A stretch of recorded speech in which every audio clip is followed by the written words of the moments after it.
Chapter 687. Shui Huai's meticulously planned series of preparations were all ruined during lunch. For a moment, Shui Huai was at a loss as to what to do. His original plans were all ruined, and he didn't know how to react. The so-called Great Spell Conference turned into a boring inspection of the White Horse Temple by the Empress. The Empress lit incense in the main hall and prayed silently. Then, Shui Huai embarrassedly ordered the monks to chant the Great Cloud scripture in the spacious courtyard. Some ingenious actions had to be taken at the right time in order to have a refreshing effect. Shui Huai originally planned to use surprise after surprise to arouse the Empress's interest. Then, he would use the powerful Ode of 1,000 monks to reach the climax of today's Great Spell Conference. But now, there was no foreshadowing or ambush. He directly used the Ode of 1,000 monks, which was dull and dull. Moreover, the 1,000 monks no longer existed. Now, there were only about 200 monks who could make a grand entrance. They came very early in the morning and didn't eat breakfast or lunch. The group fight made them angry. Therefore, the chanting lost some of its solemnity and holiness, leaving only a drowsy hum. Wu Zetian didn't have any expression on her face. She didn't show any joy or displeasure. She just indifferently looked at the monks who were chanting. Shui Huai tried to muster up the courage to say a few words, but he didn't dare to say them. At this moment, a sonorous and powerful sound of gongs and drums suddenly came from outside the White Horse Temple. The sound of the drums was loud and powerful. Every time the drum was hit, not only the leather covering the drum trembled, but also the hearts of the people. This kind of exciting drum sound immediately attracted the attention of everyone in the White Horse Temple. It was impossible to go to the White Horse Temple at this time and beat the drums and gongs. There were soldiers guarding outside, but not only did the sound of the drums and gongs sound, but it also came closer and closer. It was as if it was coming towards the inside of the White Horse Temple. No one was watching the monks chanting anymore. Everyone was looking outside. The monks who were chanting also stopped their weak chanting and turned their heads to look outside. Dong, dong, dong, clang. The sound of gongs and drums was loud and powerful, filled with a festive atmosphere. The sound got closer and closer, but before the people could see the people who were beating the gongs and drums, they saw a young man with a red headband, dressed in colorful clothes, and holding a red embroidered ball in his hand appear at the door. He began to dance, his movements vigorous and powerful. The man waved the red embroidered ball, and a red-maned lion with golden eyes, silver teeth and red mane leaped in from the door. The sound of gongs and drums turned into the familiar peace music. The lion man led the lion, which was more than 10 feet tall, to leap, tumble, jump, stand on its hind legs, and bow, looking extremely heroic. Following that, a second lion, a third lion. One lion after another entered the courtyard under the guidance of the lion men, squeezing the monks to the side and emptying the entire courtyard. Wu Zetian stared fixedly at the first lion man. After a long time, her face slowly revealed an expression of astonishment and extreme joy. That was Zhong Yizhi. Zhong Yizhi had a red headband on his head, dressed in colorful clothes, and held a red embroidered ball in his hand. He looked valiant and indescribably cute. Today, these two brothers also attended the palace banquet. However, although everyone in the court knew that they were the Empress gigolos, in such a grand occasion, they could not attend the banquet as palace people. Just as they said, they had no status. However, they were still officials. They originally had idle official positions that were inherited from their fathers. After receiving Wu Zetian's favor, they continued to be promoted and were already qualified to attend the palace banquet. However, they entered the palace as officials and officially attended the palace banquet. They could not stay by the Empress' side, and the Empress could not always look after these two little lovers. When Wu Zetian was about to come to the White Horse Temple, these two people disappeared. Wu Zetian thought that they felt uncomfortable coming to the White Horse Temple and did not come with her. Only now did she understand that they wanted to give her a surprise. Although Wu Zetian was pleasantly surprised, Shui Huai was so angry that his face turned pale. His skin was originally white, and at this time, it was even more pale, without any color of blood. According to Shui Huai's usual temperament, at this time, he would have already clenched his big iron fist and rushed down to hit people. However, times were different. He did not dare, especially when the one who was performing the lion dance was Zhong Yizhi. Especially when the Empress's face showed a happy expression. The Shangyuan festival was a celebration. If he wanted to make the Empress happy, others could naturally make the Empress happy. What reason did he have to hit people? The fifth wolf is here, then where is the sixth wolf? Wu Zetian subconsciously took 2 steps forward and looked at the male lion dancers. She looked down one by one until her eyes were filled with tears, but she still could not find Zhong Changzong. At this time, Zhong Yizhi was leading a lion closer and closer. The female guards on both sides of Wu Zetian immediately took a step forward, but before they could stop them, they were reprimanded by Wu Zetian. The lion came to the step in front of Wu Zetian and began to dance on the spot, scratching, shaking, and licking. It was vivid and charmingly naive, making Wu Zetian laugh loudly. Suddenly, the lion's head was lifted, and a young man wearing a lion's sweater and a pair of lion's claw boots stood in a horse stance. Another handsome young man wearing a red warrior's suit supported the lion's head and stepped on the young man's leg. The young man winked at Wu Zetian and said loudly to Wu Zetian, "The Shangyuan festival is a celebration. Changzong wishes His Majesty good health and boundless longevity." Zhong Changzong's handsome face was flushed, and his forehead was full of sweat. Seeing this, Wu Zetian felt distressed and happy. If it was not really inappropriate, she would have taken a handkerchief and come forward to wipe his sweat. Wu Zetian hurriedly said, "Good, good, good. Fifth wolf, sixth wolf, you are really considerate." Wu Zetian was so happy that she forgot that there were many noble relatives and courtiers following her. She directly called out to them intimately. Zhong Yizhi raised the embroidered ball and said to Wu Zetian, "Your Majesty, we have also arranged for the Dance of the 100 Lions and the Dance of the Fish and Dragon on Ding Ding Long Street. Your Majesty, the royal relatives, civil and military officials, please enjoy it together." "Good, good, good." Wu Zetian beamed with joy and said to the accompanying officials, "Set off, all officials, follow me to Ding Ding Ding Long Street to watch the Dance of the 100 Lions and the Dance of the Fish and Dragon." Xue Huai was so angry that smoke was coming out of his nostrils, but he did not dare to flare up. He could only say awkwardly, "Your Majesty, should you first listen to the 1,000 monks, no, the 100 Buddha song, rest in the meditation room for a while before going. This humble monk is worried that Your Majesty's dragon body." Wu Zetian's face darkened, and she said lightly, "I am in good health and do not need to rest." "Set off. Your Majesty, set off." Amidst the sound of gongs and drums, the 9 male lions were led by Zhong Changzong and Zhong Yizhi's lion heads, followed by the emperor and the civil and military officials. Just like that, they left Xue Huai behind and walked out. Xue Huai stood there with his back straight, watching the crowd leave in disorder. No one turned back to look at him, not even with a mocking gaze or a mocking expression. The light in Xue Huai's eyes gradually dimmed, and he stood there like a stone statue. In the distant corridor, the few remaining people in the temple had gone to watch the Dance of the 100 Lions and the Dance of the Fish and Dragon. Only young Fan was left standing there. Xue Huai and the other disciples looked at each other. After a long time, Hongyi came forward with trepidation and timidly said, "Master, Xue Huai turned around and picked up a scripture scroll from the incense table, about to throw it at Hongyi's head. Hongyi was so frightened that he did not dare to dodge, only shutting his eyes firmly. A while later, before the scripture could hit his head, Hongyi quietly opened his eyes and could not help but jump in fright. He saw that Xue Huai's large eyes were filled with tears, which were swirling in them. Hongyi had never seen Xue Huai cry before, so he dropped to his knees in fright and said with a trembling voice, "Master." Xue Huai slowly lowered his head and looked at the scripture scroll in his hand. This was the great cloud scripture that he had asked the Sanshan master and the other eminent monks to transcribe with ox blood. Of course, to outsiders, he still claimed that he had transcribed it with his own blood. He had originally planned on offering it to the empress after the ode to 1,000 monks, but unfortunately, Xue Huai's tears fell onto the scripture, dyeing it red. The disciples gathered around him and called out to him timidly, "Master." Xue Huai suddenly laughed aloud.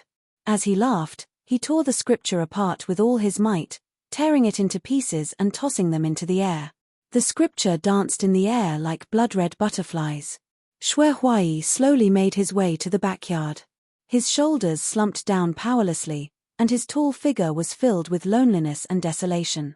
Hong Yi crawled to his feet and stared at Shui Huai's back blankly. Hong Liu whispered, "First senior brother, should we go and comfort master?" Hong Yi glanced at his senior brothers, and they all took a step back subconsciously. Shui Huai would hit people when he flew into a rage, but his behavior right now had never been seen before. It was probably not as simple as just hitting people. Who dared to persuade him at a time like this, and what could they do? A large hand patted Hong Liu's shoulder. Hong Liu turned his head and saw that young Fan had already arrived before him at some point in time. He patted Hong Liu's shoulder and said to the others, "Go to the corner and send away those monks. I'll go persuade Master Shui."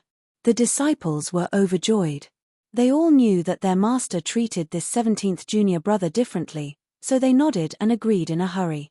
Shui Huai walked into the backyard in a daze and stood in the middle of the forest of steles and pagodas. His eyes were blank. Yang Fan slowly walked to his back and stood 10 feet away from him. He accompanied him in silence for a while before asking slowly, "Why is Master Shui sad?" Shui Huai trembled and said, "I accompanied her for more than 10 years. More than 10 years. Yang Fan said coldly, "So what? Has Master Shui ever truly liked her for a day?" Shui Huai suddenly turned around and glared at Yang Fan with eyes that seemed to be spewing fire. Yang Fan was not afraid at all. Instead, his words became even colder. "I still remember that Master Shui once told me the truth after he was drunk. You hated her, hated that old woman very much. When you shared a bed with her, you pretended to be fascinated and excited to please her, but at the same time, you endured the disgust and disdain. If she no longer dotes on you, wouldn't that be a relief?" Shui Huai roared, "I can't accept it. I can't accept it. I accompanied her for more than 10 years. Yang Fan smiled and his tone became even sharper. "So what? Didn't you get anything? What kind of person was Master Shui back then? She was just a street drug dealer. If the princess hadn't introduced you to her, what would you be now? What's more, he's just a medicine seller." Shui Huai seemed to have been punched by an invisible fist in the air. He staggered 2 steps back and his face became even paler. Yang Fan said, "For more than 10 years, you accompanied her and obtained endless wealth, power, and status. Nobles led the horse and fell the stirrup for you, and the Prime Minister let you beat, scold, and humiliate him. Did you suffer any loss? Since you only used your beauty to entertain people and never had a day of true love with her, then why are you sad when you are replaced by someone else?" "I understand what you mean." Shui Huai was originally trembling with anger, but he suddenly calmed down and silently turned around. He said, "I know you want to wake me up, I know." He slowly raised his head and looked at the moss-covered pagoda. After a moment of silence, he slowly said, "Let me calm down, let me think about it." Yang Fan nodded, turned around, and walked out. When he reached the edge of the pagoda forest, he stopped and said to Shui Huai with a straight face, "Isn't falling out of favor a kind of release for Master Shui? As long as you are willing, from this moment on, you can live the life you truly yearn for." Chapter 688. After dinner, Yang Fan and his family also went to the streets and gathered in the excited crowd. Yang Fan held the child in his arms. The little guy was very strong, and his neck could already stand up from time to look around. Of course, most of the time, he still liked to comfortably lie on his father's broad shoulders and spit bubbles. The child seemed to treat spitting bubbles as a game, but his mother especially liked to make him clean. She followed him all day and wiped him with a handkerchief. The more she wiped, the more excited the little guy became. The confrontation between the mother and the child continued. Only when his father hugged him was the most enjoyable. Yang Fan never cared whether the child spit bubbles or not, so a thin layer of ice had formed on Yang Fan's shoulders. In this day and age, there were not many men carrying children. It was not that men were lazy, but things like cooking, washing clothes, and carrying children were naturally done by women. If men did these things, they would be laughed at. Therefore, on the streets, many of the men who went shopping with their wives and children could only be strong men walking leisurely in front, while the women who were dressed to the extreme carried one in their arms and held the other in their hands, stumbling behind. The men even had to stop from time to time and wait impatiently for them. It was rare to see people like young Fan. Fortunately, everyone's interest was on all kinds of colorful lanterns, so no one had the time to laugh at him. Xiao Man and RNU accompanied him on his left and right. Jiyu Zhuting was disguised as a maidservant in green, and she looked to be about 16 or 17 years old. When Yang Fan first saw her appearance, he was very shocked. He only knew that young people could use various means to make themselves look older, but it was really unimaginable to make someone look younger. But now, something unimaginable had happened in front of him. He looked up and down, left and right, but no matter how he looked, he couldn't find any evidence that Miss Jiyu didn't look like a 16 or 17-year-old girl. It was only when RNU pinched his waist that he stopped looking. Xiao Man didn't need to carry the child, so she had her hands free. Now she was holding a bag of fried oil hammers in her hand. She and RNU each had a toothpick in their hands, and from time to time, they would stab a piece of crispy and sweet fried oil hammers and eat it with relish. They were obviously very full at night, but they didn't know why this sticky and sweet thing was so attractive. Elder brother, how was the White Horse Temple assembly today? Xiao Man asked Yang Fan while looking around and admiring the various lanterns with great interest. Yang Fan sighed and said, "Do you still remember the 2 times Master Xue led the troops into battle?" Xiao Man glanced at him and asked, "Yes, why?" Yang Fan sighed again and said, "If the opponent chooses not to fight, Master Xue will definitely win." Xiao Man's black eyes rolled around. With the fried oil hammers in her mouth and her cheeks puffed up cutely, she asked, "What if the opponent wants to fight?" Yang Fan shook his head and said dejectedly, "The result will be unimaginable." Thinking about the scene of Zhong Changzong and his brother leading the excited Wu Zetian away, it was like a loud slap on Xue Huai's face. Yang Fan felt sad for him and could only hope that Monk Xue would really think things through. In fact, with Xue Huai's current wealth and power, it was enough for him to live a wealthy life. If he was willing to let go now, the apologetic Wu Zetian would definitely compensate him. Moreover, he was harmless to anyone. No matter how the political situation changed in the future, no one would find trouble with him. Yang Fan couldn't understand why Xue Huai was angry and sad. Especially since he clearly hated Wu Zetian. Who said that a woman's mind was hard to guess? Xue Huai was a man, but his mind was also hard to guess by Yang Fan. Xiao Man tilted her head and thought for a while. She blinked her big eyes and said, "That is to say, something unexpected happened in today's assembly." Yang Fan laughed and scratched her cute nose. He said with a smile, "My wife is indeed smart. Children already know how to imitate adults." Yang Nianzhu saw Yang Fan's actions, and his little butt immediately arched into Yang Fan's embrace.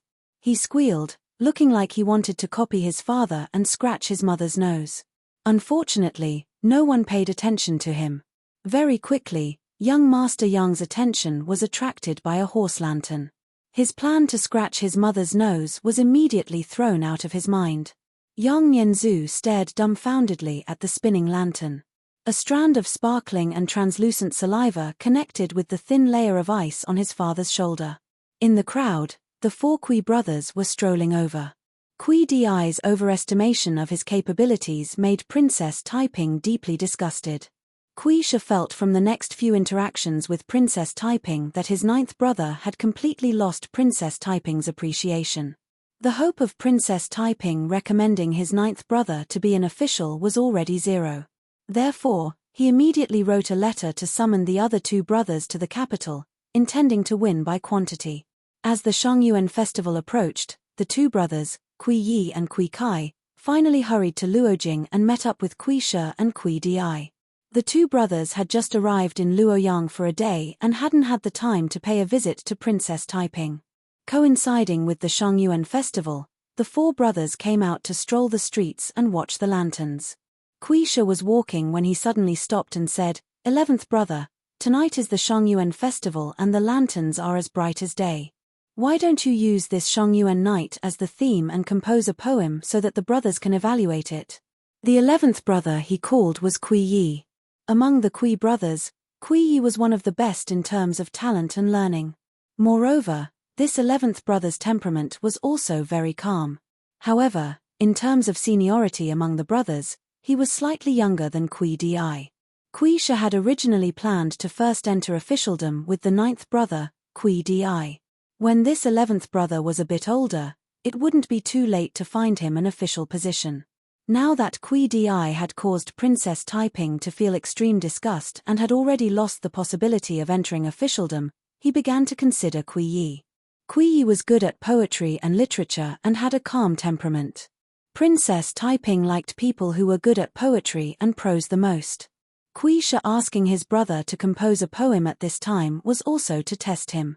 The Kui brothers were all able to compose poems, but to achieve the realm of composing a poem in a few steps without any modifications, among the brothers, only Kui Shi and Kui Yi could do it.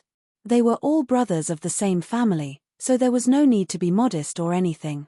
As soon as he heard his eldest brother's instructions, Kui Yi slowly walked forward while frowning in thought. Kui Yi walked a few steps and suddenly clapped his hands and said cheerfully, "I've got it." Kui Ji and Kui Di said in unison, "11th brother, quickly recite it." Kui Yi shook his head and said, "Don't rush the jade leak copper pot, the iron gate and golden lock open all night, who can see the moon and sit idly, where can hear the lantern and not look." When he said the word come, Kui Yi waved his hand. The street was bustling with people. This wave of his hand almost hit a person's face. Fortunately, that person's movement was extremely agile and with a pa sound, he grabbed Kui Yi's wrist. Kui Yi turned his head to look and saw a strong man dressed in green and wearing a small hat retreating. Behind him, a man walked up with a child in his arms. He said to Kui Yi with a smile, "People come and go on the long street. Young Master Kui, please don't be so arrogant." Kui Di was stunned and said, "Yang Langzhong." Yang Fan laughed and said, "Now that I have even been suspended from my position as the supervisor, I can't even talk about the doctor of medicine anymore." Kui Di smiled bitterly and said, "Yang Erlang must be joking." Kui Di's eyes reddened when he saw his love rival, but he did not think that Princess Taiping had never looked him in the eye. He did not know where this love rival came from. As soon as he saw Yang Fan, his face darkened and said to Kui Di, "Eldest brother, the lantern over there is very magnificent, let's go take a look." Kui Di's face darkened and said to Kui Di sternly, "Zhoulang, after Shongyuan, you should go home." Kui Di was dazed and asked, "Eldest brother, what is it?" Kui Di said coldly, "I am your eldest brother. When you are outside, everything should be arranged by me. Do I need a reason? After Shongyuan, you should immediately return home." Finishing, Kui Di left behind the bewildered Kui Di and said to Yang Fan with a long bow, "Erlang, my younger brother is young and inexperienced. If he has offended you, please forgive him." Yang Fan held the child and stared straight behind him. He did not know what he was looking at so intently that he did not respond to Kui Di's words. Kui Di felt a wave of shame and thought, "I have already apologized to you on behalf of my brother. Is that not enough? Even if you are the leader of Xianzong, you can't be so arrogant to me." But he then found that something was wrong. It was not just Yang Fan who was looking behind him. More and more wanderers stopped in their steps and looked into the distance. Some of the people who were walking with him also detected the strangeness of the others and turned their heads. Kui Di reflexively turned his head to look and was instantly shocked. In the distance, it was like a burning torch. The flames shot into the sky, reaching hundreds of zhong high.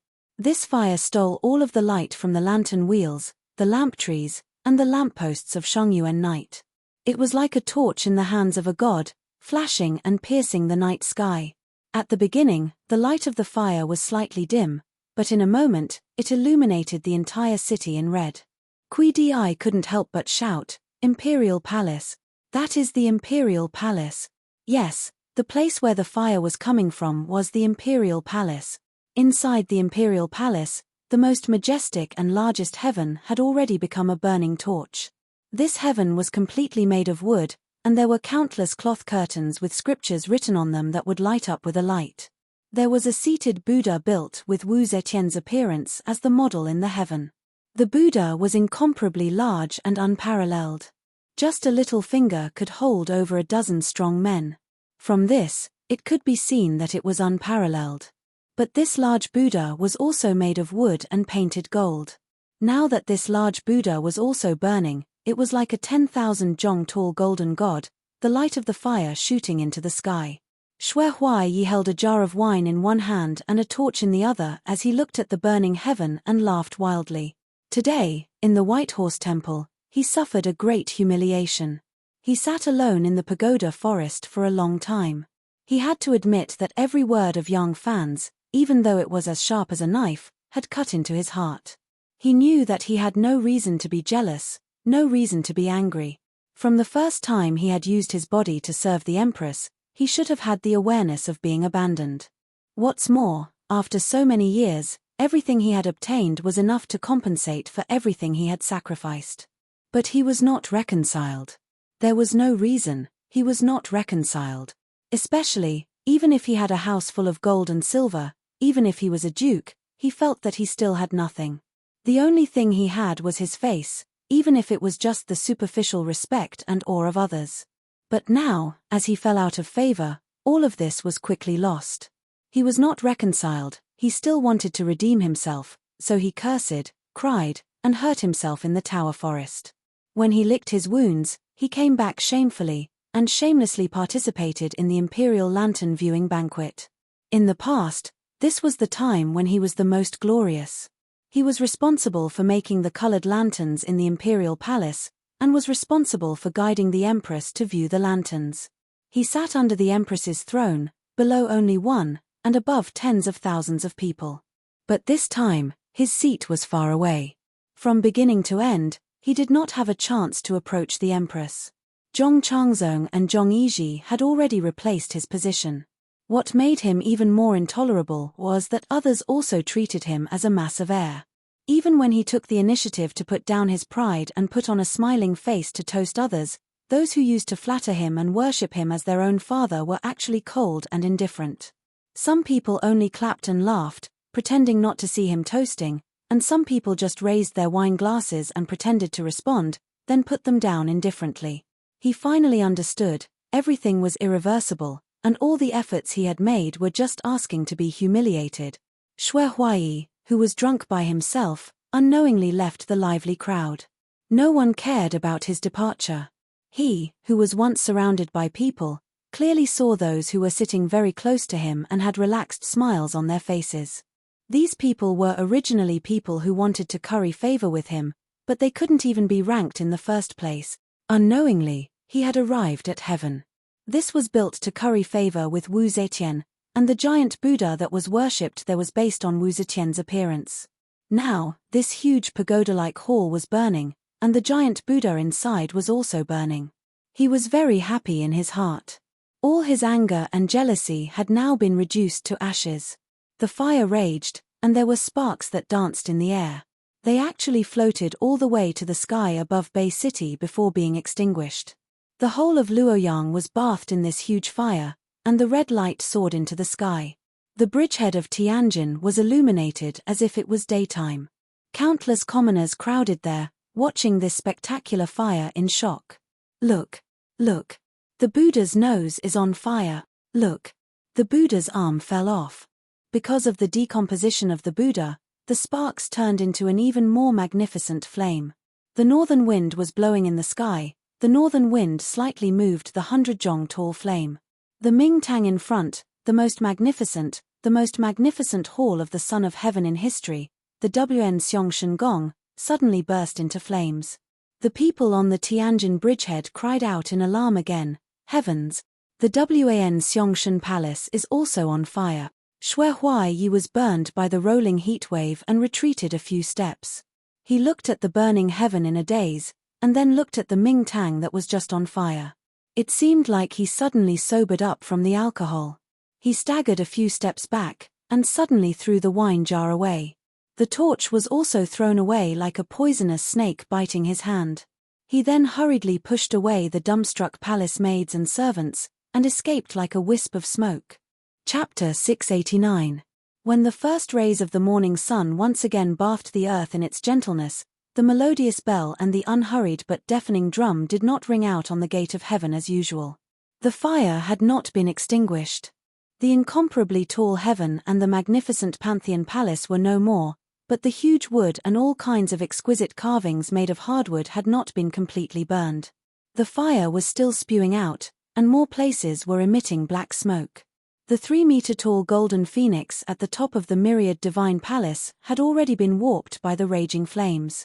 The gold on its surface had already melted away, leaving only a frame of pure iron. It lay on the bonfire in a strange shape, blackened by the smoke. This magnificent, towering palace that seemed to be able to swallow the heavens and spit out the earth had already turned into a pile of ruins. Almost no one in Luoyang slept that night. Everyone was watching the unprecedented and unimaginable fire in the imperial palace, and the people in the imperial palace were even more so. The warriors, servants, and maids who had rushed to fetch water and extinguish the fire collapsed to the ground, exhausted. They couldn't even get up to greet their emperor as he walked past them. Wu Zetian had Zhong Changzong and Zhong Yizhi support her. She trembled as she looked at this place that symbolized her destiny and the destiny of the dynasty. It was the place where the court officials usually gathered and the place where sacrifices were made to the heavens and earth. It was as if everything she had pursued her entire life had been destroyed in a single day. Several guards, eunuchs, and maids who were in charge of heaven knelt in front of her in fear. The white-haired Wu Zetian acted as if she did not see them. She just looked at the still burning flames and the black smoke in confusion, trying hard to imagine what that place looked like yesterday. Your Majesty, the Prime Ministers request an audience. Your Majesty, King Liang, King Wei, Princess Taiping, and the other members of the imperial family request an audience. Your Majesty, tell them to wait. Wu Zetian trembled as she turned around. Her voice was surprisingly calm. However, it seemed like she couldn't stand still even with Zhong Changzong and Zhong Yizhi's support. The dragon-headed walking stick in her hands was also forcefully propping itself against the ground. Wu Zetian tried her best to move forward and straighten her back. After just a few steps, she felt as if she had climbed a very high mountain and was out of breath. Wu Zetian stopped in her tracks and stared at a person. That person immediately walked over and bowed. Wu Zetian breathed heavily and said carefully, "Subject Ji, you have always been alert and meticulous. Those people, I will leave them to you." As Wu Zetian spoke, her eyes drifted to a place not far away. The person in front of her understood tacitly. He bowed slightly and replied softly, "I, Wu Zetian, will not disappoint your Majesty." Wu Zetian looked at him deeply again and nodded. She seemed to gain some strength in her steps. Ji Shu stood where he was, silently watching Wu Zetian walk away, a cold murderous aura slowly rising on his face. He waved his hand, and a fully armored general of the Yulin army strode in front of him. That day, Ji Shu fled from Chang'an in a sorry state to Luoyang and begged to see the emperor. Shanghai WNR sensed that there was something fishy going on, and this fishy thing was very likely to be harmful to Lai Junchen. She immediately took control of him and went to see Wu Zetian. The emperor's close minister was here. Some things that the emperor could do or not do, which could be allowed or not allowed, could be completely different when an ordinary minister talked to his close minister. Wu Zetian made an exception and summoned Ji Shu. From this, it became clear that the real instigator of Liu Sili and Liu Lianyao's case was this unlucky man in front of her. But unexpectedly, she did not punish Lai Junchen. Instead, she gave Ji Shu the position of imperial scholar and kept him by her side. Imperial scholar was in charge of guiding the imperial carriage, writing the 5 ceremonial notes, monitoring the ceremonies and objects, and deciding on the conferment of titles for princes, dukes, and ministers. His rank was not high, but he was truly the emperor's close minister. No one understood why Wu Zetian had done this. Although Ji Shu had turned danger into safety, he had not been able to bring down Lai Junchen. Ji Shu was also a very deep thinker. He wisely did not bring up this matter again, and only obediently became an imperial scholar. When Lai Junchen learned of this matter, he was very frightened for a while, but the emperor did not give any punishment, so he could only shamelessly pretend that he did not know of this matter. However, this beating was more effective than any warning. Li Junchen worked even harder and more orderly, at least on the surface. Jishu knew that the Empress wanted him to kill everyone who had seen Xue Huai set the fire last night. She could not let others know that the dignified place where she governed the world and commanded her ministers had been burned because of a lover's jealousy. That would cause her to lose face in front of the people. Once Wu Zetian left, he began to prepare. This was the first task the Empress had given him, and he had to do it well. After whispering in his ear, that general of the Imperial Guards showed a shocked expression, but Jishu's icy expression caused him to wake up. Jishu gave a few more instructions in a low voice, and that general of the Imperial Guards swallowed with difficulty and hurriedly left. Soon, a troop of Imperial Guards that had been standing guard outside the perimeter was gathered. Then, all the palace maids, guards, and eunuchs that had been on duty that night in the Hall of Light and Heaven were all tied up. The people who were tied up were all dejected. They knew that such an important place had been destroyed, but they had not thought. One after another, the people who were tied up like dumplings were thrown into the raging fire. Because the fire was too hot to approach, every person who was tied up was thrown into the fire by 4 tall and sturdy warriors. Their eyes were filled with fear and panic, but no one cried or cursed because everyone's mouth had been gagged. The other palace maids and eunuchs that were putting out the fire were stunned by this terrifying scene. This night, for them, was a day from hell. The officials came to pay their respects to the Empress. The WN Xiong Divine Palace no longer existed, so the Empress received the officials in the Hall of Proclamation. This was the most miserable court meeting she had since ascending to the throne. The officials were crowded in the hall, and there was not even a place to stand.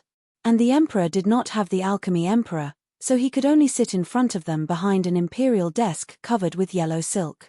When Wu Zetian arrived, Shanghai Wana was comforting the officials, telling them that the emperor was well and the fire was under control. Although she only picked out the things that could be said, because the officials came in batches, this kind of repeated explanation made her mouth dry. It was not until Wu Zetian arrived that the crowded hall quieted down. Since the matter had already happened, it was time to deal with the aftermath. When it came to dealing with the aftermath, the civil and military officials began to quarrel again. Although the Hall of Proclamation was not small, it was still crowded with so many people. The buzzing sound of quarreling was like a noisy market.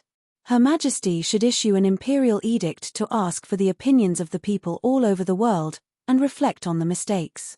After all, such a big fire on the night of the upper prime, this is the punishment of the heavens. Because Shanghai Wana did not understand the Empress's intention, she did not announce the cause of the fire. She only said that she did not notice it beforehand, and when it was discovered, the fire was already out of control, so after a discussion among the officials, it was already classified as a fire from the heavens. The bootlicker Yang Zixi immediately jumped out. Nonsense. This is not the punishment of the heavens, this is an auspicious sign. As soon as these words left his mouth, everyone was shocked. The market immediately became quiet, and even Wu Zetian was shocked. A huge fire had burned down the heavens and the bright hall where the emperor gave orders and ruled the world.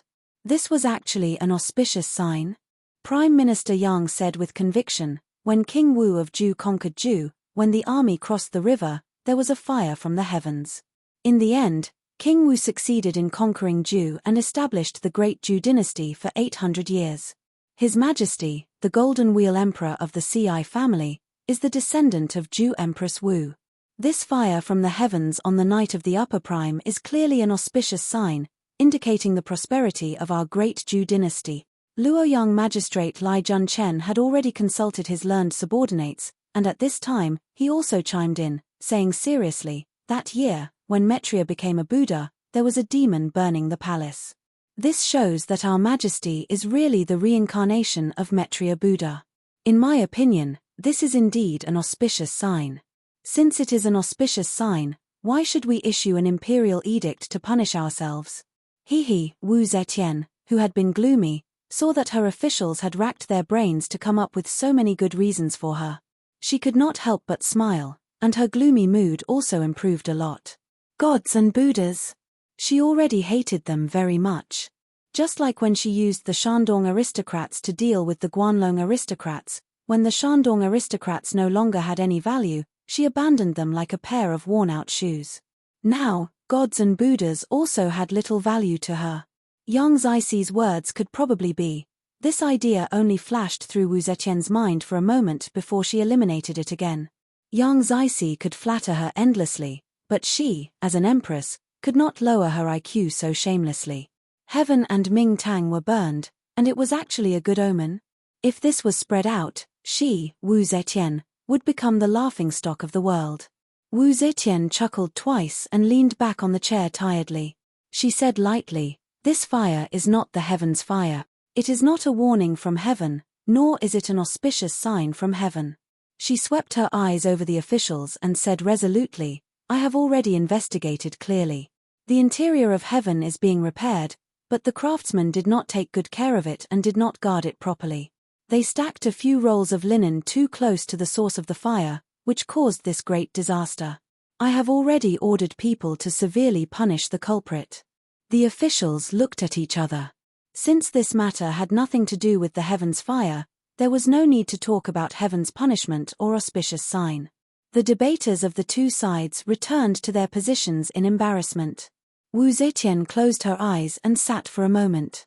She opened her eyes and slowly stood up. The original decadent and defeated look was swept away, and she became strangely excited. I want to rebuild heaven and Ming Tang. Not only that, I also want to build the 9 continent cauldrons and the 12 zodiac gods. Ming Tang and heaven used to be supervised by Master Huai. The construction progress was very fast, and I am very satisfied. This time, Master Huai will still supervise the construction. In the past, when Shui Huai built Ming Tang and heaven, there were 20,000 daily laborious, harvesting trees in the mountains, and it cost hundreds of millions of yuan. Now, not only did he want to rebuild Ming Tang and heaven, but he also wanted to build the 9 continent cauldrons and the 12 zodiac gods, which had just been completed. The civil and military officials looked at each other. At this time, there were no officials in the imperial court who dared to speak so bluntly. Such officials were either beheaded or sent to other places. Although someone suggested that the emperor should issue an edict of self-condemnation, it was only in accordance with the rules since ancient times. It was not intended to embarrass the emperor. Now that the emperor had made a decision, no one dared to oppose it. Chapter 690. Yang Fan did not watch the fire for the whole night. Although it might be a rare grand scene in his life, it did not seem fun to watch the fire with his wife and children. When his son began to feel sleepy and closed his eyes to play with the donkey, he took his family back home. After returning home and putting the children to sleep, he stood in the courtyard with Nu and Xiao Man and sighed together for a while before returning to his room to sleep. Even if the palace was burned to the ground, it had nothing to do with him, and he did not associate the fire with Shui Huai. The next morning, he dealt with some matters in the study and casually inquired about the situation of the fire last night. He could not help but sigh when he learned that Ming Tang and heaven had been burned to rubble. Near noon, Ren Wei came to report. The people escorting the illusion artists to the capital had arrived. Yang Fan could not help but frown. With such a big thing happening in the palace, a series of celebration activities must be cancelled. If he could not let these illusion artists, who could expose the fraud of the swindlers, appear in front of Wu Zetian in a natural way, Wu Zetian would definitely be more vigilant. In this case, even if he could use the Empress to settle the score with the 3 swindlers and successfully eradicate young Master Jiang's important power, it would also bring great losses to himself. The Empress would not be unaware that someone was using her. With her strong character, she would not hesitate to obliterate those who used her. Yang Fan was still hesitating whether to let these artists stay in Luoyang and wait for the opportunity, or to forcefully expose the tricks of the 3 swindlers regardless of the risk of exposing his own power. Another message was sent to his residence. After receiving this news, Yang Fan decisively ordered to first settle the illusion artists and wait for changes. The fire last night, which had nothing to do with him, suddenly made a major turn in his plan.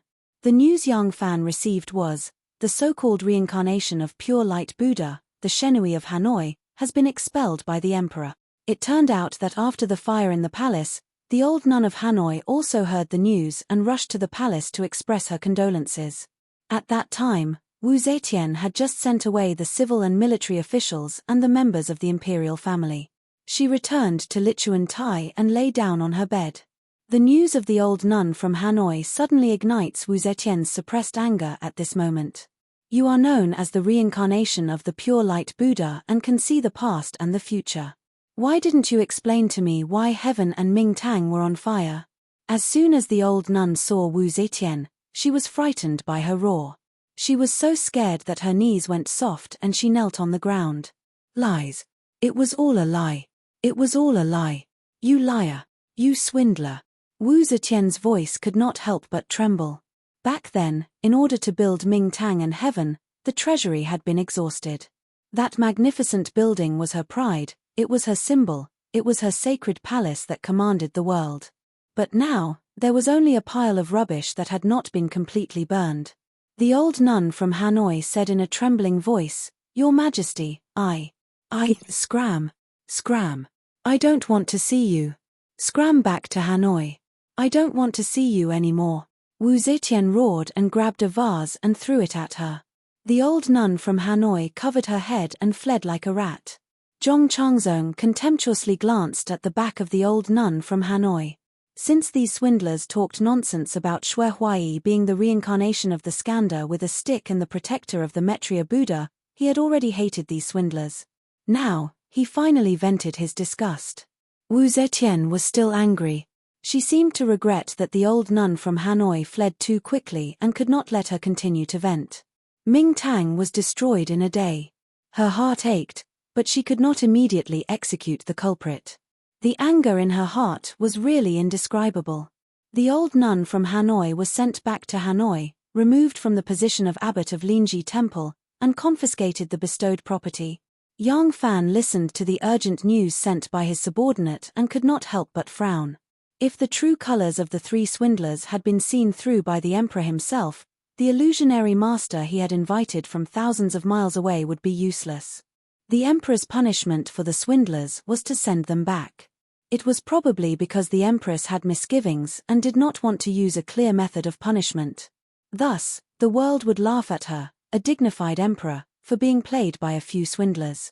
But in this way, the method he had planned for a long time to deal with young Master Jiang would be useless. Yang Fan thought for a long time and suddenly raised his head. No. If this matter is resolved like this, all our plans will be useless. Immediately start the impeachment. We must take the initiative. Liu Rui, the chief of the ancestral temple, rushed into Zhu Ti's office and reported the news of the old nun from Hanoi being sent back to her superior. Ming Tang was on fire. The old nun from Hanoi, who claimed to know everything in the past and future, did not give any warning. The emperor is furious and has already sent her back. Zhu Ti immediately twirled his beard and coldly reprimanded the old nun from Hanoi for bewitching the emperor, misleading the public with her lies, and using small tricks to swindle people. He had completely forgotten how he had fawned over the old nun from Hanoi when she was in favor. Liu Rui shook his head and smiled. Does Doctor still not understand the intention of this subordinate mentioning this matter to Doctor? We, the ancestral temple, should understand the emperor's will and share his majesty's worries. Zhu Ti said blankly, understand the emperor's will, Chief Liu means. Liu Rui secretly twitched his mouth. If this Dr. Zhu had not offered his daughter to Wei Wang and received Wei Wang's favor to become a side Wang Fei, with his brain, how could he be fit to sit in the position of the ancestral temple's doctor? But Liu Rui did not dare to show the slightest contempt on his face. Instead, he earnestly guided, Aya, my Dr. Zhu, you only care about the matters within your responsibility. Your conduct has always been honest and simple. No wonder you cannot understand the crux of this. Zhu Ti smiled awkwardly. Yes. Please enlighten me, Chief Liu. Liu Rui repeatedly waved his hand.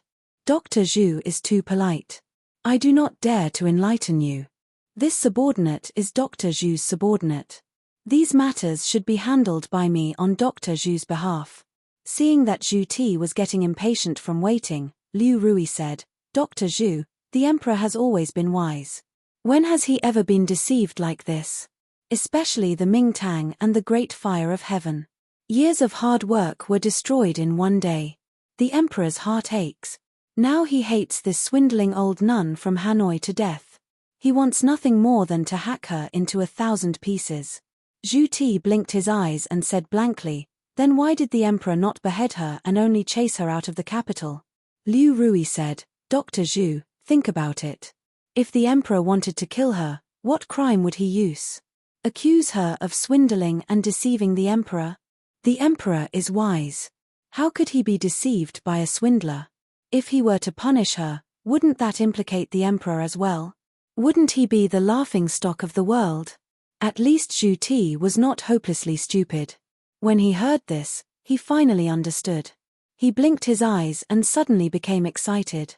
"Chief Liu, you mean, we, Liu Rui said, "That's right.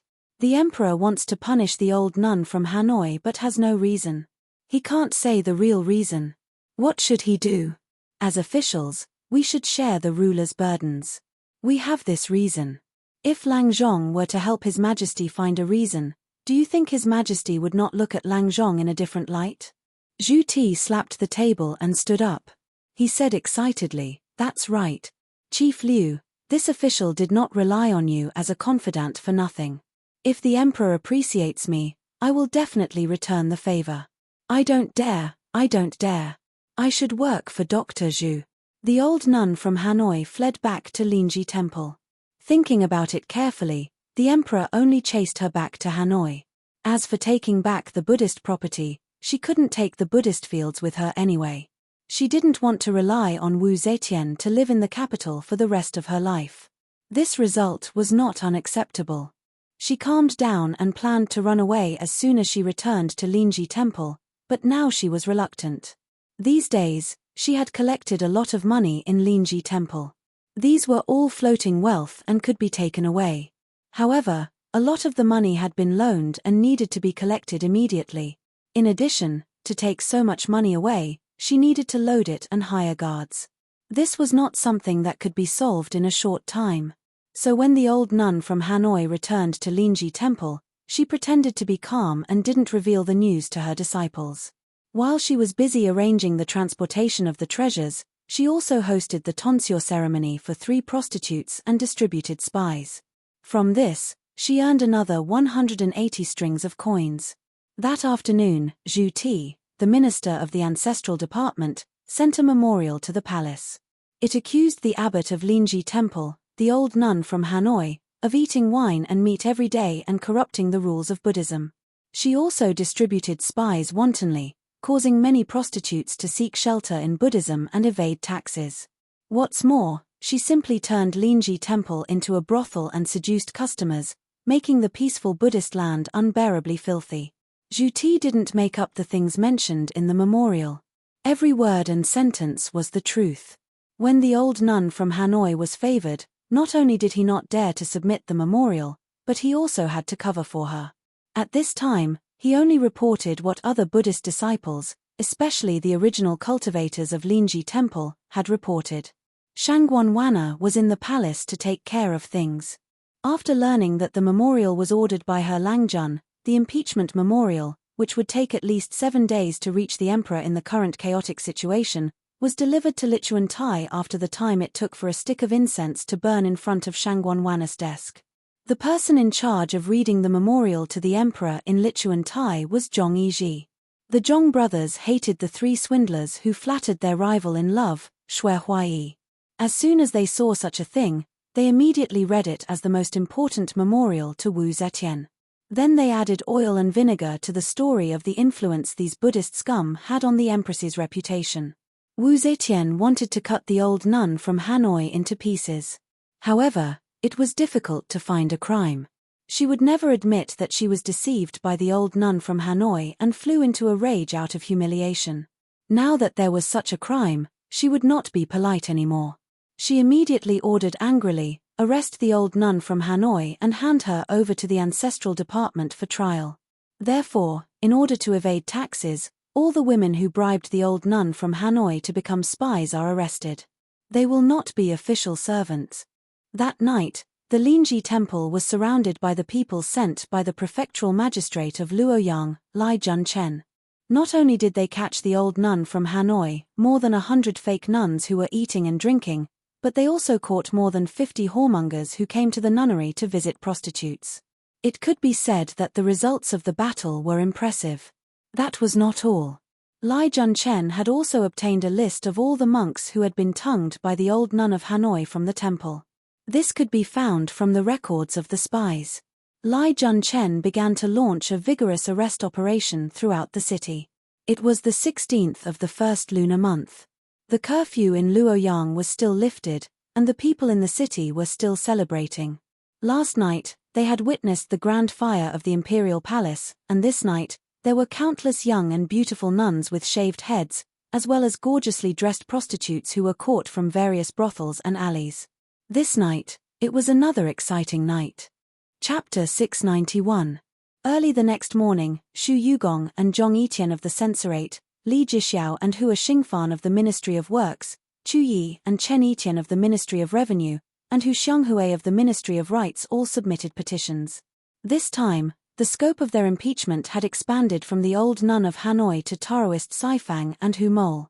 How Taoist Saifang used the opportunity of finding the elixir for the emperor to abuse his power, how he accepted bribes, how he helped a large number of merchants who bribed him to evade taxes, how he used official carriages to transport goods for free, how he interfered with local justice, how Hu Mole interfered with the affairs of the Ministry of Revenue and the Ministry of Works, how he forced the Ministry of Revenue to change the severely affected areas to lightly affected areas after accepting bribes, and how he reduced taxes for the areas that were not affected by the disaster, but the heavily affected areas did not have taxes reduced, and there was no relief, and countless victims starved to death.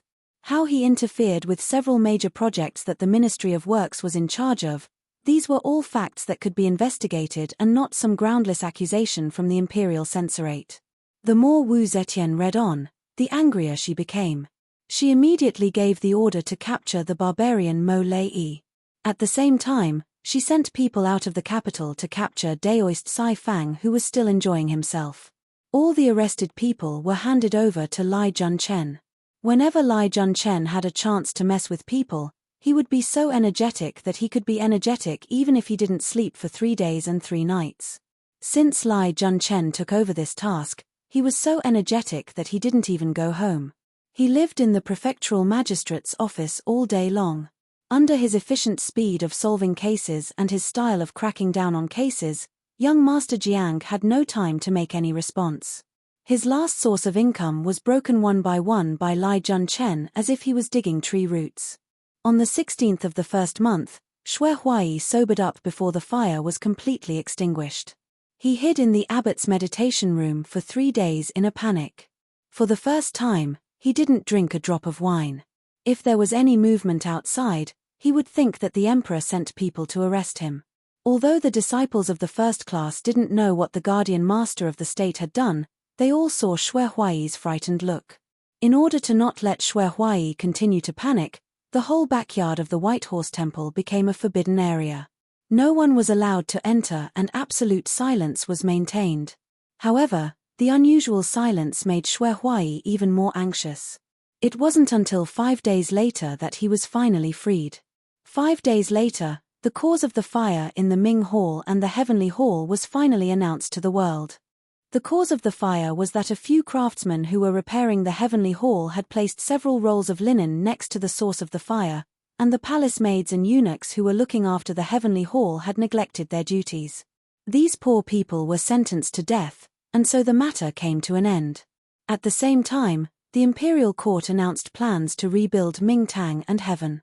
This time, they also planned to cast the 9 cauldrons and the 12 zodiac gods. The entire project was still supervised by Xue Huai. After receiving the imperial edict, Xue Huai sat alone in the meditation room for a long time. That great fire vented his anger, but it did not increase his intelligence. After thinking about it, he finally figured it out. This is the emperor's compensation to him. The emperor felt his anger, so he used this almost flattering method to please him. The man who sold medicine in Jianghu had never read the history books. He did not understand that when the emperors in history wanted to get rid of a person, they would often treat him warmly and generously. They would show more trust and favor him than usual. In his view, if the emperor wanted to kill him, it would only take a word. Since the emperor did not do so and gave him such a lucrative job, it meant that the emperor had forgiven him for his mistakes and was trying to salvage the relationship between them. Thinking about the fear and unease he had felt these few days, Xuehuai could not help but want to laugh at himself. Yes, the entire world belongs to the empress. Only 2 houses were burned. How could the empress be angry? Do you think 2 palaces are a big deal to a wealthy monarch? Xuehuai became excited. He had not drunk for a few days, and his mouth was so bland. He immediately ordered a banquet and gathered his trusted disciples to eat and drink to their heart's content. As he was drunk, he could not help but flaunt the truth about Ming Tang and the heavenly hall to his disciples. In his view, this was the embodiment of his manhood. He knew that because he had fallen out of favor, even some of his disciples were gossiping about him behind his back. He used this matter to announce to everyone, "The emperor still loves me. No matter what trouble I cause, he will not punish me." With the emperor's anger, there was no longer a need for Yang Fan to arrange for people to impeach the 3 swindlers. There was always no lack of people in the court who would follow the will of the emperor and hit a man when he was down. More and more people began to expose the 3 swindlers. Not only did they accuse them of using the tiger's might to intimidate others, but they also began to expose their so-called magical powers with a lot of facts. The old nun of Hanoi, who had missed the best opportunity to escape, was arrested and sent to prison. The prostitutes who wanted to rely on her to escape taxes were all sent to various places to serve. Even the Sinong temple sent more than 20 young girls to be responsible for weaving straw mats. The sudden distribution of so many beautiful women with bright eyes and white teeth was a very happy thing for the craftsman who had been working in the Sinong temple's bamboo supervisor. Regarding this, the workers of the Dragon Gate hot spring soup supervisor were very dissatisfied. If they were given a few, they might have the opportunity to peep at the beautiful women bathing. Giving them to the bamboo supervisor was a reckless waste of God's gifts. The immortal nun of Hanoi, who knew 500 years in the past and 500 years in the future, did not foresee this calamity for herself. She fell into Lai Junchen's hands. This immortal nun was frightened by Lai Junchen's cruel methods. In reality, she had not seen anything. She was frightened by everything she had heard about Lai Junchen. When she was thrown into prison and learned that this was Lai Junchen's territory, she immediately untied her belt and hanged herself. She was afraid that if she was 1 step late, she would not be able to live or die. The immortal nun of Hanoi's death was so clean and neat that it made Lai Junchen, who had arrived a step late, very depressed. He had wanted to use the immortal nun of Hanoi to bite a few more ministers into prison so that the case of arresting high-ranking officials would have more weight. Soon after, Taoist Shifang and the barbarian Molei were also listed as wanted by the imperial court. The barbarian Molei had escaped. This was all thanks to the old nun of Hanoi. When she lost the emperor's trust and was ordered to return to Hanoi, she had sent someone to inform Molei. She knew that she had lost the emperor's trust, so the future of Molei, who was not valued by the emperor, was also worrying. The 3 of them were only a temporary group of swindlers. Now that a disaster had befallen them, they naturally went their separate ways. However, whether it was because of their past friendship or because she was worried that Molei would confess something about her after he fell from the horse, she needed to inform Molei. Although Molei did not commit a crime at that time, he was even more careful than she was. When he heard her disciples' words, telling him to escape as soon as possible, he even abandoned the 7 treasures carriage. Taking advantage of the fact that there was still no curfew that night, he hurriedly packed some soft things and fled in the night. When Tang Zong arrived at his residence, it was already empty. Taoist Shifang was not so lucky. He had been free and unfettered outside for more than half a year. Everywhere he went, he was like a king. Glory, splendor, wealth, silk, and women were all enjoyed to his heart's content. After more than half a year, it was time to return to the imperial court to hand in the imperial edict, so he reluctantly returned. On the way, he was still thinking that when he saw the emperor, he would tell him that he was still missing a few ingredients to refine the elixir of immortality. The main ingredients had not been found yet, and he would continue to travel south in the spring. Who would have thought that before he arrived at Luoyang, he would be captured alive by the people sent by the imperial court to arrest him? Taoist Shifang, this Jianghu swindler, was also very straightforward. When he heard that the case was handled by Li Junchen, he knew that it was impossible for him to survive. In order to avoid suffering, it was better to end his life early. On this point, as a Jianghu wanderer, he was much more clear-headed than the two officials, Liu Sili and Xu Lianyao. Liu Sili and Xu Lianyao believed Li Junchen's lies. In order to survive, they did not know how many old friends they had bitten. As a result, when there was nothing left to bite, they were still pushed out by Li Junchen to be beheaded. However, because of the old nun of Hanoi's suicide, the people sent to arrest Taoist Shifang strengthened the guard. He had not found a chance to commit suicide, so he pretended to be docile, causing the people watching him to gradually relax their vigilance. When he was escorted to the Yangshe near Luoyang, Taoist Shifang finally found a chance to commit suicide successfully. Among the three main criminals, one escaped, and two died. This made Li Junchen extremely angry. Taoist Shifang and the barbarian Molei did not have any disciples or subordinates, and the so-called disciples of the old nun of Hanoi were all prostitutes in the brothel, and most of them were half-closed, so they wanted to seek shelter under the old nun of Hanoi to evade taxes. These women had never served high-ranking officials, so how could he expand his achievements? At this time, the revenue assessor of Luoyang Prefecture, Li Jing, suddenly appeared as if he was helped by God. Few people in Luoyang Prefecture knew that Li Jing had a cousin who was the chief eunuch in charge of Princess Taiping's mansion. After all, it was not a glorious thing to have a eunuch in one's family. However, everyone knew that Li Jing was not only slippery and cunning, but also quite capable. That was why he could become an official from a poor family until he became the revenue assessor of Luoyang Prefecture. Li Jing provided a lot of important information to Li Junchen. According to the information provided by Li Jing, Li Junchen caught many big fishes who relied on the three divine fakes to make money. Although these so-called big fishes were just small fish and shrimp for Li Junchen, because most of them were not officials, in Luoyang Prefecture, these people were rich and powerful and had a high status. For example, the largest pharmacy in Luoyang Prefecture, Jichuan Hall, had a branch in Yangju. At the moment, Li Junchen was short of people. He was very appreciative of this subordinate who suddenly appeared and was very talented in solving cases. Soon, he hinted to the current revenue assessor of Luoyang Prefecture, Li Polly. Li Kanjun immediately found a reason to send a gift and asked someone to transfer him from his original position. For a long time, it was common to ask someone to send a gift to be promoted to a higher position or a better place, but it was very rare to be transferred to a small place. Li Kanjun did this, so many people thought that he must have made a big mistake in his original position, or been caught taking bribes or something, so he used this method to avoid trouble. Generally speaking, in the officialdom, unless it was a life-and-death enemy, it was rare to kill someone. If the other party took the initiative to give up his position, and you still didn't let it go, it would inevitably make other colleagues hate you. So this method was the best way to avoid trouble. Poor Li Kanjun had never been caught by anyone. It was just that the governor wanted him to leave, and he didn't dare to refuse. Then Li Junchen immediately asked for an imperial edict to appoint Li Jing as the revenue assessor of Luoyang Prefecture, in charge of the 6 prefectures. He became the third person with real power in Luoyang Prefecture, under the governor and the magistrate. Chapter 692.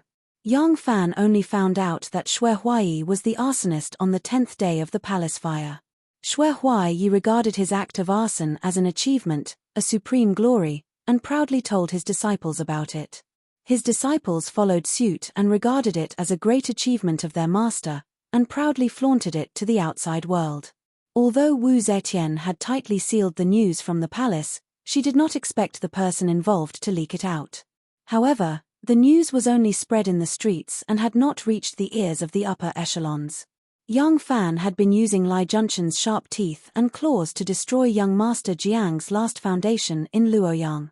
He did not notice the news related to Xue Huaiyi until the 10th day, when the head of the Ministry of Justice, Yuan Han, came to visit. Yang Fan chatted with him for a while and heard Yuan Han mention it by accident. Yang Fan was shocked when he heard it. He never thought that Xue Huai was the culprit. Although the palace was secretive about this news, he quietly sent Yuan Han away and immediately prepared a horse to go straight to White Horse Temple. He was the one who burned down Wanxiang Divine Palace. Is this true or just a rumor? If it was him, other people might not know, but Wan has no reason not to know. How come there is no news from the palace? However, after thinking about it, Yang Fan smiled bitterly. He already understood why Wan kept his mouth shut. With Wan's understanding of Wu Zetian, she probably knew that the Empress wanted to kill him when the fire started. Why did Wan tell him this news? If he did not care about it, then it had nothing to do with him. If he wanted to save Xue Huai, the person who wanted to kill him was the Emperor. Yang Fan was bound to go against the most powerful person in the world. Would Wan let him take such a risk for Xue Huai? Not to mention Wan's impression of Xue Huai. When Yang Fan arrived at White Horse Temple, he saw many officials coming in and out. Yang Fan could not help but be secretly shocked. He did not know what happened here. He was currently suspended at home. Today, he only wore a casual robe when he came to White Horse Temple. He did not know any of the officials coming in and out. Yang Fan braced himself and walked to the backyard of White Horse Temple. The further he walked, the more officials came in and out. Many of them were carrying things like scrolls under their ribs and were in a hurry. Yang Fan went to the backyard and looked around. He happened to see a monk sitting under the west mountain wall and basking in the sun. He had his eyes closed as if he was resting. Yang Fan knew at a glance that this monk was silently chanting the Tao scriptures to his 3 pure Daoist ancestors. After being a monk for so long, his infatuation with Taishang Laojun had never changed. If he was chanting Daoist scriptures in his room, it would be inappropriate for other martial brothers to hear him. Therefore, he came out to find a place to do his homework every day. Yang Fan walked over. He wanted to wait for him to finish his homework before asking about the situation. He could not rashly go see Xue Huai. He did not expect Monk Yi Zhuo to be wearing a monk's robe and chanting. He felt a little guilty. When he felt someone approaching, he immediately stopped his homework and opened his eyes. Ah, Erlang is here. Monk Yi Zhuo quickly stood up and cupped his fist in greeting. Yang Fan returned the greeting and said, "Master, don't be so courteous. Is Master Xue here? What are these officials doing?" Monk Yi Zhuo said, "Master Xue is in the abbot's meditation room. These officials are from the Ministry of Works and the Ministry of Rites. They are here to rebuild Mingtang and Heaven." Yang Fan suddenly understood. No wonder he did not know any of these officials. They were from the 2 yamens that he had never dealt with before. Yang Fan nodded and said, "I understand. I was worried that something might have happened. I shall not disturb Master Yi Zhuo anymore. I will go see Master Xue first." Yang Fan bowed to Monk Yi Zhuo and walked towards the abbot's meditation room. Monk Yi Zhuo sat cross-legged and flicked his forehead. He mumbled, "Where was I chanting?" He rolled his eyes and thought about it.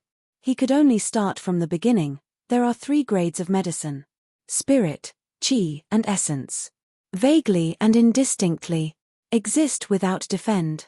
Be formed in an instant. Return wind mixed. Be spiritual in 100 days. Silently pray to God. Ascend in 1 era. The wise understand easily, the ignorant find it difficult. Tread on the light of heaven. Breathe in purity. Enter the profound. Be alive or dead. Inside the abbot's meditation room, there were blueprints everywhere. The officials from the Ministry of Rites and the Ministry of Works treated this place as their office. The bustling and messy atmosphere was comparable to the scene when Xue Huai gathered the 10 eminent monks to study the Great Cloud Sutra. Among them, Master Craftsman Xiao Lang was the busiest. At that time, the status of the craftsman was lower than that of the peasants. However, the truly capable craftsman, like Great Minister of Musical House like Master Mai, had a high status. Master Craftsman Xiao, as the Master Craftsman, was an imperial court official of the 3rd grade. The first and second grades were just nominal positions. The third grade was the highest grade among the officials with real power. His official position was indeed not low. However, Master Craftsman Xiao was also being ordered around by Xue Huai.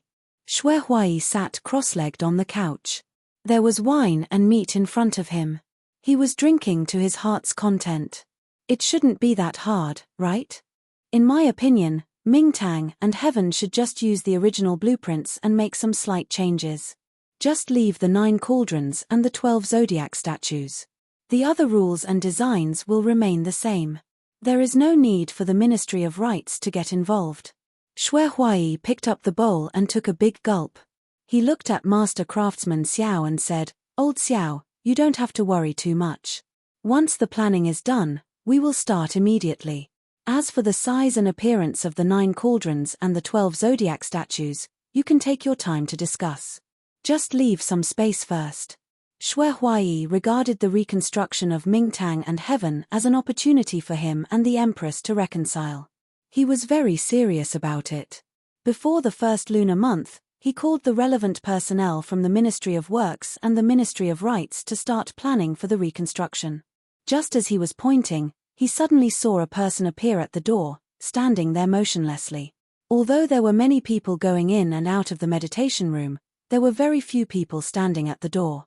Xue Huai took a closer look, and his eyes immediately lit up. He laughed and said, 17, huh? The person at the door hurriedly made a gesture and turned to leave. Xue Huai was very surprised. He scratched his bald head and said to Master Craftsman Xiao in a rough voice, "You guys go ahead. I will go out for a walk." Xue Huai hugged his loose monk robe, put on his monk shoes and stomped out of the meditation room. Yang Fan was waiting at the bottom of the stairs. When he saw Xue Huai coming out, he did not say anything. He only made a gesture to Xue Huai and continued to walk forward. Xue Huai followed behind in confusion. Under the West Mountain wall, Monk Yi Zhuo opened his right eye and glanced at them. He continued to recite while groaning, "The reason why all living beings can't achieve the true path is because they have delusions. Worry and delusion, pain and suffering in body and mind. They will suffer humiliation, wander between life and death, sink into the sea of bitterness, and lose the true path forever." Yang Fan led Xue Huai into the tranquil Zen forest. Only then did he stop and turned around to look at Xue Huai quietly. Xue Huai smiled, 17, "Why are you so sneaky?" Yang Fan said, "I heard the rumor that it was Master Xue who burned down Mingtang and Heaven." Xue Huai was startled and laughed, "That's right. You also know about this." "Haha," in a fit of anger, "I." Yang Fan stared at him quietly and interrupted his words. "It is said that the Emperor's eldest daughter, Princess Dingen, was strangled to death by her biological mother when she was still a baby. Master Xue, do you think this is true?" Xue Huai was startled and frowned. Why did 17 suddenly mention this? Yang Fan said, "Please answer me, Master Xue." Xue Huai scratched his head and said, "That is just a rumor. Didn't they say that the little princess was strangled to death by Empress Wang? As the biological mother, why would the Empress kill her own daughter?" Yang Fan nodded and asked again. "The late Crown Prince Li Hong had an audience with the current emperor at the Harmony Palace and died immediately. It is said that he was poisoned to death by the current emperor. Master Xue, do you think this is credible?" Xue Huai still didn't understand what Yang Fan meant. He said slowly, "Didn't the court say that Li Hong died of a sudden illness? It shouldn't have anything to do with the emperor." Yang Fan smiled and asked again, "The late Crown Prince Yan was banished to Bazhu and was later ordered to commit suicide by the emperor. Is this true?" Xue Huai's face began to turn ugly. He subconsciously rubbed his head and said, that was God Qiu's mistake." Yang Fan followed up with another question. "The late Crown Prince Yan's 2 sons, the 2 grandsons of the current emperor, were beaten to death with iron whips by the current emperor. Is this true?" Xue Huai's face turned ugly. 17. "What are you trying to tell me?" Yang Fan said, "Also, the emperor's 4 cousins died after being banished for less than a year. The emperor's eldest sister-in-law was whipped to death. The emperor's sister, Madame of Han, and niece, Madame of Wei, died before they could leave the palace. The emperor's daughter-in-law, the crown princess and concubine of the current crown prince, were beaten to death.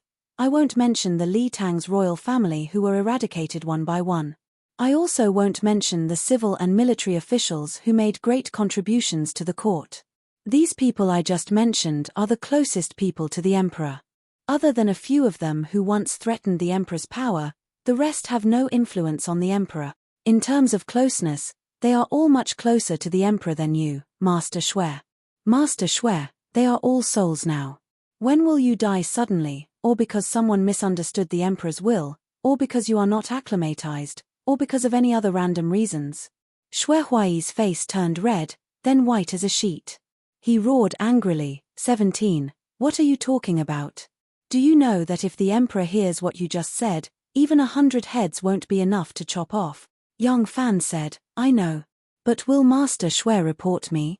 Shui Huai was furious, **t. You are underestimating me. You know I won't be such a despicable person.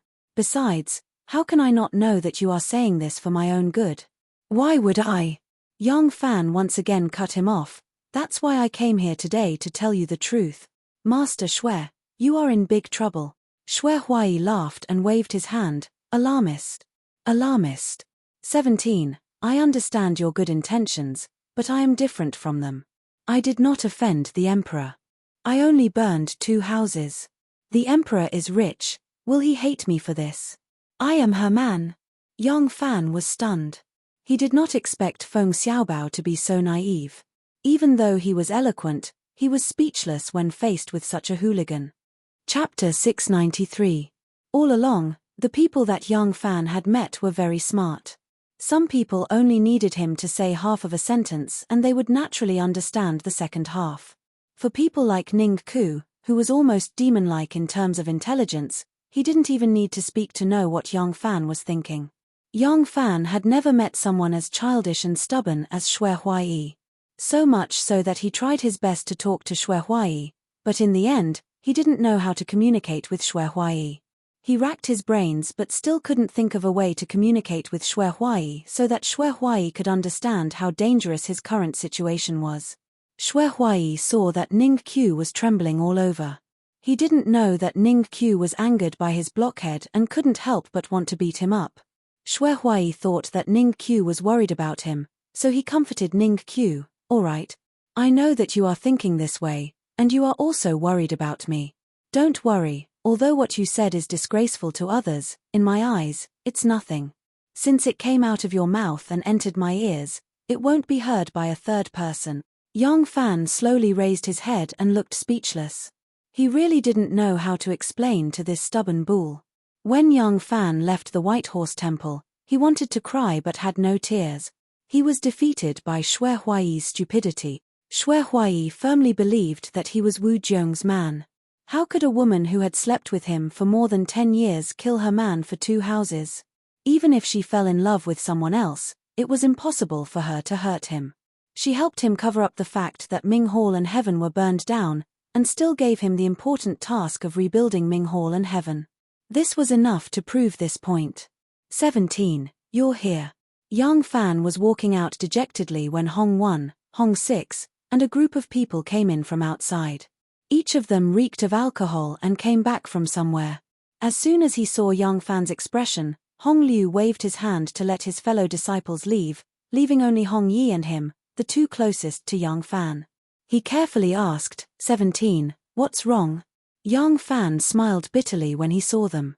He swallowed the words that were about to come out of his mouth.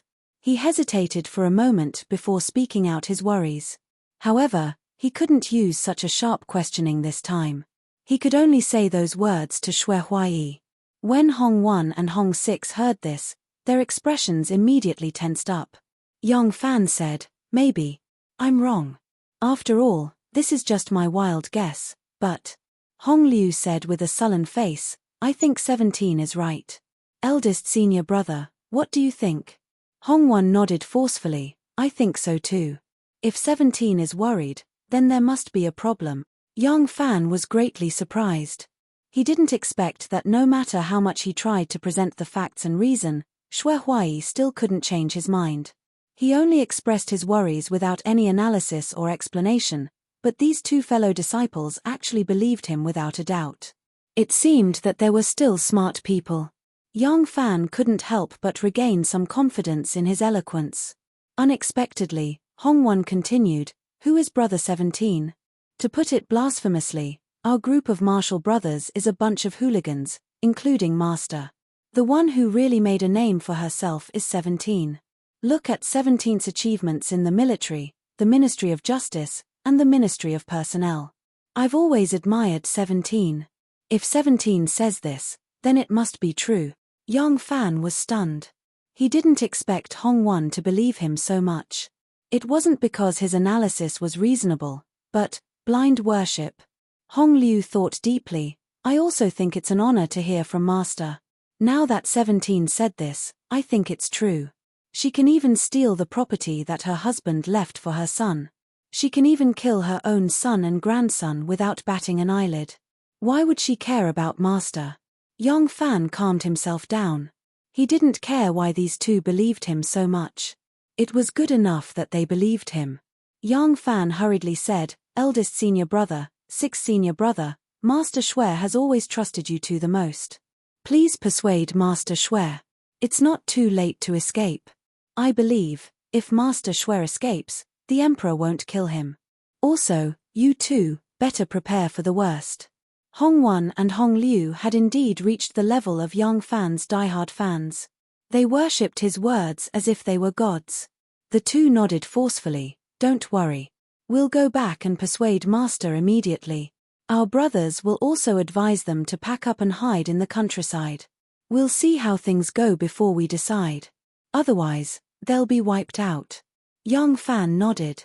He hesitated for a moment and added in a low voice, "If Master Shui still doesn't listen, I think, you two, should also plan early. If I'm not wrong, the Emperor won't tolerate it for too long. Once the fire in the palace dies down, he'll immediately." Hongwon and Hong Liu looked at each other. Hongwon said to Young Fan, 17, "Don't worry. You have a family and a business. You're willing to take such a big risk for Master. Master and us brothers haven't been friends for nothing. Don't worry about us. Don't come here for a while. You don't want to be implicated. We're all single. You have a wife and a son. You have to think about your family." Young Fan understood what the two meant. He said in surprise, "Eldest brother, you too." Hong Liu was still smiling. He said, 17, "You're very capable, but we're not. We're just ruffians in the alleys. If it weren't for Master, we wouldn't be able to eat and drink well. We would have been beaten to death and become corpses in the sores long ago. If Master is willing to leave, we'll go with him. If he doesn't, then our cheap lives are worthless. We'll just have to compensate him." Young Fan looked at him in surprise. Hong Liu didn't think he said anything heroic. Hongwon nodded with a matter-of-fact expression. They weren't good people, but loathsome ruffians in the streets. They bullied the good, ate free meals, and took advantage of young ladies and young wives. They were detestable and had no moral integrity to speak of. However, in their eyes, loyalty was 10,000 times more valuable than their cheap lives. Young Fan had already been beaten black and blue by Shui Huai's stupidity. However, the stupid words of these two equally stupid people had inadvertently touched his heartstrings. He silently stared at the two for a long time. He lightly patted Hong Liu's shoulder and said with a serious expression, "Many righteous people are like dogs. Good, good, good." Young Fan turned around and strode out of the White Horse Temple. At this moment, he had already decided that no matter what, he would save Shui Huai's life. Although he was domineering and stupid, although both the rich and the poor hated him, although he lived like a clown, he was still his friend. Young Master Jiang didn't have any friends. He was high and mighty. He didn't even care about the Emperor. He was a clean freak. The most beautiful woman in the world was dirty in his eyes. However, he would rather have a friend now. Even if it was just a dog-meat friend, he could chat with him and drink with him. He would rather have a woman now, even if it was just a prostitute with a bit of pearl lips. She could add fragrance to her red sleeves, pour wine with her soft hands, and let him get drunk. He sat alone in that ridiculously clean room. From morning to night, he had been sitting there for a whole day. His posture hadn't changed. Except for his thoughts, it seemed that everything about him had died. Yuan Tingyun had walked back and forth outside the room more than 10 times. He still didn't have the courage to open the door. No one dared to disturb him. No one dared to comfort him. No one dared to ask him if he wanted to eat something. No one even dared to express their concern for him. Because this was what he always asked of others. Perhaps, there was only one person who wasn't afraid of him. It was a baby girl, named by him, Abandoned Slave. Abandoned Slave giggled when she was happy and cried when she was unhappy. She was the only person who ignored his existence and didn't care whether he was in a good or bad mood. Worried that she would disturb him, the wet nurse had already carried the baby to the easternmost room. He couldn't hear the baby's laughter or crying anymore. This made young Master Jiang feel a little regretful. Right now, he wanted to hear any sound. At the very least, it would mean that he was still alive. The absolute silence had caused even the slightest sound to prickle his eardrums. He was defeated. He was utterly defeated. But he didn't want to accept it. How could he accept it? From the beginning to the end, the lucky young fan did not have the slightest bit of credit. He had relied on his good luck to pick up the victory of this duel for free. Who would have thought that Xue Huai, that bastard, would be so jealous that he dared to burn down heaven and Mingtang? Who would have thought that the emperor would vent his anger on that idiotic old nun of Kawachi? The imperial censors, who sailed with the wind, were like a group of dogs raised by the emperor. If their master didn't like someone, they would immediately rush out and bark.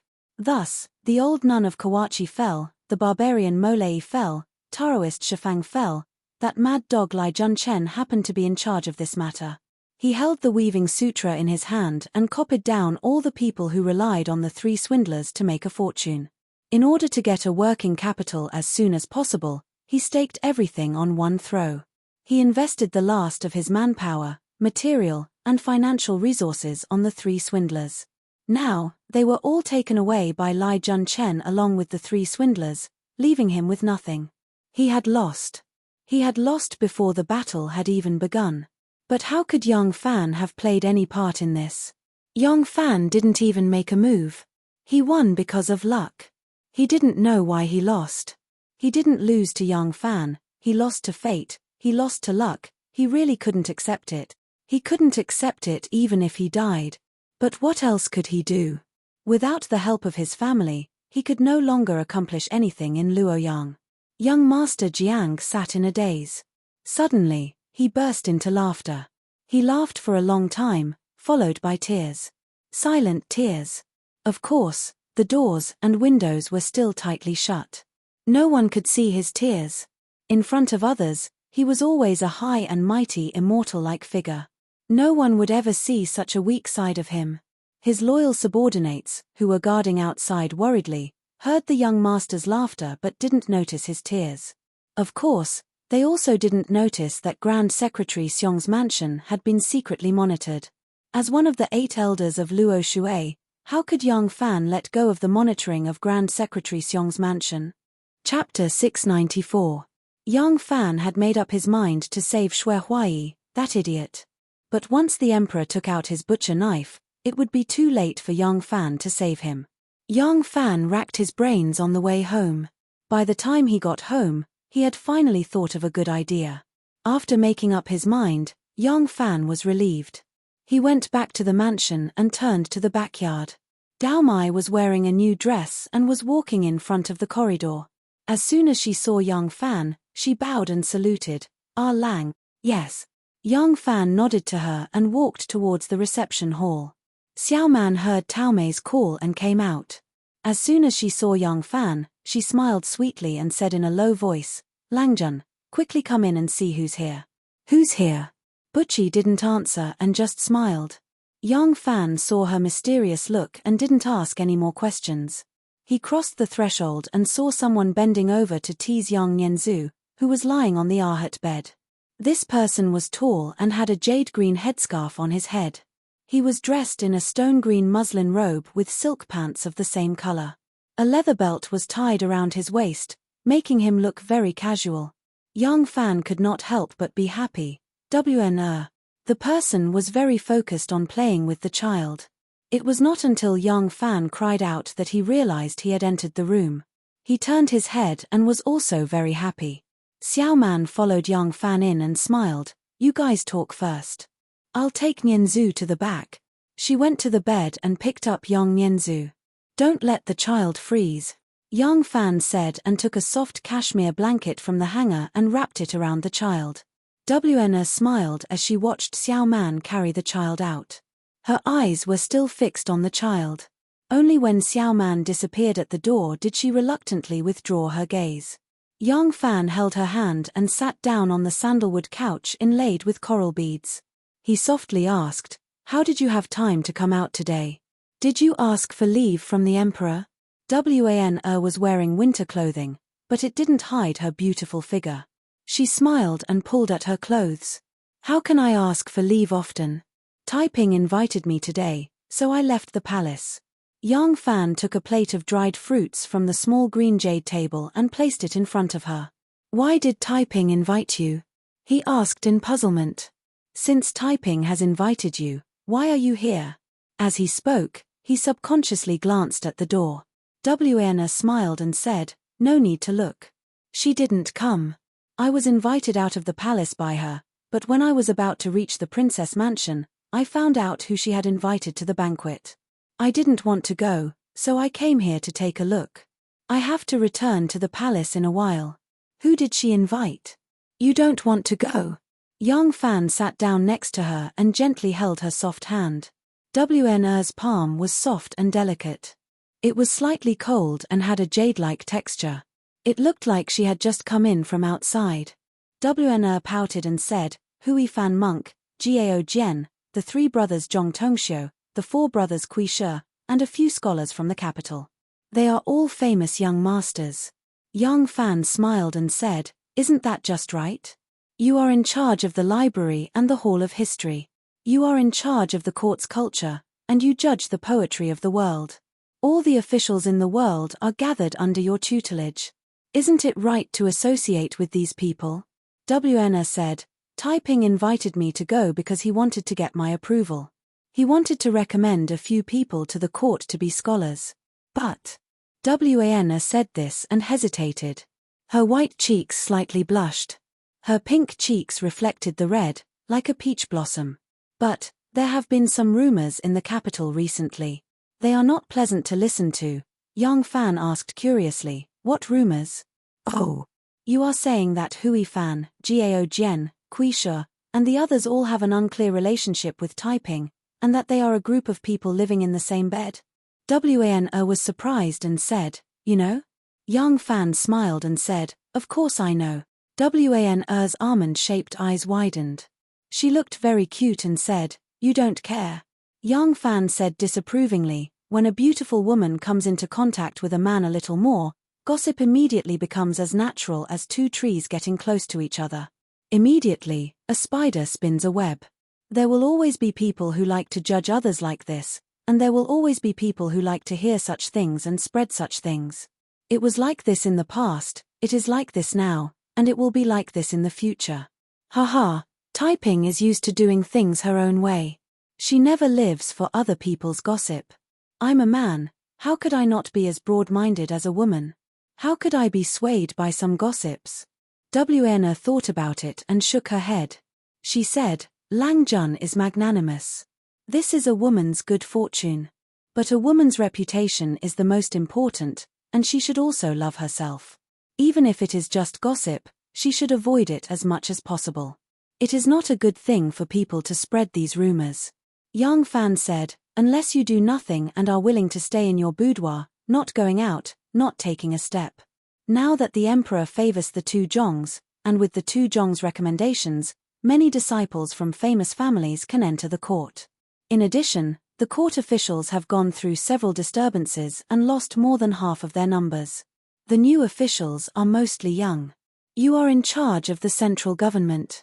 In the future, you will have to interact with these young officials. When that time comes, where will you hide?"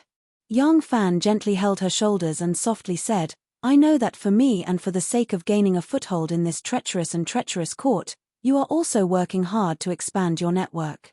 If you are afraid of words, your hands and feet will definitely be tied. Moreover, you have already arrived at the princess's mansion, but you turned back halfway. Once she finds out the reason, she will definitely be unhappy. Don't mind these idle people. But, Wana said. All right, young Fan said, I have something I need typing's help with. Let's go together. Since you have already left, don't go back. Turn around and say that there is an urgent matter in the palace that needs to be handled. Come, let's go out first. When we get on the carriage, we can slowly talk about it. Wana had no choice but to be pulled by young Fan and reluctantly walked out.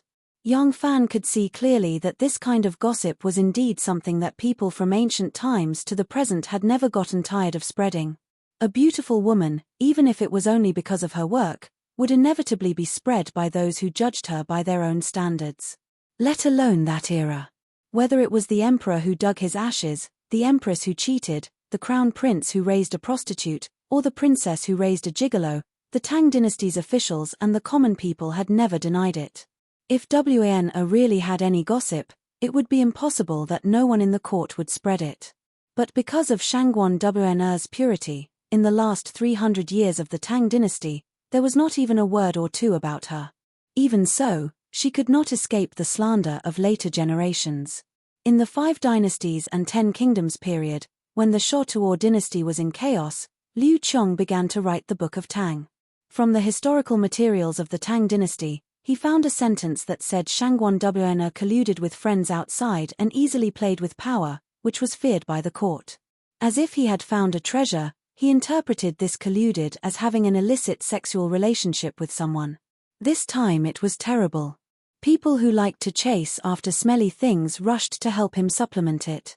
In the end, an erotic story replaced the historical facts. The Wu Ju period was the most special period of the Tang dynasty. Because this period was the period when the only empress in China's history reigned, women with special status like Shangguan Wana and Princess Taiping could play an important role in politics that women of other dynasties could not. If Wana did not hold a position in front of the emperor, then the Li protectors would lose their important eyes and ears by the side of the emperor. They would not know many major policies and decisions of the court, and it was difficult to say whether it would lead to irreparable mistakes because of a delay in information. If Princess Taiping did not use her special status as the princess of the Tang dynasty and the daughter-in-law of the Wu family to recruit officials and protect the power of the Li protectors, then on the day of Wu Zetian's death, the important positions in the court would probably all be occupied by the Wu family. The political power of the Li protectors could only have the heart to kill the thief, but not the power to reverse the situation. Young Fan did not want Wana to have her hands and feet tied because of this. It should be known that their power in the court was still very weak, and they planned to use the palace coup to restore Li Tang. Wana's role in this was more useful than 100,000 soldiers, so he must not let her carry the psychological burden. Because of this, young Fan tried hard to dispel Wana's worries. Wana's worries were different from Zhong Shuo's. Zhong Shuo was a gifted scholar of his generation, and he cherished his reputation very much, so he alienated Taiping because of gossip. But Wana's worries were 90% because she did not want to make young Fan unhappy. Lang Jun could understand her difficulties, so the knot in Wana's heart was naturally untied, and she no longer had so many worries. The two of them talked as they walked, and when the knot in their hearts was untied, they could not help but speak words of love. Although the two of them had become husband and wife long ago, they had only been together for a short time. The few words of love from young Fan still made Wana's heart sweeter than honey. In a daze, they only felt that time passed very quickly. It was a rare moment of warmth, but in the blink of an eye, they had arrived at Shongshan Square. Further ahead was the Tianjin Bridge. Young Fan and Wana reluctantly said goodbye, and sat back on his own war horse. He watched Wana's carriage pass the Tianjin Bridge, and disappeared at the bridgehead. Then he turned the horse and turned towards Shongshan Square. Earlier, when Shanghai Wana rushed to Princess Taiping's mansion, Princess Taiping had indeed received the news. Wana was invited by her, and she had already sent people to wait in front of the mansion. Seeing Shanghai WNR's carriage coming over from a distance, with an official banner on top, how could she not know that she had arrived? Without waiting for the carriage to come near, the people of the Princess Taiping's mansion went in to report. As a result, by the time Princess Taiping arrived at the mansion, Shanghai WNR had already turned the carriage around and left. Princess Taiping's character was unbridled and brash. She did things her own way, loved and hated according to her heart, and was proactive. Whatever irrelevant people said, she would treat it as bullshit, and would not take it to heart at all. Therefore, she had no idea that the meticulous Shanghai WNR would care so much about those rumors and slanders. Shanghai WNR's sudden return made Princess Taiping puzzled. She thought that there was some urgent news from the palace, and the Shangguan had been recalled. Therefore, she was not annoyed. Instead, she was somewhat perturbed, not knowing what major event had happened in the palace. Originally, the guests were sitting in the hall, waiting for WNR to arrive before the banquet started. WNR left without any reason, and did not leave a word, so Princess Taiping ordered the banquet to start. The guests sat down, and the drinking started. At this moment, Gao Jian had just made a drinking command: "Tired of drinking at night, don't go home until you are drunk." This was a quote from the Book of Songs. If other people wanted to drink, not only they had to follow the meaning, form, and rhyme of his command, but they also had to use a sentence from the Book of Songs. This was a very common activity among scholars, and it was a test of knowledge. If there was a fake scholar who plagiarized poems and essays, he would immediately be exposed in this kind of situation. Even young Fan, who only had the foundation from his childhood, would not be able to handle this kind of scene of scholars drinking and drinking. Gao Jian's first command made everyone stumped. Quisha thought hard for half a day, and suddenly he raised his chopsticks and touched the wine. He laughed and said, "Got it. The wind and rain are like a dark cloud, the rooster crows incessantly." Everyone clapped their hands and laughed, repeatedly praising the brilliant line. Princess Taiping smiled, and was about to let Gao Jian drink a cup of wine as punishment when a maid quietly came in and whispered in her ear, "Your Highness, young Fan asks to see you." Chapter 695. Everyone, please enjoy your drinks. I have something to do and have to leave for a while. Princess Taiping picked up a white silk handkerchief and elegantly wiped the corner of her mouth. She smiled and nodded to a few guests who were in high spirits. Everyone was drinking and only Monk Hui Fan was boiling tea. He had just added a spoonful of salt into the pot when he heard Princess Taiping's words. He could not help but laugh and said, "Your Highness, could it be that you can't match Gao Silly's drinking order and want to escape?" Everyone burst into laughter. Princess Taiping didn't express her opinion. She just smiled at the crowd and walked away gracefully. In the small study room, young Fan was casually flipping through a volume of poetry. Suddenly he heard footsteps. He looked up and saw Princess Taiping standing in front of him. She was charming and fresh like a blooming flower. "Erlang, why are you here today?" "Of course I have something to do." Before young Fan finished speaking, Princess Taiping had already walked over. She turned around and her plump buttocks sat on young Fan's thighs. Young Fan took the opportunity to hold her waist. His other hand patted her round thighs twice and said with a smile, "It's a little heavy." Princess Taiping giggled, "I can't help it. Now I am pretending to be pregnant. I can't go out easily. I can't even practice kicking. So I am indeed fatter than last year." Her eyes wavered as she looked at young Fan and asked, "Am I ugly because I'm fat?" Young Fan's hands moved up and down, quickly touching the two hemispheres. He looked like he was considering and studying them. Finally, he nodded seriously and said, "Not bad, they're all in the places that should be fat. This slender waist and long legs don't have much fat." Princess Taiping giggled and slapped his mischievous big hand away. She wrapped her arms around his neck and said softly, "All right, my busy man, you don't come to me for no reason. Tell me, what do you want to discuss with me?" Young Fan said seriously, "This matter is a little troublesome. After thinking about it, I think it's best for my Ling Yu to handle it." Princess Taiping heard him call her name. She felt sweet in her heart. But she coquettishly rolled her eyes at him and said, "Stop flattering me. Get to the point. All right. Yang Fan readily accepted her advice. First, he slapped her plump buttocks, reminiscing the extremely bouncy touch, and then he began to talk about his matters. After Princess Taiping heard this, the smile on her face disappeared. She frowned and said unhappily, "Why do you care about his life and death? Why take such a risk for this person?" Yang Fan said, "There's no reason. It's just a friendship." Princess Taiping stared at him for half a day, sighed softly, and said, You shouldn't be so emotional." Yang Fan said, "It's not that I don't have a way to get rid of him directly. I just hope that he can recognize the truth on his own and give up. Otherwise, if I help him, he will think that I'm trying to harm him. Otherwise, I wouldn't have asked you for help." Seeing that he had made up his mind, Princess Taiping could not help but smile bitterly. Pondering for a moment, she slowly shook her head and said, "This man is simply a scourge. You save him. If he causes trouble again and the matter is exposed, it will affect our plan." Yang Fan said, "As for the future, you don't need to worry. The place I plan to send him to is high and far away. Even if he pokes the sky, the emperor won't know. What's more, I have my ways to prevent him from causing trouble.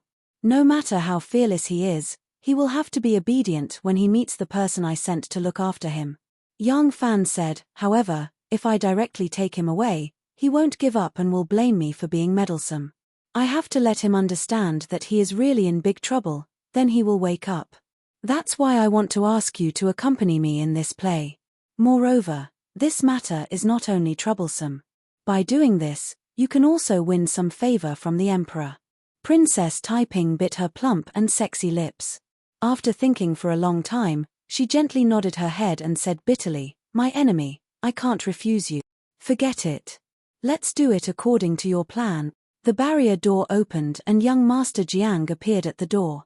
He was still spotless, still as white as snow, still high above, as cold as the snowy mountains of Kunlun, as arrogant as a god standing at the top of Kunlun, indifferent to all living beings struggling like ants. "Pack up and return to Fanyang." Young Master Jiang only lightly left such a sentence and closed the door with a crash. His emotions had not completely stabilized. He didn't want his subordinates to see that he was also weak. As the barrier door was closed again, Yuan Tingyun's expression became interesting. Young Master has finally thought it through. He immediately turned around and hurriedly arranged in a voice that didn't disturb young Master Jiang. There were 3 people monitoring Grand Secretary Xiong-jun. The leader was surnamed Feng, Master Feng. Master Feng's father used to be a man of the underworld. Later, when the world was gradually settled, he could no longer stay in the underworld. Master Feng's father had been a bandit for half of his life and didn't save much money. He only bought a few acres of land to settle down. At this time, Master Feng was already in his early 40s. Since he had settled down, he began to take care of carrying on the family line. However, he was not rich and was an outsider with no relatives or friends. It was really difficult for him to find a wife. Later, after a lot of effort, he reluctantly found a wife. In fact, his wife was fair and beautiful. Her family also ran an oil factory. No matter what, she was good in all aspects. The only pity was that she was too tall. For a girl, she was nearly 1.78 meters tall. In that era, it was simply a nightmare. No man was willing to marry a woman who was a head taller than him. Although there were men taller than her, it was as difficult as ascending to the heavens to get married at the right age and in all aspects. Seeing that his daughter was getting older and older, because she couldn't get married, and because her 3 brothers were worried that she would split the family property, they always treated her coldly. This caused the old girl to wash her face with tears every day. Only then did she make do with Master Feng. Master Feng wasn't tall. When he was a bandit, this was his advantage. Therefore, for more than 20 years, he was always able to escape from countless encirclement and suppression by the soldiers. However, marrying a wife who was so much taller than him, Master Feng was also under great pressure. For a long time, he had to go to the fields and finish work at different times with the villagers. This was to prevent them from traveling together and being laughed at. He named his son Master Feng because he had placed all his life's hopes on his son. He didn't wish for anything else but for his son to grow taller and not repeat his mistakes. Because of his wife's height, people would laugh at him. Unfortunately, Master Feng didn't live up to his father's expectations. He completely inherited his father's excellent genes. Because of this, he was often beaten by his father since he was young. As he was beaten, he would scold, "Bastard, why do you look so much like me? Why do you look so much like me?" However, being short had its advantages.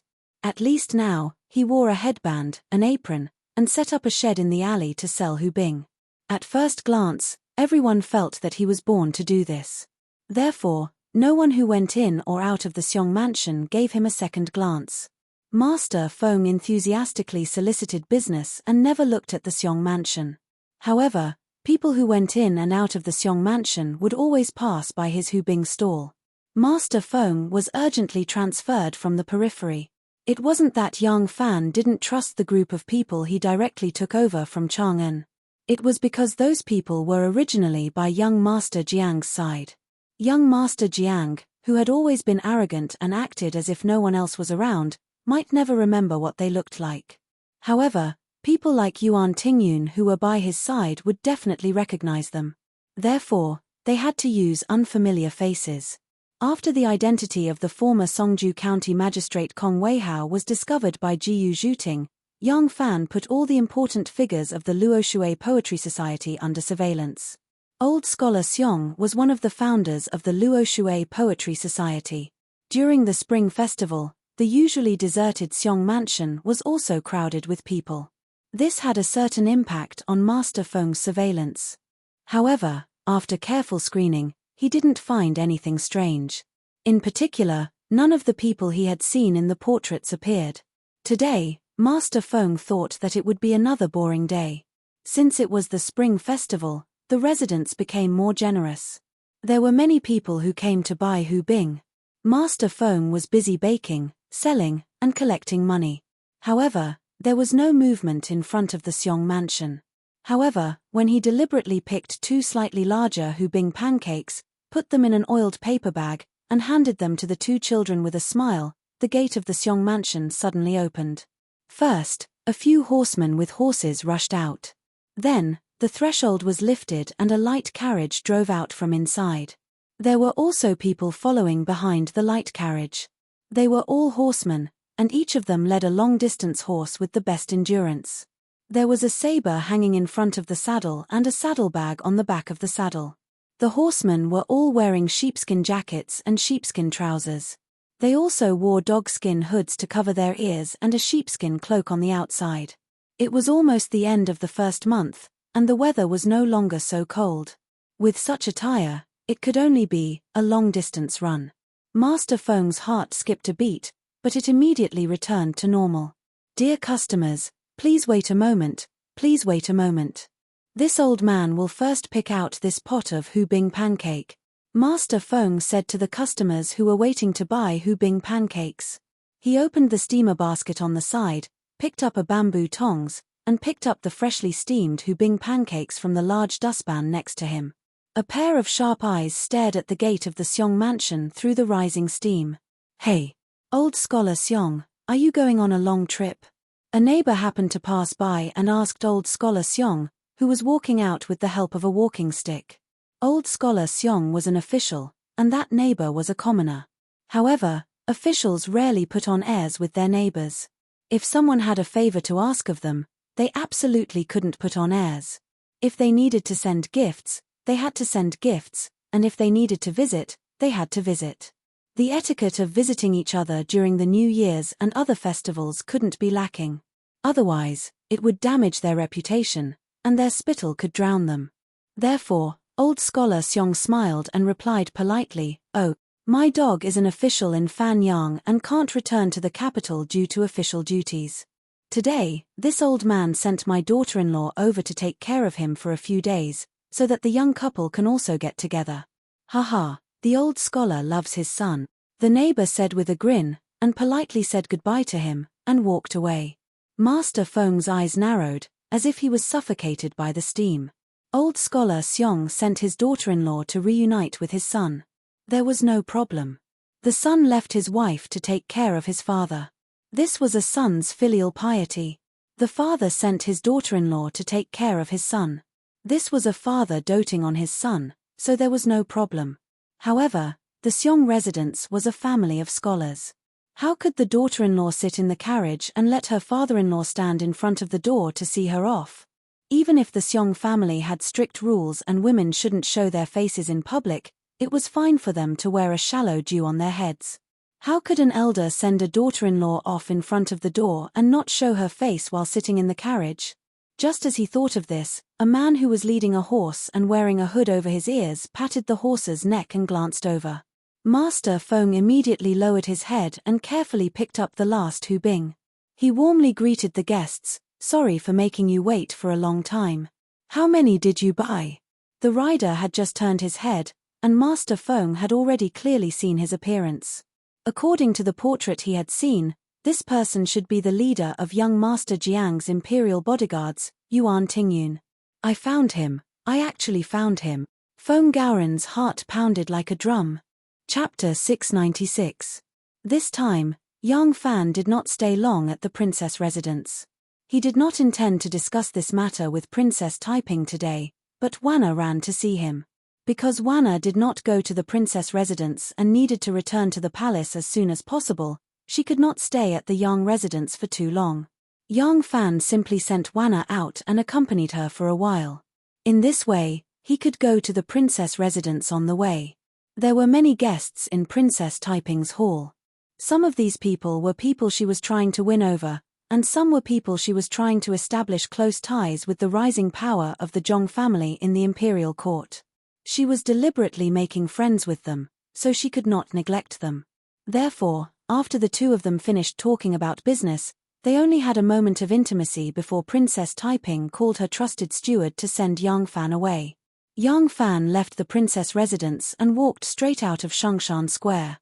He had just turned into Ding Ding Long Street and was about to turn his horse back to the residence when suddenly a person ran out from Jishan Square opposite. His hair was disheveled and his face was covered with blood. Yang Fan pulled the reins and looked at the person who was holding his head and running towards Tianjin Bridge. He could not help but show a puzzled expression on his face. The bodyguard Ren Wei rode his horse to the front and called out softly, "Sovereign?"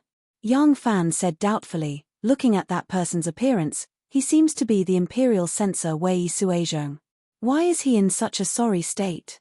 Yang Fan was about to leave when he thought about it and ordered, "Send someone to follow him. If that person is indeed Wei Suizhong, find out what happened to him." Ren Wei complied and called a bodyguard over and whispered a few words to him. That person then rode his horse and chased after Wei Suizhong. Yang Fan took a deep look at Jishan Square opposite and then turned his horse to leave. The person with disheveled hair and a bleeding head was indeed Wei Suizhong. Wei Suizhong was going to Lai Junshen's house to drink today. He went to drink this time, but it was not because Lai Junchen gave him an invitation. Almost all of Lai Junshen's former henchmen had been killed, leaving only Wei Suizhong. As a result, the relationship between him and Lai Junchen grew closer day by day. Usually, he would come to the residence at any time, and whenever Lai Junchen saw him, he would order the servants to prepare some food and drink a few cups with him. Wei Suizhong was a henchman of Lai Junchen, so he had very few friends. He had nowhere to go during the festival, so he became a frequent visitor to the residence. However, when he came to the residence today, he was blocked by the Lai Junshen's family. Because someone came to the mansion today. It was Madame's maiden family. Although the Wang family of Taiyuan looked down on Lai Junchen from the bottom of their hearts, Lai Junshen's official fortune had always been good. He used to be the deputy minister of the imperial censor and had great power.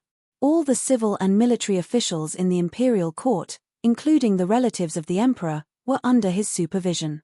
Although the Wang family of Taiyuan, a millennium-old aristocratic family, felt a little ashamed of this son-in-law's background, under his protection, all the officials involved in the Wang family could be protected in many political disputes in the court. In this way, it seemed that it was not a loss to lose a daughter. Lai Junchen, who had been silent in Tongju for several years, had made a comeback and held the posts of capital governor and assistant minister of agriculture at the same time. The position of capital governor was not a position that just anyone could hold. From this, it could be seen how much trust the emperor had in him. Moreover, it could be predicted that it would not be long before he would be promoted or receive an even more important position. When the time came, the Wang clan would definitely need his help. In the past few years, when Lai Junchen was in dire straits, the Wang clan paid him no heed, and the relationship between the two parties had become extremely indifferent. Thus, taking advantage of the new year, the Wang clan specially sent some juniors over to pay New Year's greetings, hoping to mend their relationship with Lai Junchen. Lai Junchen's recent affairs had been smooth sailing. Other than Li Zhaoda and Yang Fan, those two unlucky eyesores that he hadn't killed yet, there was almost nothing else that he didn't like. Last time, when he went to Dragon Gate to hold the barbecued tail banquet, he had returned shamefully. However, on the way back, he noticed that the dancers from the western regions that Huzeruo had brought had blonde hair, blue eyes, and enchanting figures. When they walked, they swayed their little buttocks. Each and every one of them was a little seductress. Thus, he hinted at them to Huzeruo. Huzeruo seemed to be extremely reluctant to part with them, but he didn't dare to offend him. After dilly-dallying for a few days, he still sent the 12 dancers to his manor. He even sent the slave purchase contract for the 12 dancers. The son of the disciplinary official Fan Jian stood at the entrance of the Ministry of Justice, crying out for his father's innocence. He accused Lai Junchen of treating human life like grass. In order to get them to accept the lawsuit, he didn't hesitate to commit suicide. In the end, the rescue was unsuccessful and he died. On that day, the assistant minister of the Ministry of Justice, Liu Rushuan, wept at the sight of this, which greatly disgusted Lai Junchen. These past few days, he had been pondering how to punish Liu Rushuan. Liu Rushuan had somehow heard the news and was so frightened that she immediately wrote to the emperor, complaining of her old age and requesting to retire. The emperor had already agreed. Lai Junchen was naturally happy that another nuisance had been removed. The Wang family of Taiyuan had sent a few juniors over to pay their New Year's greetings in an attempt to ease relations. He was well aware of the fickleness of human relationships. However, the Wang family needed his power for their own use, and he similarly needed the status of the Wang family to add gold to his name. Thus, he didn't care too much. Today, he had even specially set up a banquet to entertain the people from the Wang family. Today's banquet could also be considered a family banquet. Since it was a family banquet, outsiders who weren't invited naturally couldn't attend. When Wang Shi betrothed Lai Junchen, although the Wang family was unwilling, marrying off their daughter was too careless and would lose face for the Wang family. Thus, the dowry didn't shrink. Other than the dowry, they also brought many subordinates and servants. Lai Junchen was born a ruffian and didn't have enough resources. Where could he find servants from such a large family, who understood the rules, and who had a high status? Thus, the servants in the manor were all part of the Wang family's dowry. Today, the Wang family had come to the manor for a banquet. Wei Suizhong wasn't invited by the patriarch, so the servants from the Wang family naturally wouldn't allow him to enter. When Wei Suizhong came, he had drunk some wine and was already a bit tipsy. When he was blocked by the servants of the Lai family, he felt a bit embarrassed. He didn't think of himself as Lai Junchen's lackey, but rather as Lai Junchen's friend. The servants of the Lai family clearly didn't put him in their eyes. Wei Suizhong took advantage of the wine and cursed at the servants. Then he barged into the manor and humiliated the guests from the Wang family. As someone who came from a ruffian background, when he started cursing people, there was no way he would say anything nice. He put the Wang family in a difficult position, and their expressions were extremely ugly. Poor Madame Wang. She was clearly the daughter of a rich and powerful family, but her husband, Duan Jian, was forced by Lai Junchen's despotic power to divorce her and hand her over to Lai Junchen. While she served this ruffian husband, she also had to endure the humiliation. From time to time, she would ask Lai Junchen to do something for the Wang family. In the end, after Lai Junchen was demoted to Tongju, there was no news of the Wang family. Now that Lai Junchen had made a comeback, the Wang family came to curry favor with him. Although Lai Junchen didn't say it, she could clearly see the disdain in his eyes. It made her unable to raise her head in front of her husband. And those nephews and juniors of the Wang family were all arrogant young masters. The Wang family couldn't protect their daughter and was forced by Li Junchen to be his wife. Through this daughter, they obtained many benefits from Li Junchen, but they still looked down on this daughter, as if she had lost a lot of face for the Wang family. Under the hypocritical and cold politeness of those nephews, Madame Wang could feel the disdain and contempt in their hearts. Sandwiched between her husband and her maiden family, Madame Wang forced herself to smile. She didn't know how bitter she felt in her heart. Now that Wei Suizhong used the excuse of being drunk to barge into the living room and scold the Wang family, she was put in a difficult position. Madame Wang left crying. Seeing this, Li Junchen was also a little angry. He ordered people to tie Wei Suizhong up to the pillar of the hall and poured a bucket of cold water on his head to wake him up. Madame Wang's many years of humiliation and resentment towards her family and husband had accumulated until today. Finally, she was provoked by Wei Suizhong to explode. Wei Suizhong tore away the last layer of her dignity in front of her maiden family. Her maiden family didn't understand and spoke coldly to her, which made her feel even more hopeless. Madame Wang returned to her bedroom crying and closed the door. After a long time, there was still no response from the servants. They forced open the door and saw that Madame Wang had hanged herself. After trying to save her for a long time, Madame Wang couldn't be saved. This poor woman finally didn't have to be the family's trading item anymore. She also didn't have to be Li Junchen's plaything anymore. Although Li Junchen didn't take this kidnapped wife seriously, because of Wei Suizhong's rudeness, his wife hanged herself. He was still quite angry. So he found a whip and ruthlessly whipped Wei Suizhong before telling him to scram. In Li Junchen's mind, this woman died. Although it was a pity for her good family background, he was really tired of seeing this woman's resentful and unsmiling face all day long. Since she was dead, he would go back and see which family's wife was pretty, cute, charming and dignified. Then he would snatch her back and make her the official wife. But Wei Suizhong didn't know what he was thinking. After a pail of cold water was poured over him, he woke up half of his mind. When he heard that Madame Li Junchen had committed suicide because of his rudeness, he was scared out of his wits.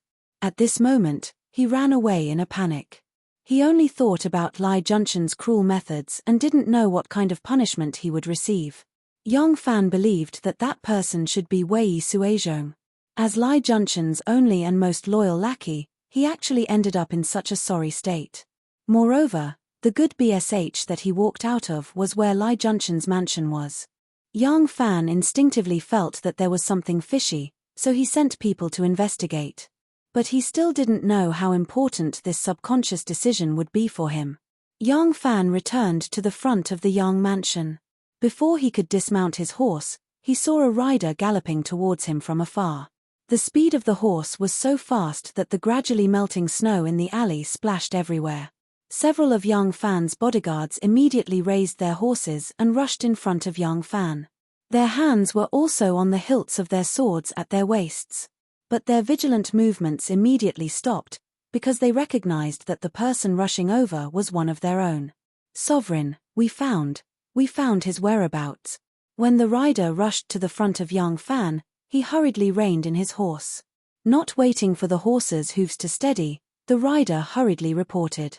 This was near the front screen wall of Yang Fan's mansion. Other than Yang Fan's bodyguards, there was no one else around. That person had no scruples, so he called Yang Fan sovereign. Even so, he deliberately lowered his voice. "Who? You mean?" Yang Fan subconsciously asked this one word, and immediately realized. For a moment, he was so excited that his voice trembled. He gripped the saddle tightly, leaned forward, and said urgently, You mean, you found him?" The person nodded repeatedly. "Yes, this subordinate has already sent people to keep a close eye on him." "What should we do now, Sovereign? Please make a decision." Yang Fan immediately ordered, "Ren Wei, go get a few more people, listen to my orders." Ren Wei agreed, jumped off the horse, and rushed into the mansion.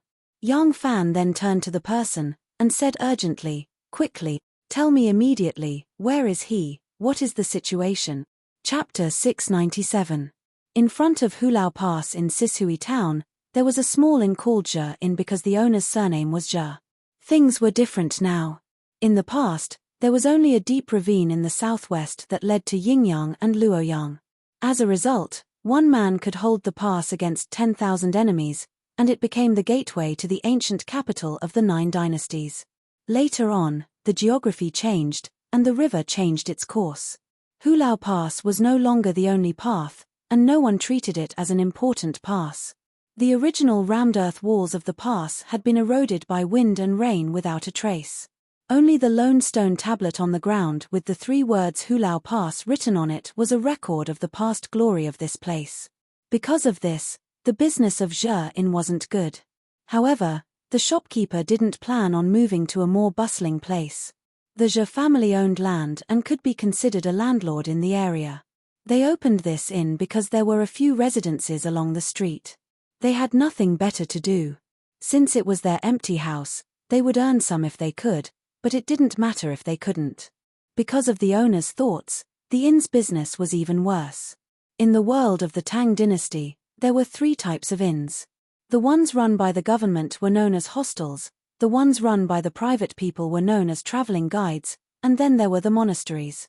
If you went there, you would pay some incense money, and the receptionist monk would arrange a place for you to stay. There were no hostels run by the government in Sishui town, nor were there any temples. There were only traveling guides run by the private people.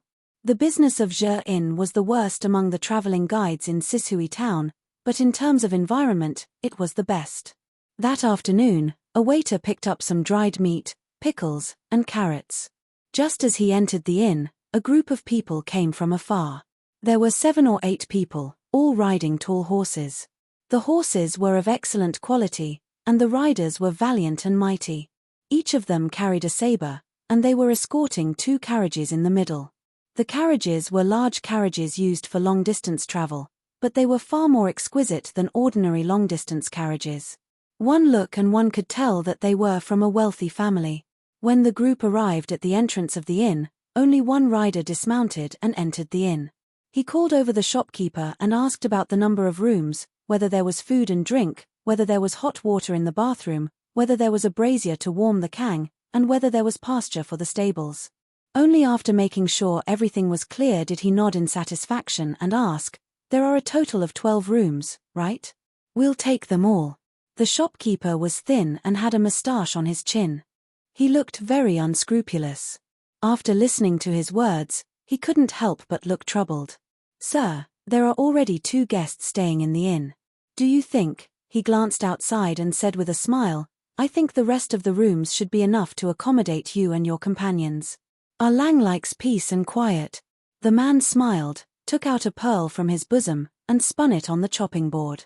The pearl immediately began to spin, and when it was reflected by the sunlight, it looked like a rainbow. "Shopkeeper, do as you see fit. We'll only book it for 1 night and leave tomorrow morning. Once it's done, it'll be yours. The shop charge will be calculated separately." The shopkeeper stared dumbfoundedly at the pearl the size of a longan fruit, his face filled with greed.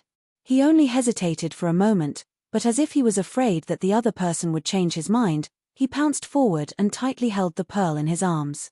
After the time it took for a stick of incense to burn, 2 customers came out of the shop with their bags on their backs, cursing and swearing.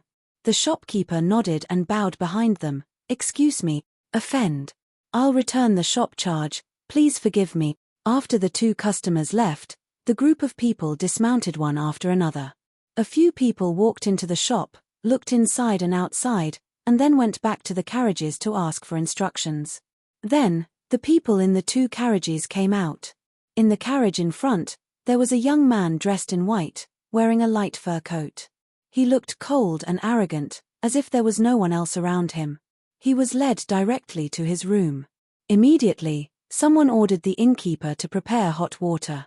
The shopkeeper was about to ask someone to move the bathtub, but he didn't expect that the guards would move one of the carriages themselves. The shopkeeper was stunned. When the waiter brought the boiling water in, he saw that the bed, pillows, covers, and everything else had been replaced by the waiter's own. Even the tables and chairs were covered with a snow-white ribbon. The waiter was speechless, But he didn't stare for long because he was immediately chased out. A fat woman came down from the second carriage, holding a baby in her arms. The woman was obviously a wet nurse, but the mistress was not seen. Looking at the situation, the child should be the son of this young man who loved cleanliness. Who knew that the child was not arranged to live in the room next to the young man, but in the room on the right of the second row, furthest from the young man's residence. It was said that the child was afraid that if the child cried at night, it would disturb the master's rest. Then, a group of tall and strong guards came into the shop, ordering the shopkeeper and the waiters to take care of the horses, walk them, water them, stables them, and feed them. When it was time to eat, the chef in the inn was chased away again. One of the guards went to the kitchen and brushed the pot until it seemed to be thinned. The innkeeper felt his heart ache when he saw this. Then, he made 2 dishes, some rice and noodles, and used his own cutlery to serve them to the room of the important master. Then, he asked the chef in the inn to cook for the guards who accompanied him. Although these people looked rather arrogant, they were not bossy or unkempt. They all spoke very politely, and did not indulge in drinking. The innkeeper had already obtained a bright pearl, and seeing that the customers were very well behaved, he naturally beamed with joy. The unhappiness caused by their previous excessive attention also vanished like smoke in thin air. The weather had not warmed up yet, and the town was cold and solemn at night. This shop was located in a remote area, and it was completely booked. There was no such thing as staying up all night, hiring prostitutes to drink, gambling, and eating. Therefore, it was especially quiet. Everyone had a good night's sleep until the rooster crowed and the sun rose from the east. A few guards got up first, dressed neatly, went to the backyard to look at the horses, and ordered the waiter to set up the carriage. This was the place where the guests brought their own cook into the kitchen, brushed the bottom of the pot until it was thinner, and then started cooking. After serving the master's food, they packed the food in boxes and carried it to the master's room. Then, they ordered the cook in the shop to cook. When the food was ready, it was placed on 2 tables. The guards who had not shown up before also came out. Everyone sat down and looked around. One of the guards, who looked like the leader, suddenly asked, "Where's Auntie Gao?" The others then realized that the woman with the fat child was not here. Immediately, a young man jumped up and said, "I'll go call her." The man passed through the main room and hurriedly turned to the second room. He walked to the rightmost room and gently knocked on the door. "Auntie Gao?" There was not the slightest sound in the room. The man knocked twice more and called out again, but there was still no sound.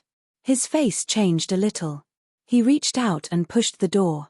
It was not bolted from the inside, so it opened with a creak. The room was silent, and there was no one in sight. The man rushed to the bed and reached out to open the curtains. Seeing that the bed was neatly made and there was no one there, he could not help but scream, "Auntie Gao is gone. The child is gone." In young Master Jiang's room, Yuan Tingyun was sweating profusely as he stood there. There was food in front of young Master Jiang, but he could not eat anymore. He tried to maintain his composure in the face of danger, but his face looked as if he had been exposed to the cold wind for 3 days and 3 nights, and it was frighteningly green. Gone. Even the adults and the child disappeared just like that. Yes. They're all gone. Young Master Jiang sat there woodenly, and slowly said, "You didn't arrange for anyone to be on duty at night?" "Of course." Yuan Tingyun hurriedly explained, "We have a total of 9 people, including the coachman. We are divided into 3 shifts of 3 people, and every night, we have to be on guard." Young Master Jiang slowly raised his eyes, glanced at him, and asked, "How did you arrange it?"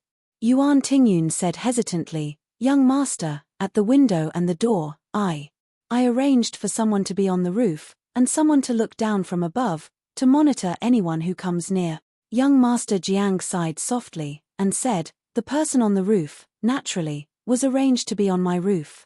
Yuan Tingyun stammered, "Yes, yes." Young Master Jiang frowned slightly, and asked doubtfully, "Where would Auntie Gao go with the child?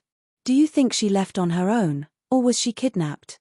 Yuan Tingyun hesitated for a moment, and answered, "It's impossible that she left on her own. Auntie Gao is just an ordinary woman, and in the middle of the night, she is unfamiliar with this place. Even if she had any plans, she would not take this risk." Young Master Jiang lightly tapped his fingers, and said in a low voice, "Then, if she was kidnapped by someone, who do you think it could be?" Yuan Tingyun hesitated, and said, "Perhaps, someone saw our extravagance, and mistakenly thought that the child was young master's, so they took her as a hostage, and wanted to extort money." Young Master Jiang frowned slightly, and shook his head lightly, and said, "I have a bad premonition. I feel that this matter seems to have something to do with young Fan." Yuan Tingyun said decisively, "It can't be him, he doesn't even know he has a daughter. Besides, if it was him, it wouldn't be as simple as kidnapping the child quietly." Young Master Jiang thought for a moment, and nodded lightly, and said, "That makes sense. It's just that, it's really unbelievable that a few thieves could steal 2 living people from under your noses without making a sound." Yuan Tingyun smiled bitterly, and said, "Young master, even martial artists, if they didn't know that someone was coming, and were careful when they slept, they would be no different from ordinary people after a good sleep. We didn't encounter any problems on our way out of Luoyang, so it's inevitable that everyone would slack off. Moreover, although those rats and dogs can't be shown in public, they have their own unique points." Young Master Jiang lightly exhaled, and said in a low voice, "Yes. If someone really kidnapped them for money, then it's easy. We just need to sit here and wait for them to name a price." "I'm afraid." Yuan Tingyun said loudly, "Young master, don't worry. It's impossible for young Fan to do it. Not to mention that he doesn't know he has a daughter in this world. Even if he knew, he wouldn't steal his daughter back quietly and be done with it." "So." Before Yuan Tingyun's voice died away, a long laugh came from outside the door. "You're right. Of course I wouldn't come quietly, and leave quietly. Aren't I here now?" Chapter 698. The door opened with a bang. 2 of young Master Jiang's men retreated step by step with sabers in their hands. Young Fan walked in with his head held high, forcing them to keep retreating. Ren Wei and a few other guards of the successor hall also guarded young Fan closely with sabers in their hands. Yuan Tingyun was shocked and cried out involuntarily, "It's really you? How could it be you?" Young Fan stopped and smiled, "Why can't it be me?" Yuan Tingyun said in disbelief, "How did you know you have a daughter? Since you stole the child, why didn't you attack immediately?"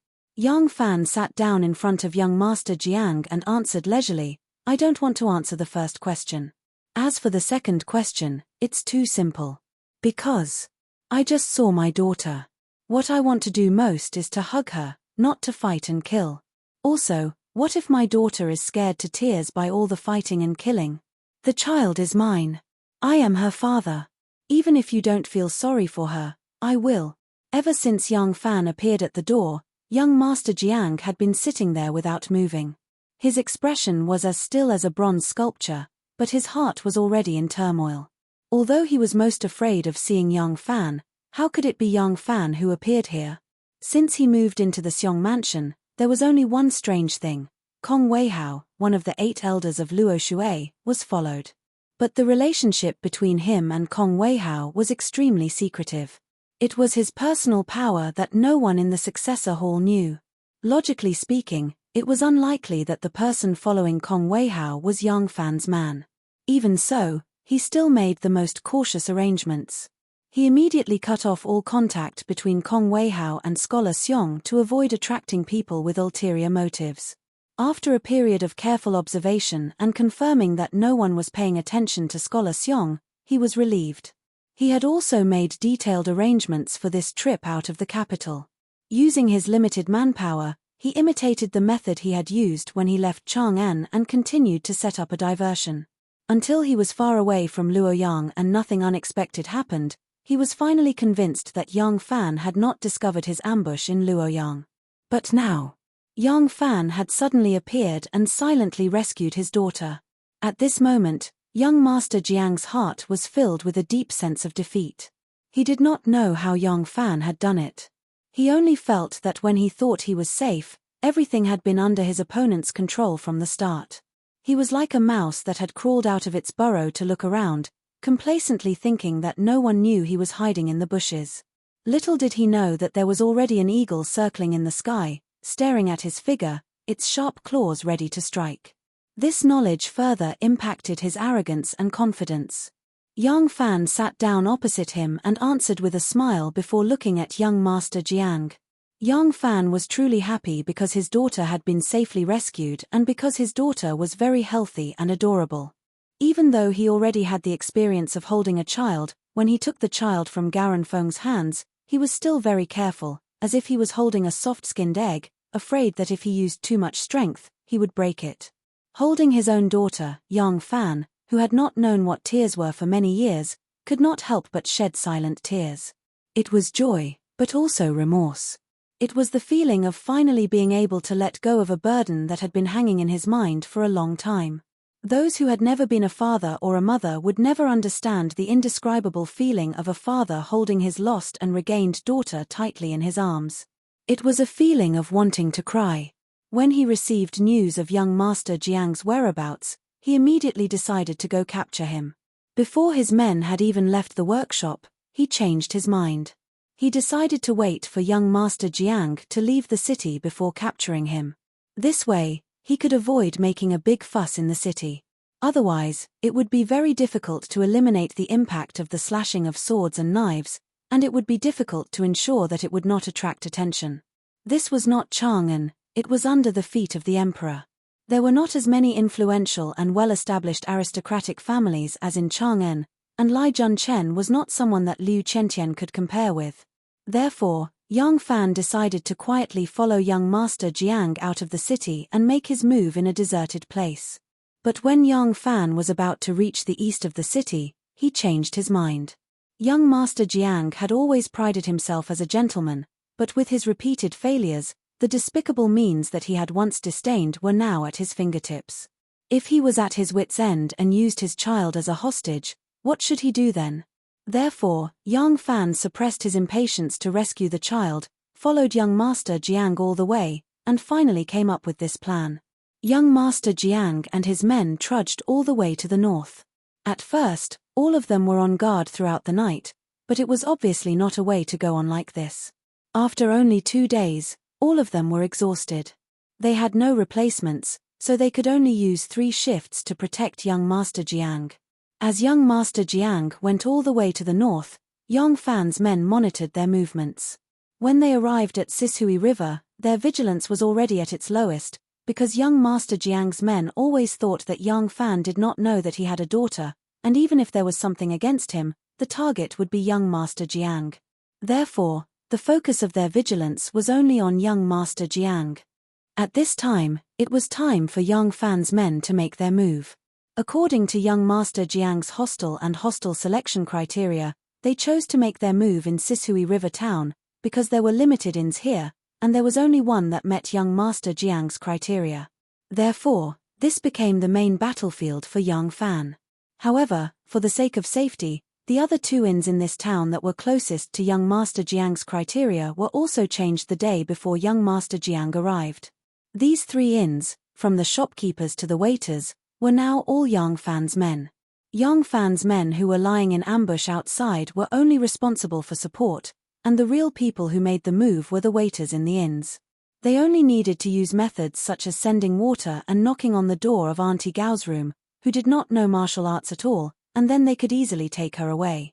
Early this morning, the other 2 inns had been returned to their original owners. The original owners had received a large sum of money and given the workers a day off. Early this morning, they had taken back their inns without any changes. In their eyes, this was a very legendary event. However, the people who worked in the carriage and ship shop were the places that came into contact with the most incredible things in the world. The shopkeepers were experienced and knowledgeable. After getting benefits, they just kept quiet and made a fortune. No one was stupid enough to make it public. Maybe a few decades later, they would hold their little grandson on their knees and tell him about today's adventure. They would also add some oil and vinegar to the story. But for now, they kept their mouths shut. And this shopkeeper, after receiving a large sum of money that could be used to demolish and rebuild the whole house, also felt relieved and went home to sleep. The shopkeeper said, "Return to the inn at noon." Now, all of Yang Fan's worries could be put down, so when he faced young Master Jiang, he was in high spirits and relaxed. Young Master Jiang didn't understand Yang Fan's expression. It was only because his daughter was safe and sound. He saw it as a victor's demonstration to him, but he was speechless. He was defeated, he was indeed defeated. This time, he couldn't find any reason to do so. All of you, get out. Young Master Jiang suppressed the anger and despair in his heart. After a long time, he said a sentence that did not tremble. Yuan Tingyun said worriedly, Young Master. Young Master Jiang smiled coldly, he won't kill me. If he wants to kill me, you can't stop him. According to young Master Jiang's character, at this time, he would only impatiently say get out. He did not need his subordinates to understand why he gave this order, he only needed them to obey. But today, he gave an explanation to his subordinates, which made Yuan Tingyun, who was familiar with his character, a little surprised. Yuan Tingyun looked at the calm and composed young Fan, then looked at the people outside the door who were far ahead of them. He secretly sighed, waved his hand, and walked out first. The door was closed. The people on both sides stood in the corridor, holding swords and all kinds of strange weapons, staring at each other. One side was the private army of the former overlord, and the other side was the bodyguard of the new overlord. Yang Fan walked to the window and opened it. A gust of fresh air suddenly rushed into the room. Through the window, there was a courtyard between the two houses.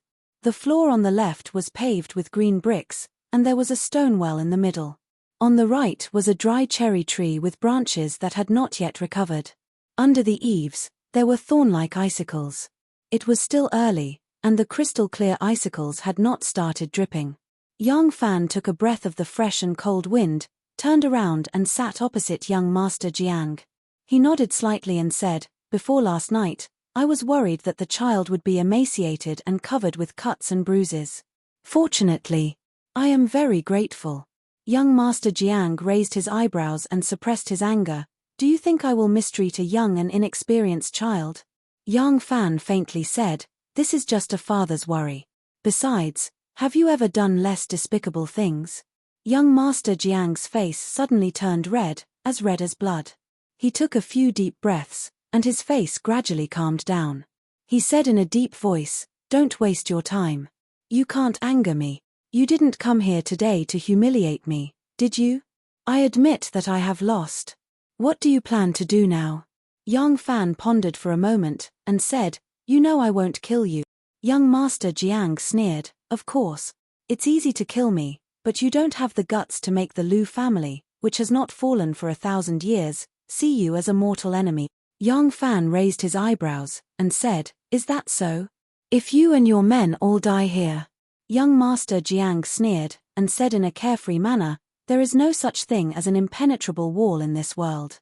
Can you guarantee that there will not be any traces left for my Lu family to find out? Do you think your subordinates are absolutely reliable? Yang Fan said, The Hall of Succession doesn't belong to your Lu family.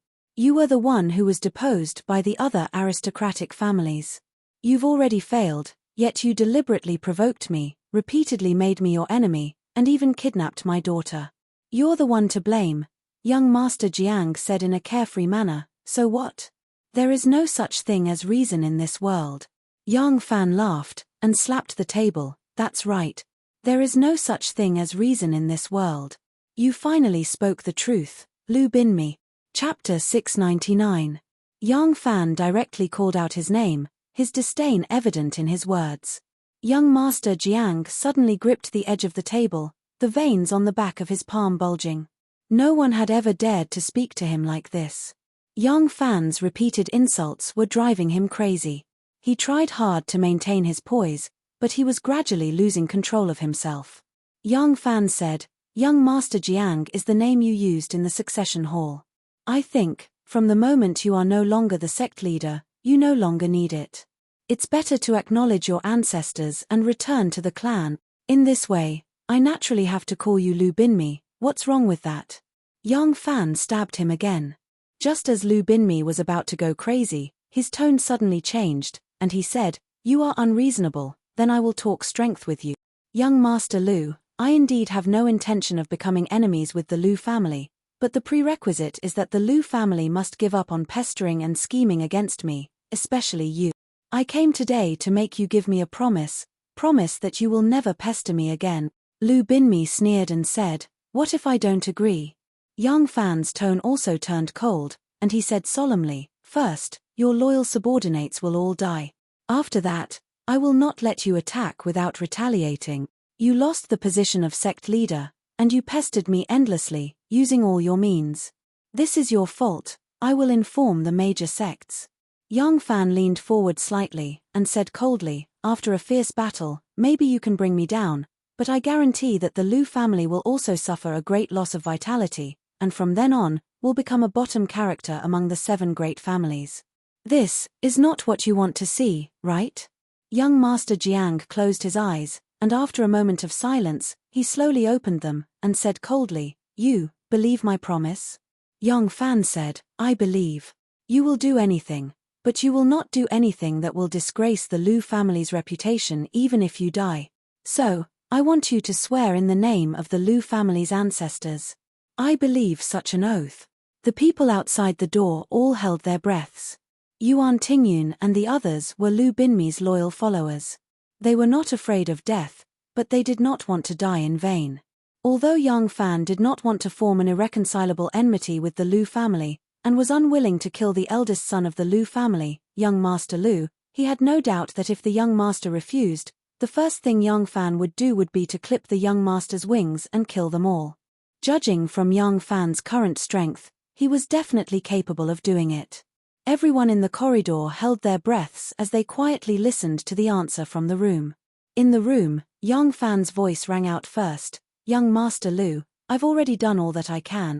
Whether you turn hostility into friendship or fight to the death, it's up to you. After a long time, Lu Binmi finally spoke, okay. I promise you. I, Lu Binmi, swear in the name of my ancestors that all the grievances between me and Yang Fan will end here. From now on, I, Lu Binmi, and Yang Fan will no longer be enemies. Heaven and earth will bear witness to this. The people in the corridor subconsciously breathed a sigh of relief. Many people then realized that they had forgotten to breathe when they were holding their breaths to listen to the movements in the room. At this time, they had no choice but to take deep breaths to ease their nervous mood. It was over. Everything was finally over. Their tightly clenched weapons unconsciously relaxed. If Lu Binmi had refused just now, then there would have been a flash of swords and blades outside the room, and they would not stop until one side was down. It was always a happy thing to not have to risk their lives. These former colleagues glanced at each other. The hostility in their eyes had been greatly reduced. It was as if a heavy burden had been lifted from their shoulders. The door opened and Yang Fan appeared in the doorway. Everyone's eyes were on him. Yang Fan took a deep breath and said in a deep voice, let's go. Whether it was young Master Jiang's people or Yang Fan's people, they all subconsciously moved to the side, making a path for him. Yang Fan walked out without looking back, and when the swords and blades were returned to their sheaths, Yang Fan's people followed closely behind him. Yuan Tingyun and his people turned their heads to look at the room. The moment Yang Fan came out, even their young master, the complete loser of this war, was ignored by them. So much so that everyone's eyes were on Yang Fan. Lu Binmi was still sitting in front of the table, and on the table was the food that had been specially made for him. The window was open, and the food was already cold. The cold leftovers were as ugly as young Master Jiang's miserable face. Yuan Tingyun was at a loss. He had never seen his young master show such an expression. For a moment, he did not know how to deal with it. After a moment of hesitation, he timidly called out, young master? Lu Binmi woodenly said, let me have some peace. Yuan Tingyun worriedly said, young master, scram. Lu Binmi exploded. She jumped up and flipped the table. The table, along with the cups, plates, and chopsticks, flew into the air and fell to the ground. Yuan Tingyun was shocked. He hurriedly answered and pulled the door shut. Lu Binmi was full of anger, but he could not find anyone to vent it on. He was actually forced to sign the Undercity Alliance. He never thought that he would have such a day, such a great shame. What a great shame! If I swear that I will no longer be your enemy, will you be safe and sound? Lu Binmi sneered inwardly, I don't need to show up, I can still plan behind the scenes. To kill someone, you don't need to personally hold the knife. Young Fan, you are too naive, you are still too naive. Before the sneer in Lu Binmi's heart could reach the corner of his lips, he suddenly felt the light in the corner of the room ripple. A cold light flashed, cutting off the who that he was about to shout. He did not make a sound. Air was directly spat out from his throat, followed by blood. Lu Binmi clutched his throat tightly, blood spurting out from the gaps between his fingers. He widened his eyes in shock and despair, wanting to see the person in front of him clearly. However, there was only a flicker of light before everything returned to normal. There was nothing in front of him. Yuan Tingyun and the others did not dare to go far, nor did they dare to make a sound until young Master Lu's voice came from the room again. Watching Shen Mu rise to power and steal half of my territory, this is a crime. Being headstrong and self-opinionated, refusing to listen to honest advice, resulting in not making any contributions for many years. The authority of the clan master has fallen into someone else's hands, disappointing the clan master's expectations. This is a crime. Overestimating one's capabilities, kidnapping one's children, disgracing one's family, and asking for humiliation, these are 3 crimes. I hate it. I really hate it. Listening to young Master Jiang's confession, no one dared to make a sound. A loud crash came from the room. Yuan Tingyun swallowed the words that were about to come out of his mouth. It sounded like young Master Lu had dropped something again, so he did not dare to make a sound. Thud. There was another sound. This time, it sounded like a heavy object, and the sound of it was, could it be that young Master Lu also lifted the bedding to the ground?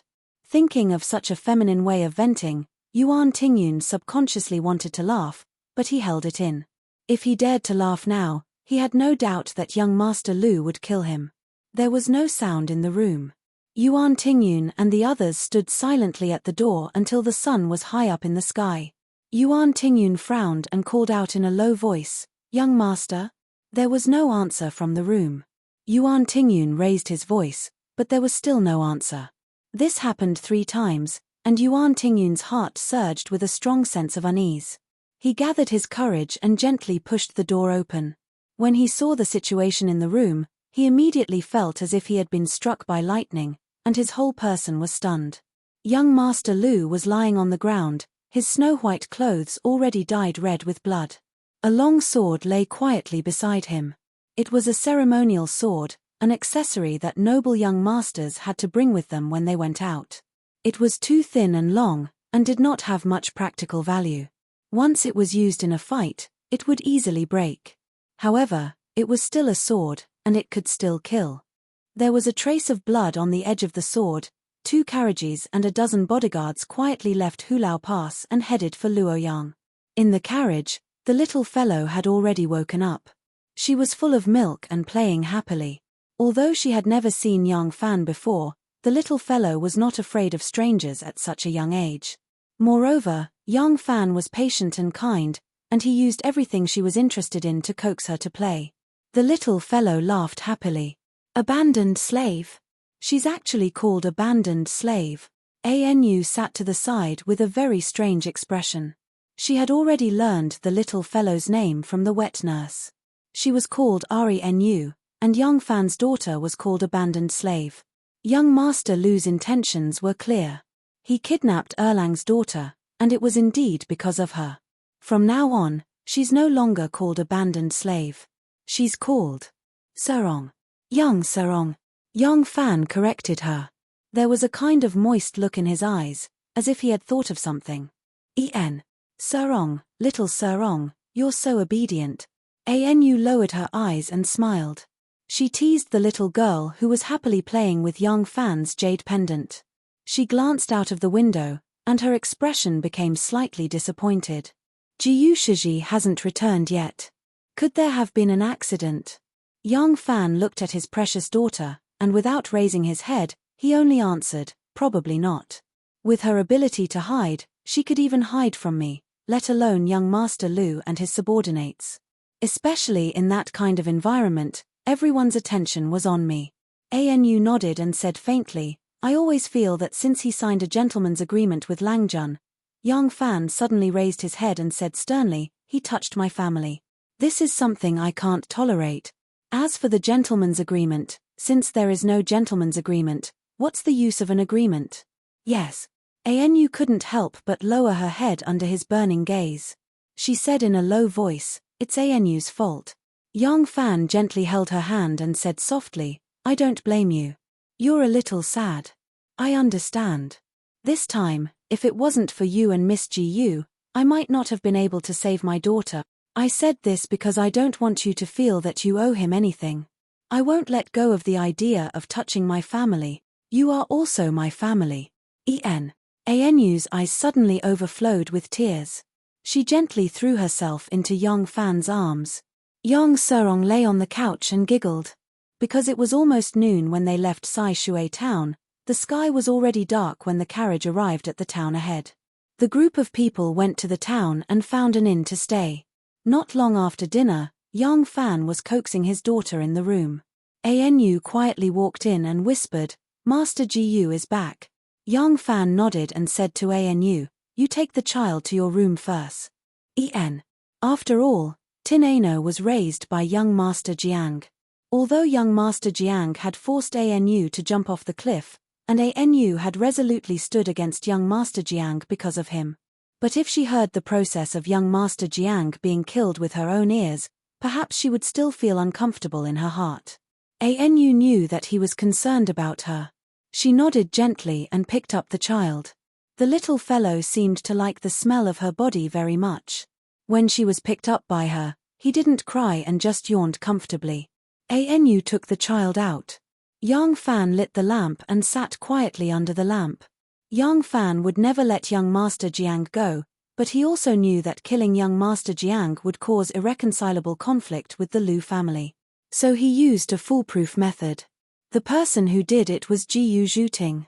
The whole plan was only known by him and Anu Ren Wenwei, and the others knew nothing about it. A figure quietly flashed into Yang Fan's room. From her appearance, he couldn't see the shadow of Jiu Zhuting. Yang Fan asked, "Is it all settled?" "Yes. Tell me the details." Jiu Zhuting, who didn't look like Jiu Zhuting, carefully narrated the process of the ambush, the assassination, the fake young Master Jiang's accent, and the fake suicide scene. Yang Fan let out a long breath and said with a smile, "Great. This calamity was finally gone from now on. You have worked hard. Go back to your room and rest early. We will go back to Luoyang tomorrow morning." "Yes." The person stood up and turned back to the door. Yang Fan looked at her slender back and suddenly smiled. "Miss Jiu." Jiu Zhuting turned around and stared at Yang Fan. Yang Fan smiled and said, "The next time you see me, don't hide anything in your left hand. I won't kill you." Although her face was covered with a disguise, Jiu Zhuting's pretty face still turned red. Chapter 700. The window was open, and the sound of the rain was clear, washing the deep courtyard clean and clear. The sprouting plants and budding flower buds were more beautiful in the spring rain. On the Ahat bed, Nyanzu and Sai Rong were lying side by side. Nyanzu made a few squeaks, and Sai Rong must respond with a few squeaks. Xiao Man and Nu, who were lying on the side of them, couldn't help laughing. "Xiao Man, they seem to understand us. What are they talking about? Who knows?" Xiao Man also couldn't help laughing. The two children stop playing when they are together. Sometimes they play separately, and sometimes they just lie there and squeak non-stop. "I don't know what they are talking about." Nu said happily, "It is said that children don't understand adults, but looking at them, they really seem to be talking about something. It's just that we can't understand them. So cute." As she spoke, she also stretched out her finger and gently tickled Sai Rong's chubby little face. Xiao Man looked at her with a smile and said, "In 7 days, it will be your wedding day. If everything goes well, you will also have a cute little baby in 10 months. Nu was obviously immersed in her fantasy. When talking about her marriage, she didn't feel shy at all. She just held her chin and said in a daze, "Unfortunately, they may not have twins. Look at them, how cute they are." Xiao Man giggled and said, "Then you have to work hard. They can still play together even if they are 1 or 2 years younger." Nu suddenly woke up and scratched her with a blushing face. "Xiao Man, are you making fun of me?" I didn't. Isn't it normal to get married and have children? It's natural, ha ha ha, don't make fun of me. Ah, I give up. I won't talk about it anymore, ha ha ha. The two of them laughed and played together. The two little guys lying on the bed also became excited when they heard their laughter.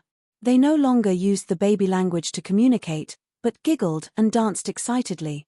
The window of the study was also open. The winter's mildew was swept away, and the whole room was filled with a fresh breath of spring. The spring rain was like oil, watering the pear tree outside the window as bright as snow. Yang Fan sat by the window, quietly listening to Ren Wei's report. Lai Junchen's wife had died an undignified death. To the outside world, they only said that she had died of a sudden illness. Lai Junchen had a bad temper, so the people of the Lai residence didn't dare to go out and spread rumors. Unexpectedly, they concealed this news. That day, Yang Fan sent people to keep an eye on Wei Suizhong. After confirming his identity, it took him 2 days to figure out why he was in such a sorry state that day. It turned out that after Wei Suizhong got into big trouble, he kept his mouth shut and did not dare to reveal this matter to anyone. When Yang Fan's people saw that they could not get any information from him, they turned to investigate the cause of his injury that day and found out that he had come out from his residence. Therefore, Yang Fan's people tried to bribe the Lai Mansion's steward. If they hastily contacted him, the other party would not know his background. Even if they gave him a mountain of gold, the other party would not dare to accept it. Yang Fan's people took a roundabout route to find this person's maternal uncle. First, they bribed him, then through him, they bribed the Lai Mansion's steward. Only then did they understand what had happened. Madame Wang's death was due to Wei Suizhong's humiliation. Then Wei Suizhong, has there been any movement from him these few days? Ren Wei reported, Wei Suizhong prepared a generous gift and used almost everything he had to ask for Lai Junchen's forgiveness. Lai Junchen accepted it. Yang Fan raised his eyebrows. Ren Wei said, Lai Junchen did not seem to care much about his wife, so he accepted the gift and comforted Wei Suizhong not to take it to heart. It was also because of this that the Lai Mansion's steward felt indignant on behalf of the mistress. He was really angry, so we were able to get the news. Otherwise, he might not have been willing to talk just by bribing him. Yang Fan could not help but fall silent. Ren Wei said, Lai Junchen is now preparing to find another wife. This person seems to only like married women, not unmarried women. Yang Fan laughed coldly and said, which minister or aristocrat's woman did he fancy this time? Ren Wei's face revealed a slightly strange expression. What a coincidence, it's still Duan Jian. Yang Fan frowned and said, Duan Jian? Ren Wei said, yes. Madame Wang was originally Duan Jian's wife. Lai Junchen took a liking to her and used both carrot and stick to force him to divorce his wife. Then, he forcefully married her. Now that Madame Wang has committed suicide, Lai Junchen wants to find another wife. Unfortunately, he has taken a liking to Duan Jian's second wife. Yang Fan smiled bitterly and said, that's true. How did Duan Jian react? Ren Wei coughed and said, Duan Jian is divorcing his wife. Yang Fan placed his hand on his forehead and thought for a while. He raised his head and asked, what are Wei Suizhong's hobbies? What kind of people does he hang out with? Ren Wei said, Wei Suizhong is on Lai Junchen's side. He does not have many friends. Since the death of those ruthless officials from the censorate, the only place he goes to is the Lai family. Ever since Madame Wang committed suicide, he does not dare to go to the Lai family anymore.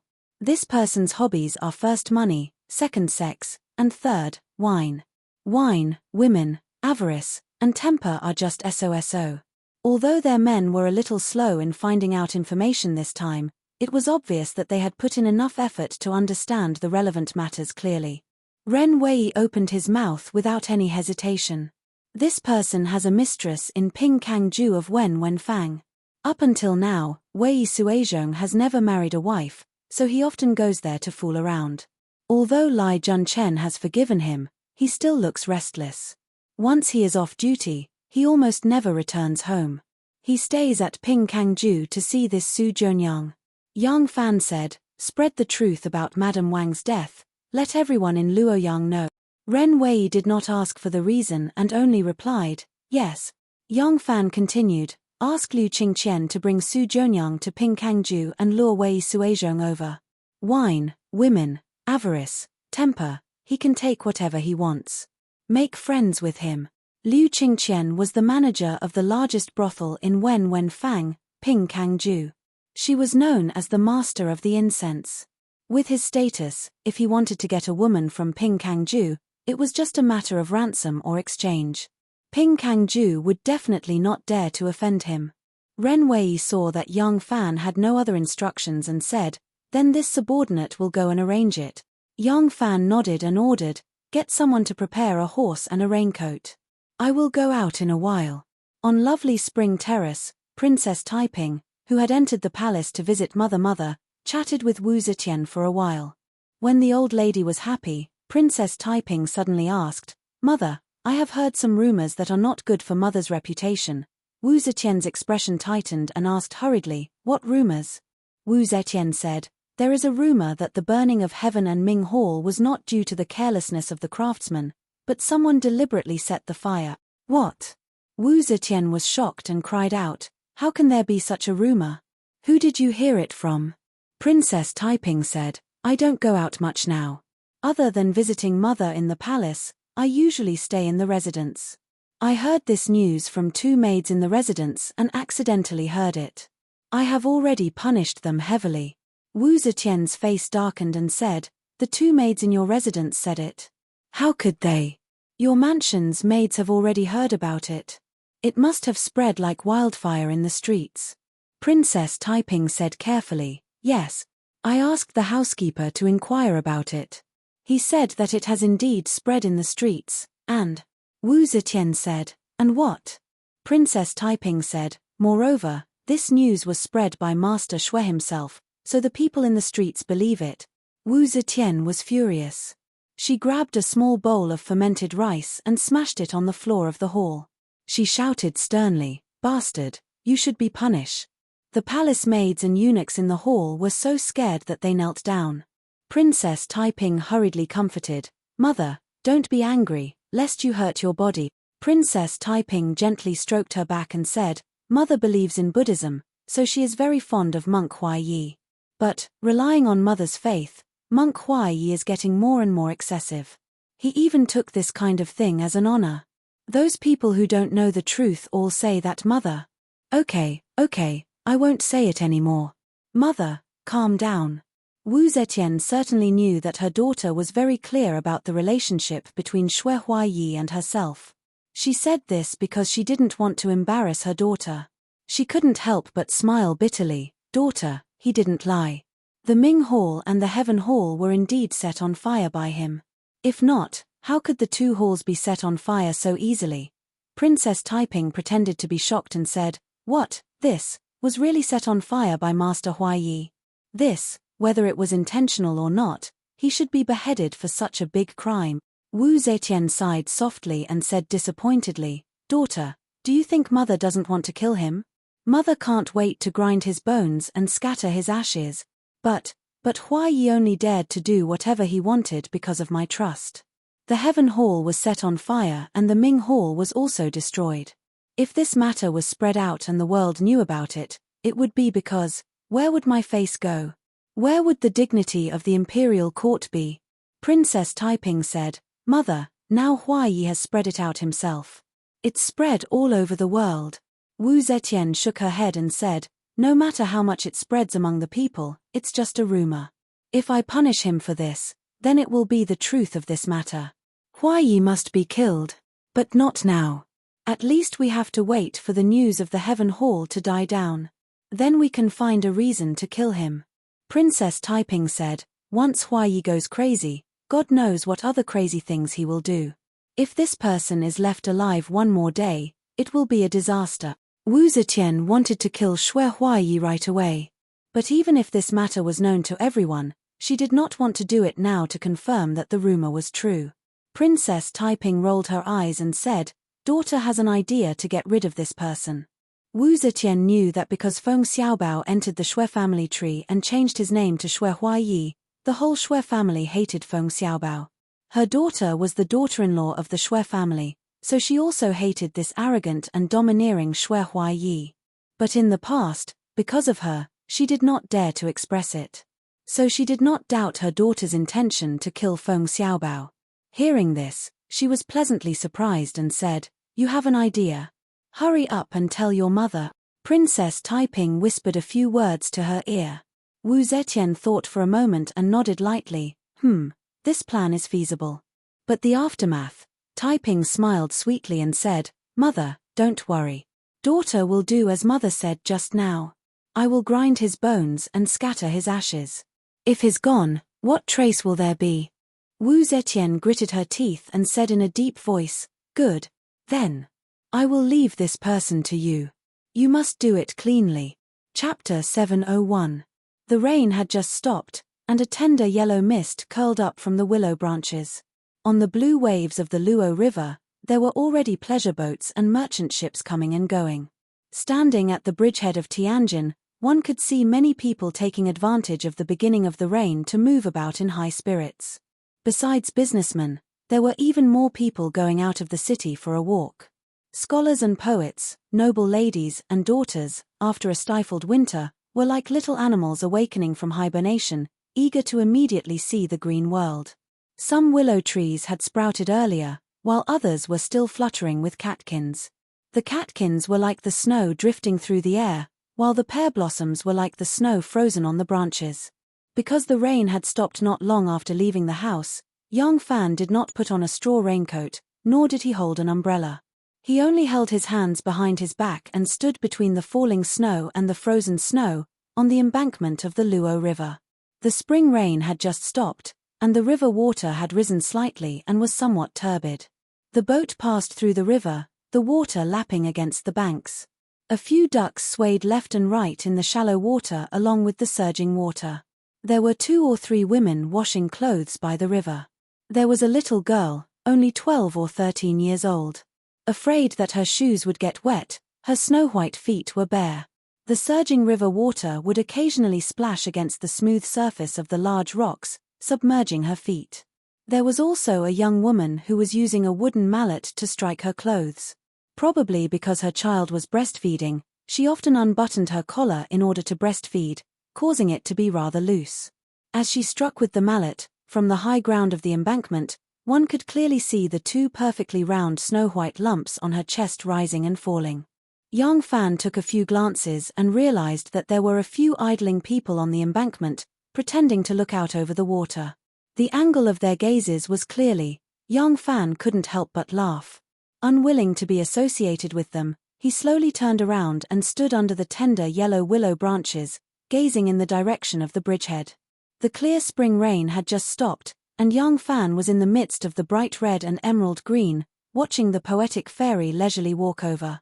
Taiping had just come out of the palace and was wearing the palace dress for an audience with the Son of Heaven, so she had also tied a pine crane cape over her clothes. "It's done. It's done." The 2 stood side by side under the willow embankment, turning towards the surging river and watching the 1,000 sails sail by. "When do you plan on doing it?" "Tomorrow." "All right. When the time comes, I'll help you. I'll take care of the follow-up arrangements." "Yes. Does this count as me doing you a favor?" Cough. "Do we still need to differentiate between us?" Princess Taiping looked at him, her lips were smiling and her eyes were sparkling. "Is that so? You really don't distinguish between us?" Young Fan touched his nose and changed his words with a smile. "All right. You've done me a favor." Princess Taiping curled her lips and turned her head to one side. Young Fan was thick-skinned and didn't care at all. "There's one more thing. Do you want to do it with me? Or to help you?" "I guess so. However, just like this time, you will also benefit from it." "What advantage did I get this time?" "You helped the Emperor solve a big problem. The Emperor will love you even more." "Forget it, I don't care." Young Fan sighed and said, "Then forget it. I'll ask Wan for help. She can do this as well." Princess Taiping immediately said, "Good. I'll do it with you." "What's the matter?" Young Fan smiled and said, "Let's work together to plot against a person." "Who?" "Li Junchen." Lai Junchen raised his glass with a fake smile on his face. "You're too polite. I should give you a toast." Zhong Changzong smiled as he raised his cup to his lips and took a small sip. Seeing this, Lai Junchen also took a sip before putting down his cup. Zhong Changzong frowned slightly when he saw this. Unfortunately, Lai Junchen didn't see it. He had turned his head to look at the leading dancer. On the red carpet, the leading dancer was moving gracefully and slowly twisting her slender waist. She was dancing to the music. This dancer was almost 30 years old, but her dance was graceful, far from those young girls. Her face was full of smiles, bright and enchanting, like peach blossoms in the spring. Her dance was light, graceful, making one's heart race like a monkey. Lai Junchen pondered, "This dancer is enchanting. Unfortunately, she is a dancer in Yang Zaixi's residence. It's not good to force her." Today, Yang Zaixi had invited the Zhong brothers to the banquet. In addition, he also invited several ministers. In fact, the others were just there to make up the numbers. The real person invited was only Lai Junchen. On Dragon's Gate Mountain, Lai Junchen had a dispute with the Zhong brothers. Although Lai Junchen blamed everything on Yang Fan, the Zhong brothers kept hearing news that Lai Junchen harbored a grudge against them and intended to take revenge. Zhong Yizhi and Zhong Changzong were now favored, so they were naturally not afraid of Lai Junchen. However, being targeted by such a person was really troublesome. They were now trying their best to develop the Zhong faction's power and did not want to fight Lai Junchen to the death. After thinking about it, they could only reconcile. So Yang Zaixi played the role of peacemaker. Unfortunately, Lai Junchen's 6 senses were developed and his sense of smell was sensitive only when he was messing with people. He had always been a solitary official in the court and did not have much contact with other officials. Therefore, he did not understand the hidden rules of the officialdom. He only thought that Yang Zaixi invited him to the banquet and did not think about the deeper reason.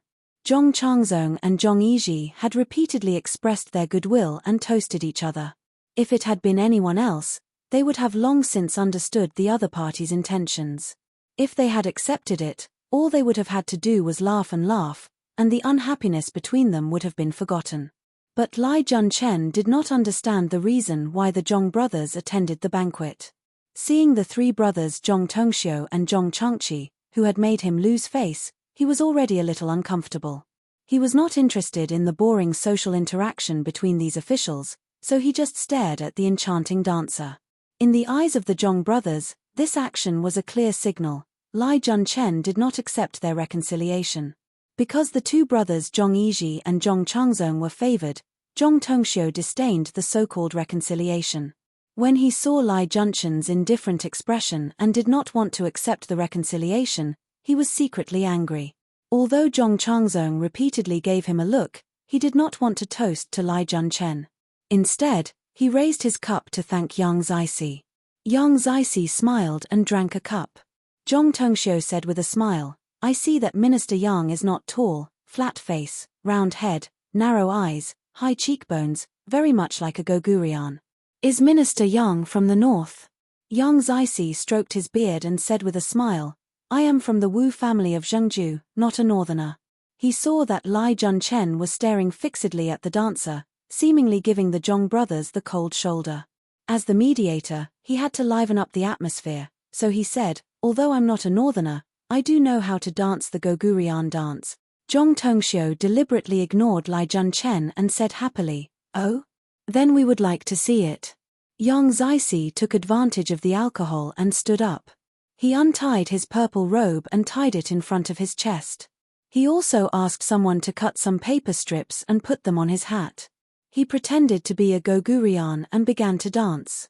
The host took advantage of the dance and the group of dancers retreated, making room for him. Yang Zaixi really looked like a Gogurian. He shrugged his shoulders and shook his hands, dancing the Gogurian dance. He looked charmingly naive, making all the guests in the hall laugh. Lai Junchen saw that the dancers retreated and his attention returned. Seeing Yang Zaixi's funny dance, he could not help but smile. Yang Zaixi saw that the atmosphere had turned for the better and was happy. He danced in front of Zhong Changzong and made a gesture to invite him to dance. It was common for high officials and nobles to dance at banquets and banquets. Li Shimin often dragged his ministers to dance. Zhong Changzong didn't turn down the invitation. Instead, he stood up with a smile and joined in the Gogurian dance. Zhong Changzong was multi-talented and was especially good at singing and dancing. He also knew this kind of dance. With this dance, it was obvious who was better than Yang Zixi. Seeing this, Yang Zixi simply retreated to the back of the table and gave the space to him. After Zhong Changzong finished his dance, the whole hall cheered.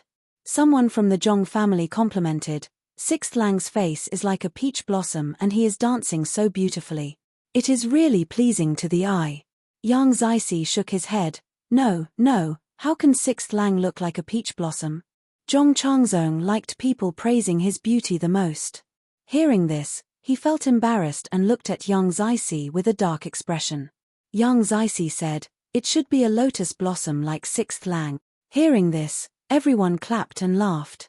Li Junchen was used to being flattered by others. At banquets and banquets, he had always been the main character. But in front of the Zhong brothers, he had become a small character. He felt very uncomfortable in his heart. Hearing Yang Zixi flattering the Zhong brothers, he secretly curled his lips, feeling very jealous. Zhong Tongxiu saw this expression. After Zhong Changzong returned to his seat, everyone laughed and talked about Gogurian for a while before the topic was shifted to the north. Everyone at the banquet was talking about all sorts of topics and they could talk about anything for a while. Moreover, something really happened in the north recently. An official said, "Speaking of the north, I heard that the leaders of the Kitten tribe, Li Jinzhong and Sun Wanrong, rebelled. I wonder what the situation is like now." Another official said with disdain, "A small kitten trying to rebel against our great Jew is no different from a mantis trying to stop a chariot. Didn't the news of their rebellion only reach the imperial court yesterday? I reckon that before the imperial court mobilizes its troops, the army of Yingzhou military governor will have already crushed them into powder." An official retorted, "Brother Liu, that Li Jinzhong and Sun Wanrong are commanding the kitten troops of 10 provinces. Even if they stand there and let us kill them, they will be exhausted half to death. How can they be defeated so easily?" The official who was addressed as Brother Liu said, "A small kitten tribe of barbarians. They don't have enough soldiers and armor and are as poor as beggars. What can they do?" The newly appointed Left Assistant Minister Qi Longting said, "Sun Wanrong is the general of the Right Jade Seal Guard, the provincial governor of Guicheng Province, and the county duke of Yongla Province. Speaking of which, his power is indeed not small. He can't be that poor." An official said, "I remember that this is the official position that Li Zhaoda requested for him when he was the prime minister. It hasn't been that long. In such a short period of time, how much power can he build up?" Immediately, someone explained to him that the kitten officials were very different from the officials of the Central Plains. The so-called official positions conferred by the imperial court were only conferred upon them after they had the corresponding strength. In fact, before they received their official positions in the imperial court, they already had enormous power. Li Junchen didn't hear any of these explanations. He only heard about Li Zhaoda. When he heard that Li Zhaoda requested for Sun Wanrong to be conferred a title, his eyes immediately lit up. There were 2 people that Li Junchen hated the most right now. Among the enemies that he had named, there were only 2 people that he hadn't taken his revenge on yet, Li Zhaoda and Yang Fan. Everyone's words at the banquet made Li Junchen, whose lifelong dream was to mess with people, immediately discover an opportunity to bring down Li Zhaoda. Sun Wanrong has rebelled, and Sun Wanrong is an official recommended by Li Zhaoda. At the very least, Li Zhaoda will be charged with the crime of not recommending someone properly and tolerating a traitor. If he has obtained any benefits from this. Thinking of this, Li Junchen was overjoyed. He hurriedly put down his wine cup and cupped his hands towards Yang Zixi. "Inner Custodian Yang, fellow colleagues, I am truly sorry. I suddenly remembered that there is still an important official matter that I have yet to deal with. If I delay it, I'm afraid there will be great trouble. I'm sorry, I'm truly sorry. I'll be leaving first." As Li Junchen spoke, he had already stood up and cupped his hands towards everyone. Yang Zixi was startled. He advised, Prefectural Magistrate Lai, even if you have official matters to deal with, it won't take too long. Why don't you go after the banquet? Lai Junchen was now wholeheartedly focused on finding fault with Li Zhaoda. He didn't have the leisure to talk nonsense with him. He hurriedly smiled and said, "The official matter is urgent. I dare not delay it. My apologies, I'll take my leave now." After saying this, he hurriedly turned around and left. As the host, Yang Zixi had to see him off. He could only pick up the hem of his robe and chase after him. Zhong Tongxiu slammed his wine cup on the table. He sneered at Zhong Yizhi and Zhong Changzong. Wulang, we are unnecessary today. Is it fun to stick our warm faces to the cold buttocks of others? He flicked his sleeves, stood up angrily, and walked out. Zhong Changqi and Zhong Changyi angrily pulled Zhong Yizhi and Zhong Changzong, who were also angry, and chased after him, leaving the other officials looking at each other in dismay. Chapter 702. Lai Junchen was like a hound that smelled blood, chasing after his prey excitedly. He started out as a nobody, but once he was promoted, he held great power. He was naturally proficient in the art of manipulating people, but he never understood the art of officialdom. Thus, he was slow to ignore the olive branch extended by the Zhong brothers and missed the last chance to reconcile with the flourishing Zhong corporation.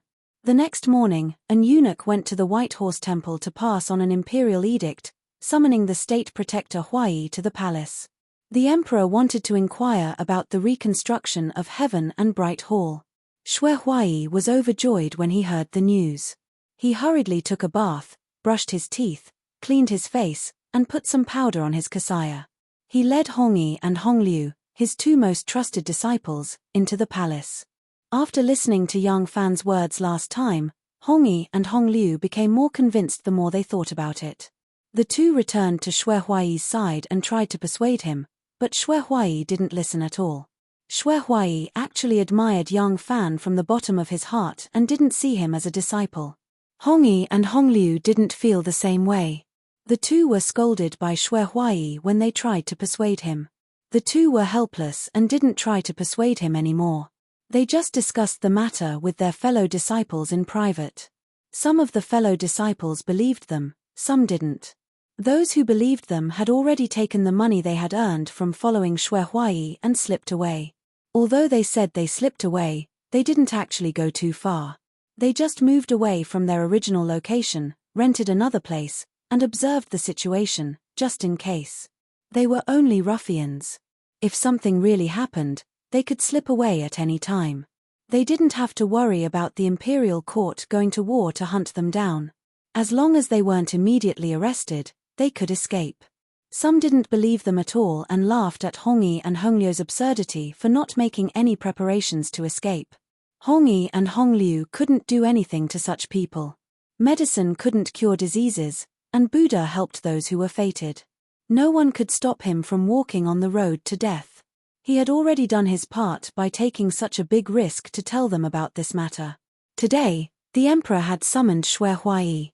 The two brothers immediately tensed up, but Xue Huai didn't believe that the emperor would do anything to harm him. Seeing their nervous expressions, Xue Huai immediately flew into a rage and shouted, "Who are the two of you showing a bitter face to? If you're worried, then scram. I don't need your service." Helpless, the two could only force a smile and coax Xue Huai to be happy. Xue Huai's anger had yet to subside as he walked out resentfully.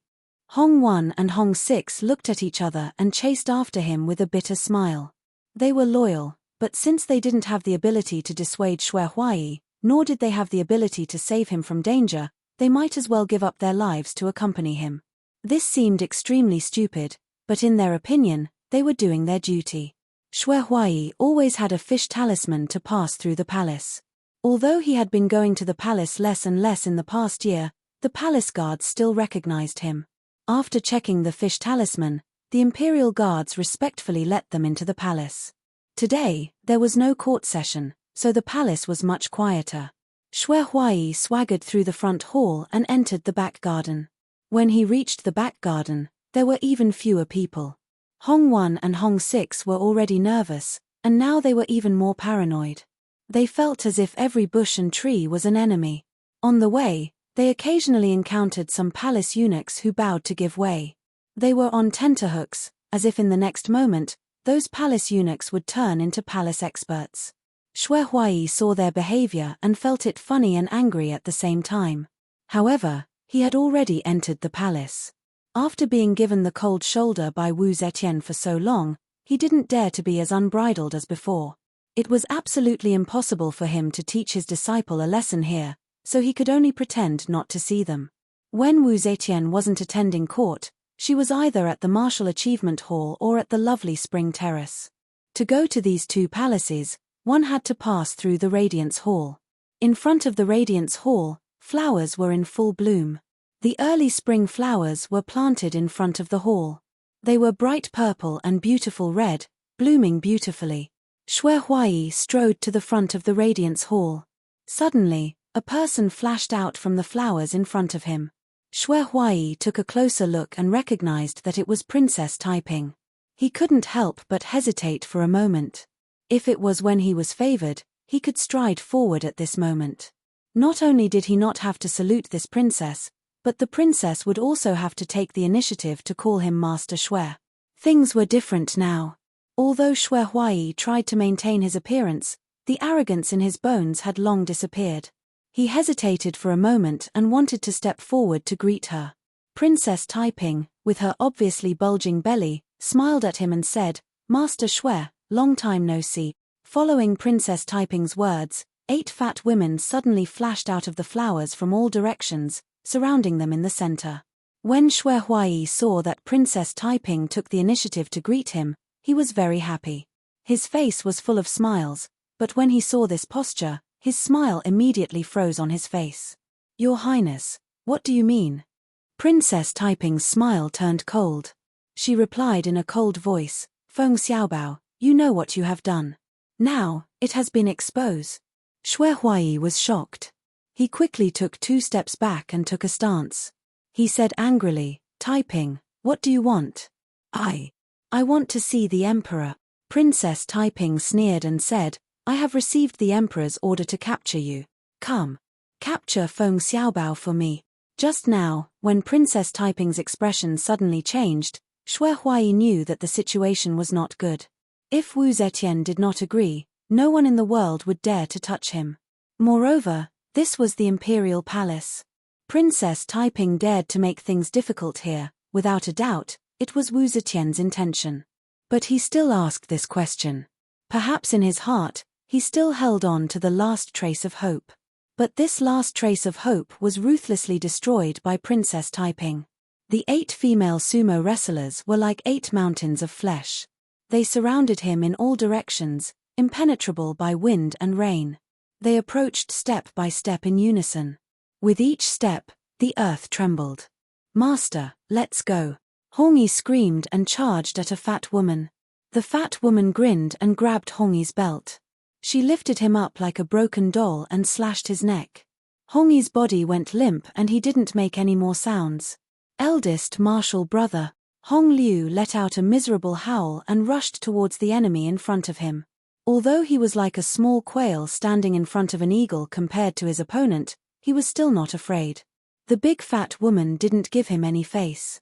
She stretched out her hand and pushed Hong Liu's chest with her palm. Hong Liu bounced back at a speed faster than when he had pounced on him. He fell to the ground, sprawled on his back. Dizzy, Hong Liu crawled up and spun around twice. Just as he stood up, he saw a face that was even rounder and fatter than the great Buddha Lu Shi smiling at him. The big face laughed twice and suddenly leaned forward. With a bang, their foreheads collided. Hong Liu's eyes stared blankly as he fell to the ground again, unconscious. Following that, a ball of sackcloth was stuffed into his mouth, and he was tied up tightly with his hands and legs. Xue Huai's body was very strong, but he was not good at martial arts.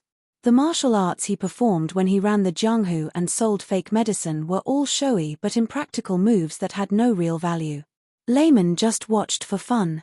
He couldn't even beat one of these 8 fat female sumo wrestlers, let alone 8 of them. 8 pairs of palms were as heavy as mountains. Xue Huai had no strength to fight back and was beaten unconscious by the 8 female sumo wrestlers in a moment. A moment later, Shui Huai and his 2 disciples disappeared and 3 sacks appeared where they had been. At the same time, a general dressed in military uniform appeared 10 feet behind Princess Taiping. The general stood with his hand on his sword and smiled. "Good move, princess. It seems that this prince's hidden troops were unnecessary." This person was Zhenchang Commandery Prince Wu Yuning, Princess Taiping's husband and Wu Yuji's elder brother. Although Taiping had taken care of this matter, Wu Zetian was worried that her daughter would not be able to handle it, so she had arranged for Wu Yuning to lead troops to support them just in case. Now that Taiping had succeeded, Wu Yuning was relieved that there was no need to kill them in such an ugly manner. Princess Taiping said without turning her head, "I will act according to the plan. Zhenchang Commandery Prince, please inform His Majesty that everything went smoothly." Wu Yuning gently nodded and said yes. At Princess Taiping's order, the 3 fat women each picked up a sack and followed her as if they were nothing. Wu Yuning waved his hand and also led the imperial guards who were secretly supporting her to turn around and leave. Outside the Changle Gate, there were already a dozen or so knights waiting there. There were 2 carriages in the middle. The 3 sacks were carried into the carriages. Princess Taiping boarded the first carriage and the convoy immediately left. They did not go through the Duanmen, but left through the Right Yi Gate. They followed the long Weeping Willow Causeway and turned towards the Tianjin Bridge, hurrying all the way to the White Horse Temple. In the White Horse Temple, Sanshan Buddhist monk and a few other true high monks of the White Horse Temple were already standing solemnly inside the corner door on the right. The door was open, and it was quiet inside and outside. Pilgrims and tourists had long been isolated by the disciples, and no one was allowed to approach. They had already waited for a long time, but not a single person moved. They were like statues. The sunlight gradually moved from their heads to their shoulders. At this moment, a dozen or so fast horses and 2 carriages rushed over from afar. They did not stop for even a moment and went straight into the temple. Sanshan Buddhist monk waved his hand, and 2 monks on duty immediately rushed forward. The moment the last knight rushed into the temple, they closed the temple door. The reception monk in front led the way, leading the 2 carriages straight to the cremation room in the backyard. Sanshan Buddhist monk and a few other old monks also hurried over. In the cremation room, a few monks in charge of the cremation had already prepared everything. The charcoal fire burned brightly, and there was a thick layer of charcoal on top to keep the fire quiet. The cremation room was extremely hot and stuffy. A few strong monks were sweating through their heavy clothes, but their expressions were extremely cold. The 2 carriages stopped in front of the cremation room. Princess Taiping lifted the curtain of the carriage, but she did not get out. In the carriage behind her, a few fat women carried 3 sacks and quickly entered the cremation room. The door of the stove was wide open. The cremation pit was very high and very wide. As soon as they saw the 3 fat women carrying 3 sacks in, the cremation monks immediately prodded the fire with long iron hooks to make the stove fire roaring. The 3 fat women did not hesitate for a moment. They threw the 3 sacks into the cremation pit. The 6 cremation monks on both sides immediately closed the door of the stove and pulled the wooden rings on the bellows. With a hoo-hoo sound, wind blew into the cremation stove. Immediately, the flame sprang out from the cremation stove's iron door. Suddenly, a few shrill cries rang out from the cremation pit. The monks ignored them and used all their strength to blow as hard as they could. Sanshan Buddhist monk and the other monks stood outside the cremation room. When they heard the faint cries, they could not help but press their palms together and recite in a low voice, Namo Amitabhaya, Dota Jaduya, Dota Di He. Chapter 703. The Luo River lapped against the banks of the river. Merchant ship after merchant ship constantly came and went, the surging of the river never ending. As a result, the flat-bottomed sand boat following the waves was like a duck swimming in the water, occasionally rippling with the waves. Young Fan saw the young woman and young woman washing clothes by the river yesterday. They were still washing clothes, still on the large rock from yesterday. They were completely focused and did not even glance at the boat. Young Fan smiled and looked away. Inside the cabin, Shui Huai, Hongyi, and Hongliu sat there silently with wooden expressions, not saying a word. Yang Fan frowned and said, "It's all in the past." In Master Shui's life, You've been poor, down and out, awe-inspiring, and tyrannical. Even now, you still can't get over it. Shui Huai smiled sadly and said in a low voice, "Now, I've lived and died. What's there to not get over? His face twisted and he said in a low voice, "I just didn't think that she really wanted to kill me. Really wanted to kill me." Yang Fan shook his head and said nothing. Hong Six couldn't help but say, "Master, I've said it before. She even ruthlessly killed her own children, so why would she really care about you?" "You." Yang Fan gave him a look and Hong Six shut his mouth. Yang Fan picked up a bundle from beside him and handed it to Shui Huai. "These are your clothes, as well as the checkpoint I've prepared for you. The route you'll take and the checkpoint are all recorded in detail. From now on, Monk Huai is dead. Your surname is still Feng. If you want, you can also be called Feng Xiaobao." Yang Fan smiled and said, "This is the name your father and mother gave you. I think this name might not be as glorious as the Shui Huai the emperor gave you, but you will like it better." Shui Huai's eyes glistened as he gently stroked the bundle on his knees. After a while, he raised his head and asked, "The 3 sacks used to replace us, what's in them?" Yang Fan said, "I bought 3 pigs from Bay City." Shui Huai was silent for a moment before he suddenly burst into laughter. As he laughed, the tears that he had been holding back for a long time finally fell. He no longer needed to be afraid of others seeing him cry, nor did he need to be afraid of others seeing him weak. From now on, he was Feng Xiaobao, he was himself. Yang Fan came out of the cabin and stood still. The captain immediately came up to him. Yang Fan ordered, "Move them to a large ship heading for Southeast Asia, then escort them all the way out. Be careful on the road, and keep my letter carefully. My master is the ruler of that country. After reading this letter, the people of that country will not make things difficult for you." The captain nodded his head heavily and said, "Rest assured, sect leader." At this moment, the boat had already reached the shore. Yang Fan stepped onto the shore and walked step by step up the willow bank. The boat then swung towards the middle of the river, raised the sails and sailed into the distance. Yang Fan stood on the embankment and stared at it for a long time. Then, he took the reins from Ren Wei, mounted the horse, and galloped in the opposite direction. In the backyard of the White Horse Temple, the thick smoke coming out from the chimney of the crematorium was gradually thinning.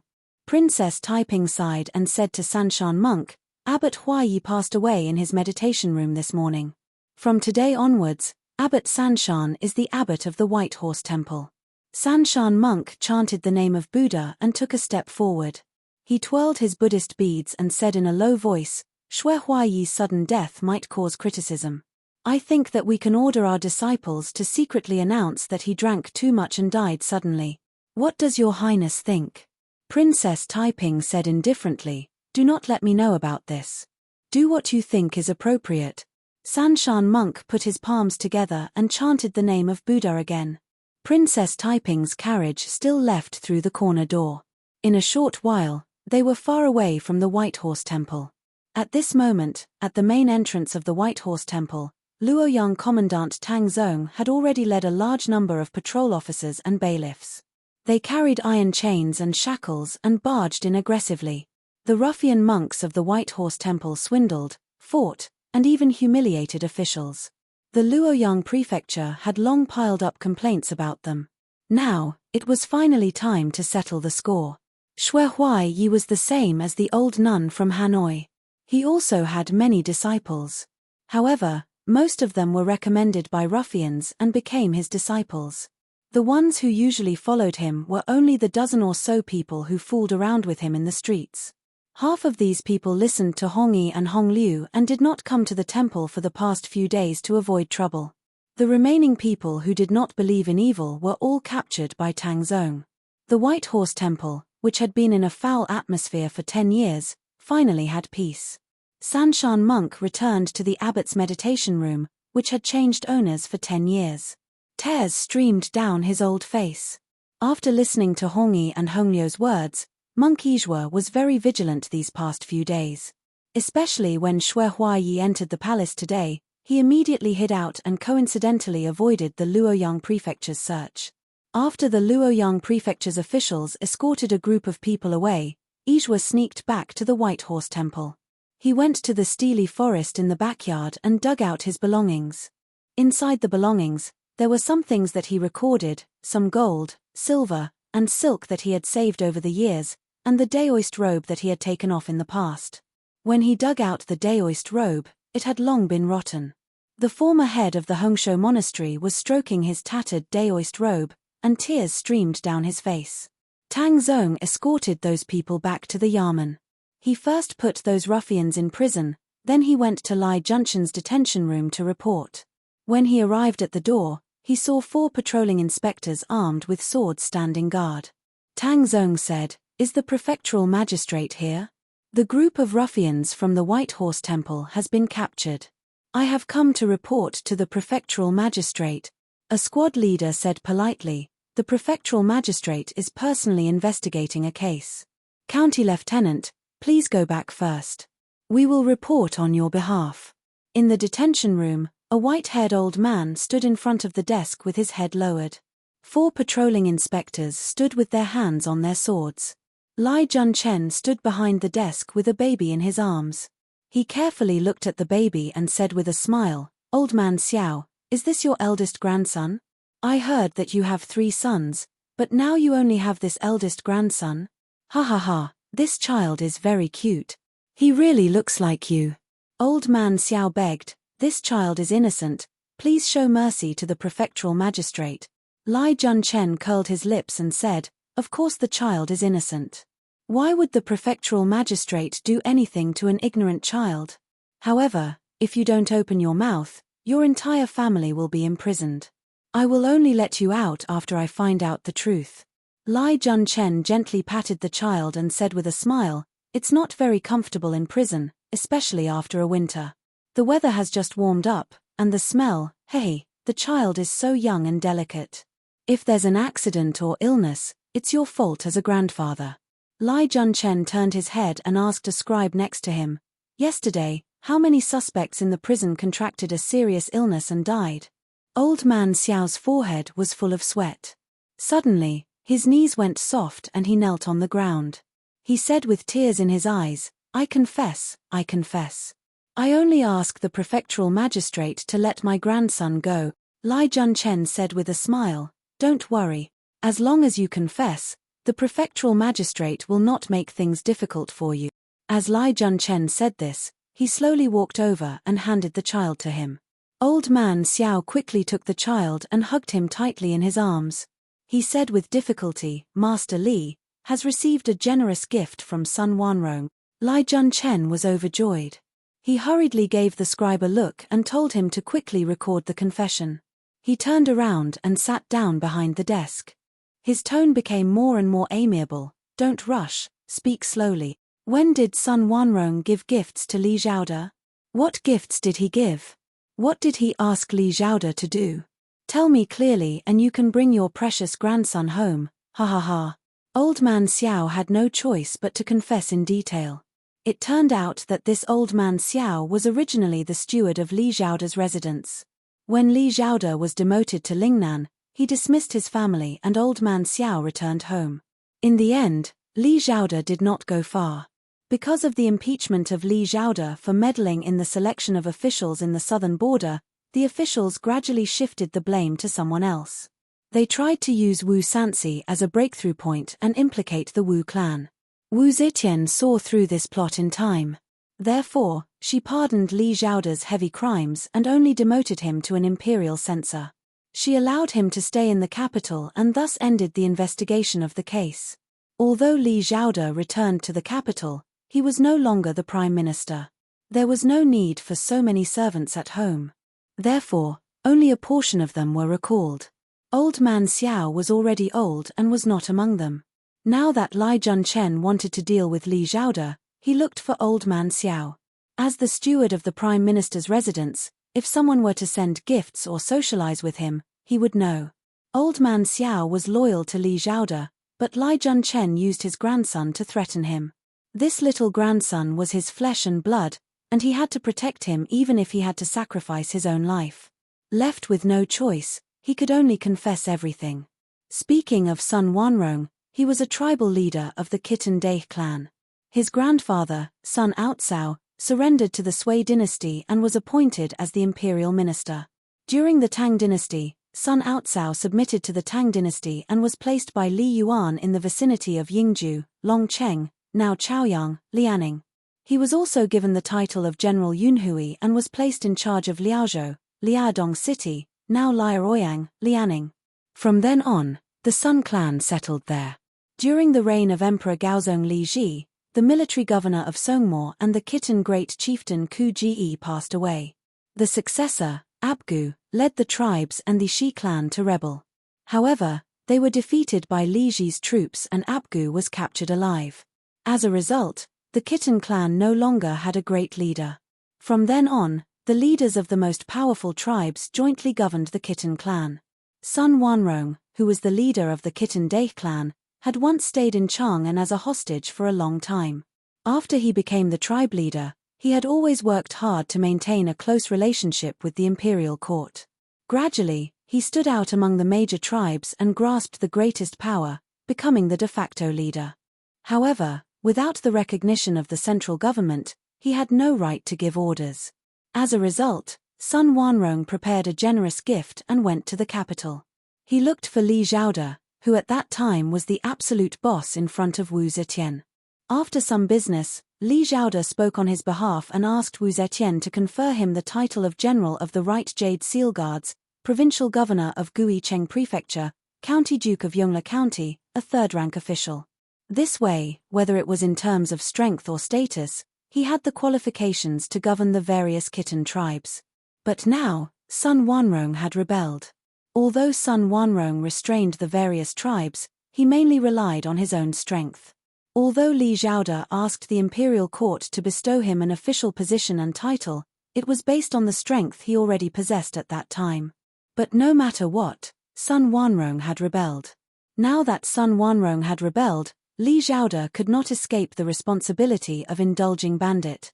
When Lai Junchen received old Xiao's confession, he couldn't help but laugh loudly. The scribe watched as old Xiao carried his grandson out in a hurry. He moved in front of Lai Junchen and said in a flattering manner, "As long as the prefectural magistrate delivers this confession to the imperial court, it will be a great merit and will definitely be appreciated by the emperor." Lai Junchen's laughter stopped abruptly. After thinking for a moment, he shook his head and said craftily, "No, no, no. This prefecture and Li Zhaoda have always had enmity. It is inappropriate for this prefecture to step forward, very inappropriate." He pondered for a moment and said, "Wei Suizhong. He is the imperial censor. It is most appropriate for him to step forward and impeach." At this point, Lai Junchen suddenly reacted and asked in confusion, "What has Wei Suizhong been busy with recently? I haven't seen him in a while." Chapter 704. At this moment, Wei Suizhong was in the land of tenderness. This land of tenderness was the real land of tenderness because the brothel's name was Land of Tenderness. Ever since she received the order from Yang Fan, Liu Qingqian, the head shopkeeper of Land of Tenderness, bought Wei Suizhong's lover, Su Jianyang, from Peaceful Residence. Su Jianyang was not a red card in Peaceful Residence, and Liu Qingqian was the most respected person in the entire Tenderness house. Therefore, it was easy for Su Jianyang to jump ship from Peaceful Residence to Land of Tenderness. Su Jianyang was not very beautiful, but her skin was especially fair. There were a few light freckles on the bridge of her nose, but her round face was very sweet. She was a very tasteful woman, and could bear to taste. She was about 25 or 26 years old, more mature than a young girl, more energetic than a mature woman, and her every movement was dignified and charming. If she had not been in a brothel, no one would have associated her with a prostitute based on her appearance and temperament. Wei Suizhong had always wanted to redeem her, but he used to be Lai Junchen's lackey. Moreover, he was addicted to alcohol and gambling, so he did not save much money. Later, when he was finally promoted, Lai Junchen fell, and the censorate fell into crisis, so he never had a chance to make money. He met Jianyang when he visited a brothel. Since then, he had set his sights on Jianyang, and every time he came to Tenderness House, he would go to Jianyang's place. Sometimes, he did not need to spend the night at her place, but he was also happy to go to her place to chat and talk. When Wei Suizhong was young, he had an older brother who married a sister-in-law, who looked similar to Su Junyang. Wei Suizhong's mother passed away early, and this sister-in-law loved him very much. She cut clothes for him and cooked for him. Under the care of his sloppy father, Wei Suizhong, who was always hungry and dressed in rags, lived a good life for a few days. Later, there was a big fire in his hometown, and the whole village was flooded. Wei Suizhong was the only one who escaped. He knelt in the direction of the village on a distant hillside, and cried to the torrential flood. He didn't cry for his father, he cried for his sister-in-law. Probably from that time, there was someone in his heart. Wei Suizhong treated Junyang very well. Unlike the other guests, he never insulted or toyed with her. He was originally a ruffian, and even after he became an official, he still behaved like a ruffian. It was only in front of Junyang that he always pretended to be noble. He usually liked to come to Junyang's place. Ever since he broke into the mansion drunk and angered Madame Wang to death, he came here more often. Especially recently, for some unknown reason, the truth about Madame Wang's death had spread like wildfire in the streets. Wei Suizhong had been on tenterhooks for a while, but he did not see Lai Junshen's intention to punish him.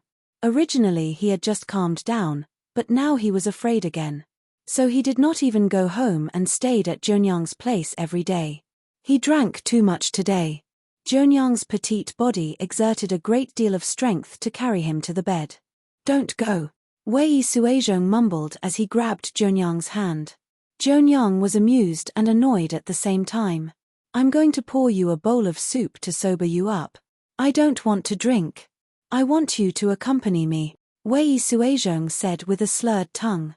He turned his body sideways and put her palm against his cheek as a pillow.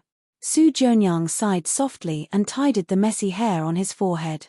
"Lang Jun, you rarely get drunk in front of me," she said faintly. "But recently. Lang Jun, do you have something on your mind?" Wei Suizhong closed his eyes and mumbled, "What can I have on my mind? I'm just making wild guesses." Su Junyang said softly, "Lang Jun, don't lie to me. I have heard about what happened at Lai Junshen's house." Wei Suizhong suddenly opened his eyes and sat up nervously. "What? What did you hear?" As soon as he sat up, he felt dizzy.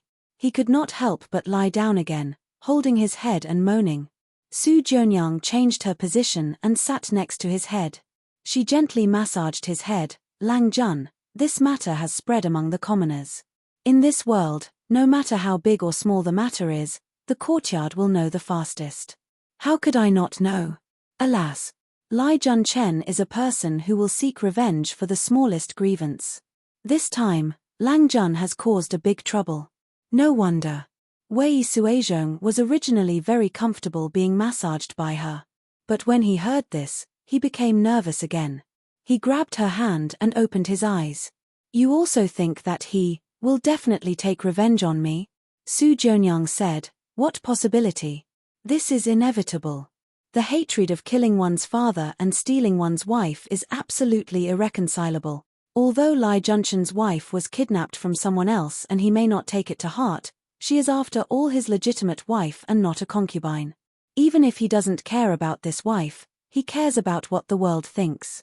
If people say that Lai Junshen's wife was humiliated and died, and Lai Junchen could not do anything to that person, do you think Lai Junchen can tolerate it?"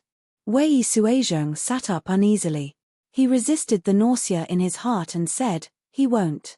Up until now, he has never done anything to me." Su Junyang said, "Silly Lang Jun, he has just returned from Tongju. His former henchmen have all been eliminated. He still needs Lang Jun.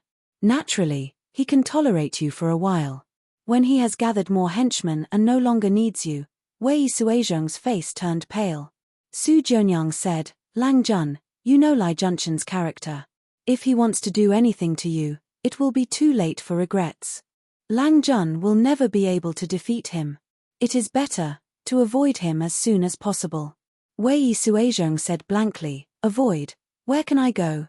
Su Junyang gritted her teeth and suddenly said, "Lang Jun, wait." She turned around and went to the dressing table. She opened the small door at the bottom and took out some household items. Finally, She took out a small package and went back to the bed to open it.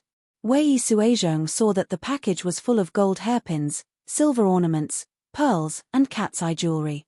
He was shocked and asked, "What is this?" Su Jianyang said faintly, "This is a little private money that I have saved for many years. Although it is not much, it can be sold for some money. Now, I give it to Lang Jun." Wei Suizhong was stunned and said, "Give it to me." Su Jianyang's expression suddenly turned sad. She said with a gloomy face, "How can I not understand Lang Jun's feelings for me?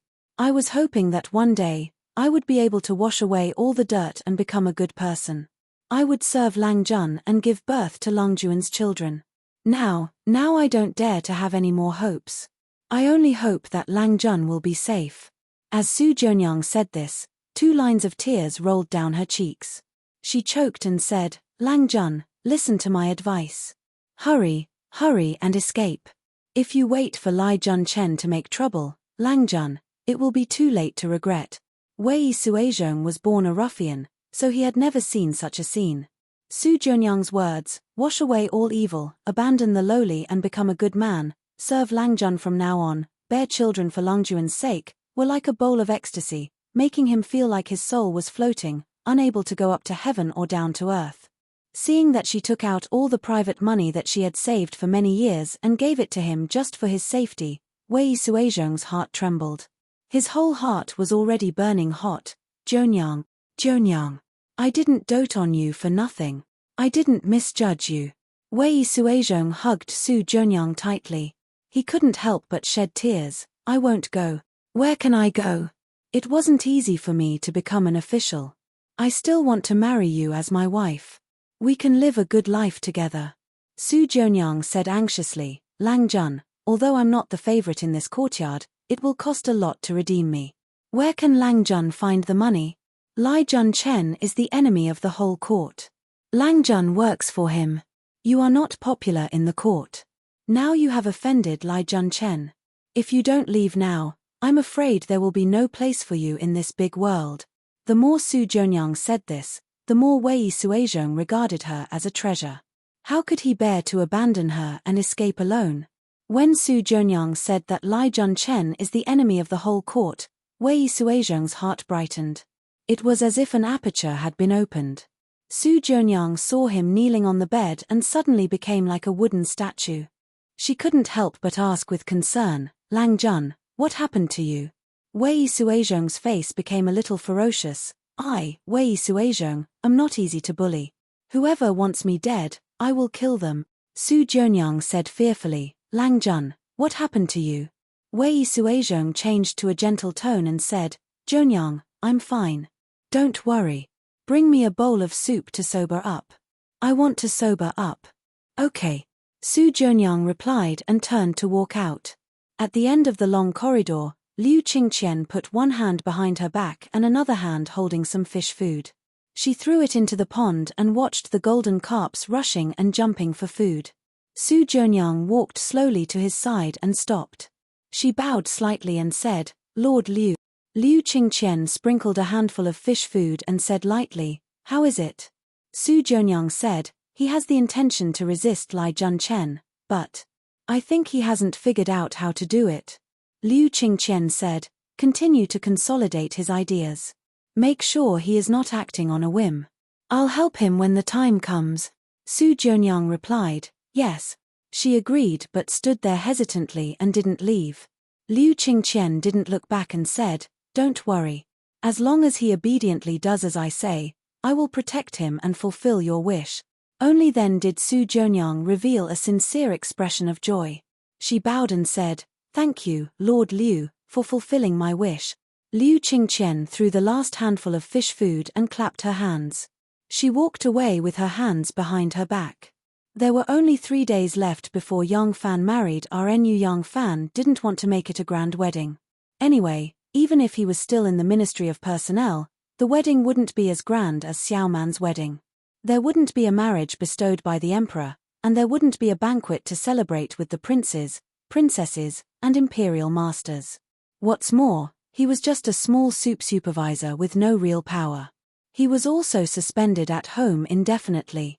It was impossible for those who fawned on the rich and powerful to come. However, without these factors, he could make the wedding more warm and lively if he only invited friends and relatives. Young Fan was idle at home, so he could personally handle the wedding. This afternoon, he had just finalized some details of the wedding banquet with several stewards in the study and sent them out.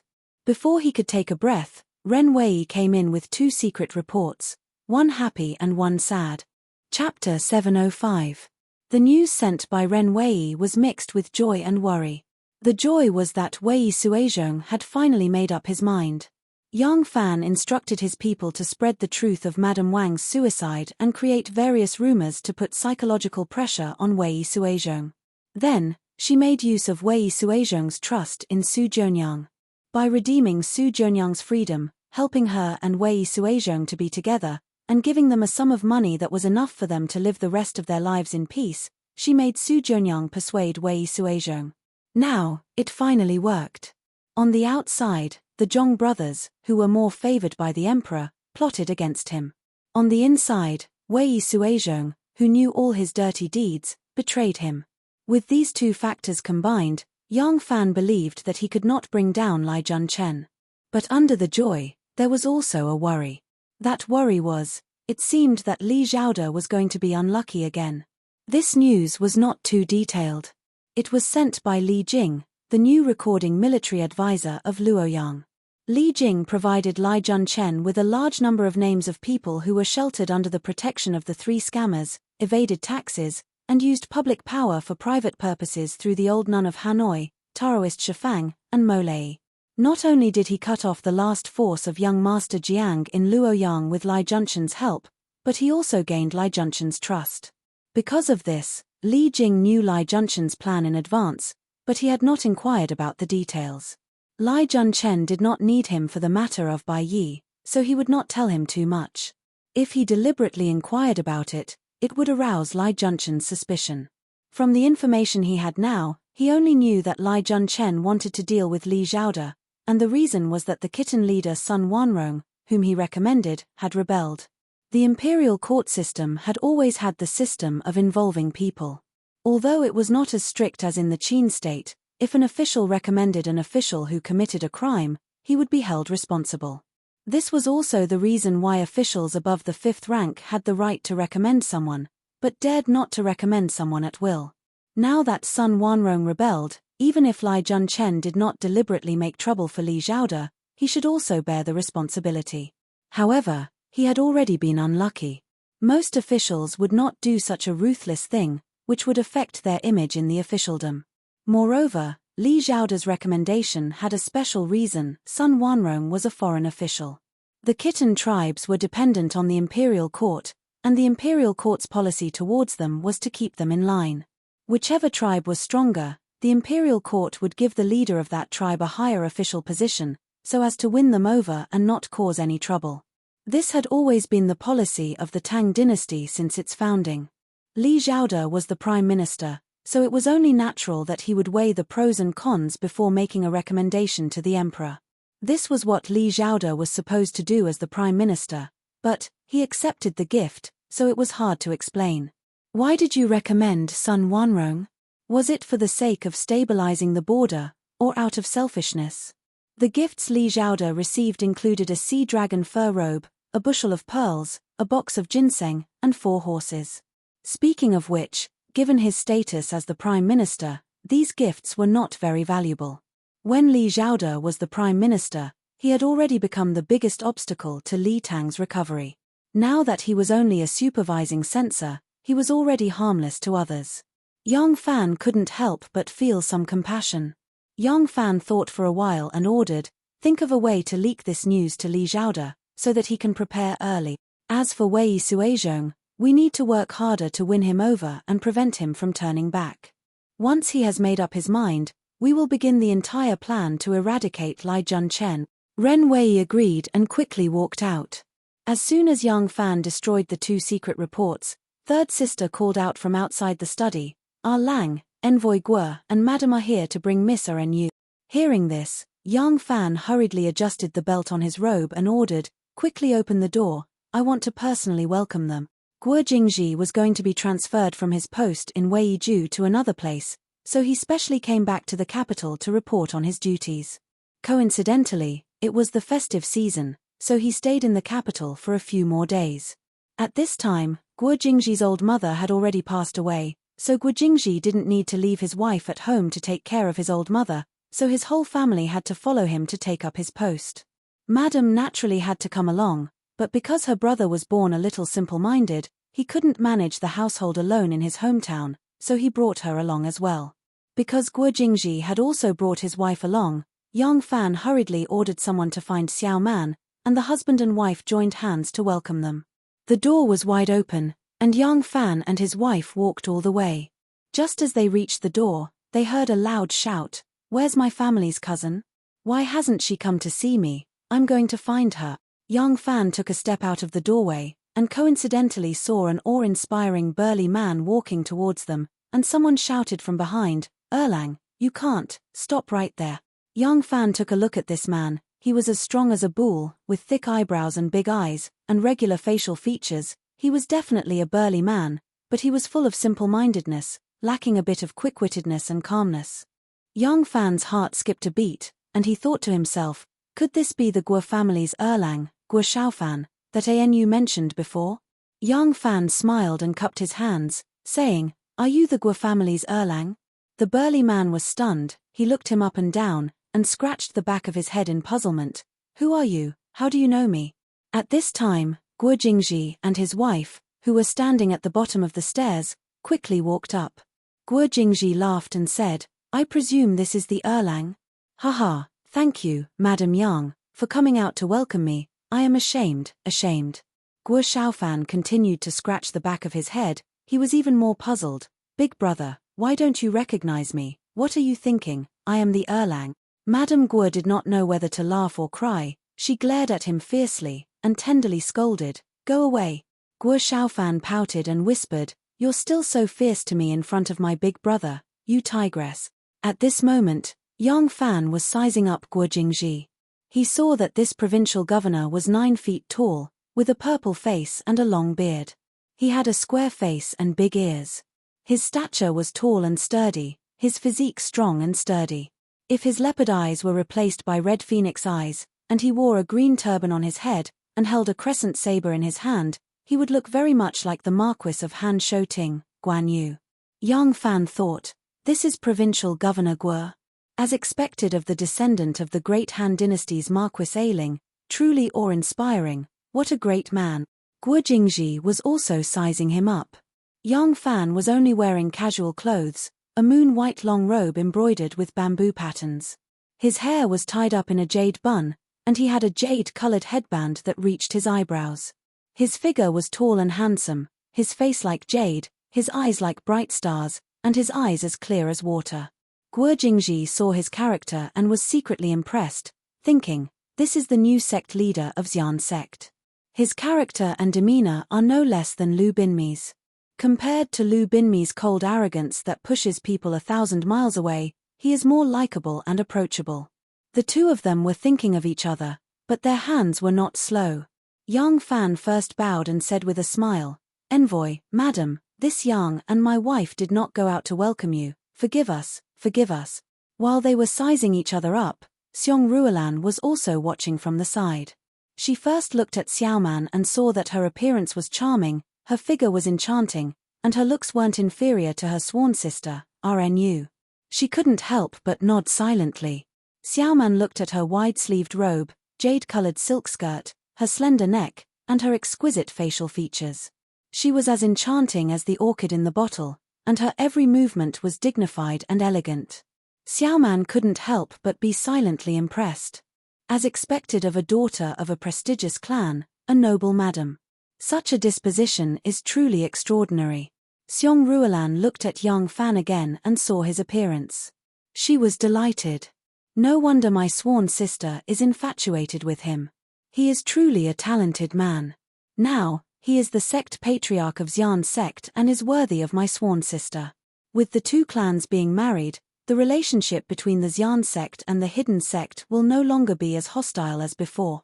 The more Xiong Ruolan thought about it, the happier she was. She smiled and said, "Our clans are going to be real relatives soon. There is no need to be so courteous." Guo Xiaofan finally came to his senses and exclaimed, "Ah, you are young Fan? You are my younger sister's husband? Haha, I am also called Fan, and you are also called Fan. We are really fated." Xiong Ruolan said angrily, "What nonsense are you talking about? Young Clan's second brother is slightly older than you. You have to call him elder brother." Guo Xiaofan said excitedly, "That is not how it is, that is not how it is.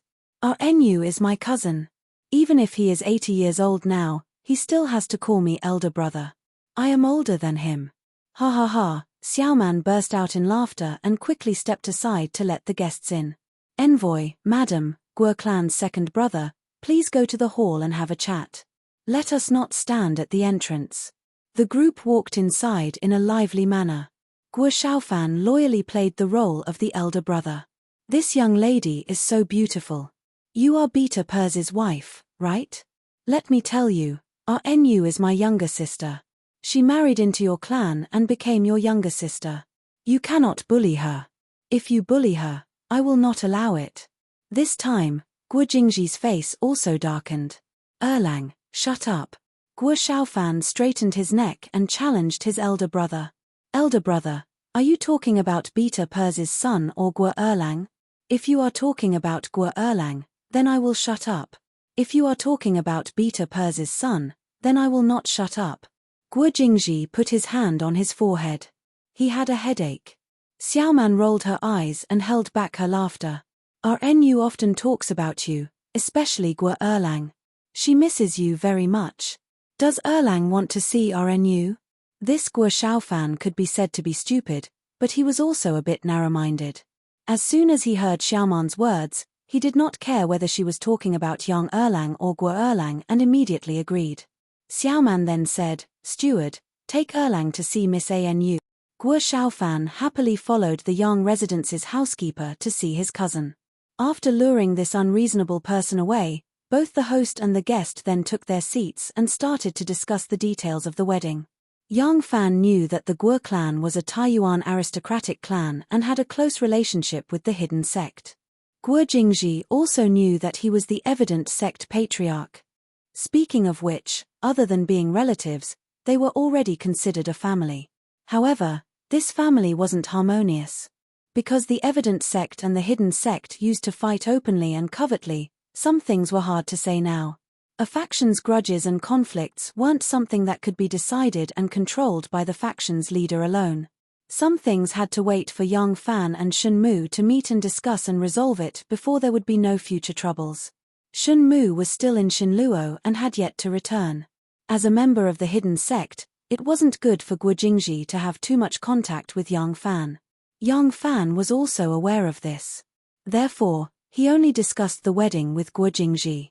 As for topics that shouldn't be mentioned, both of them tacitly avoided it. After they finished their discussion, Xiaoman accompanied Xiong Ruolan to fetch Nu while young Fan personally sent them back to their residence.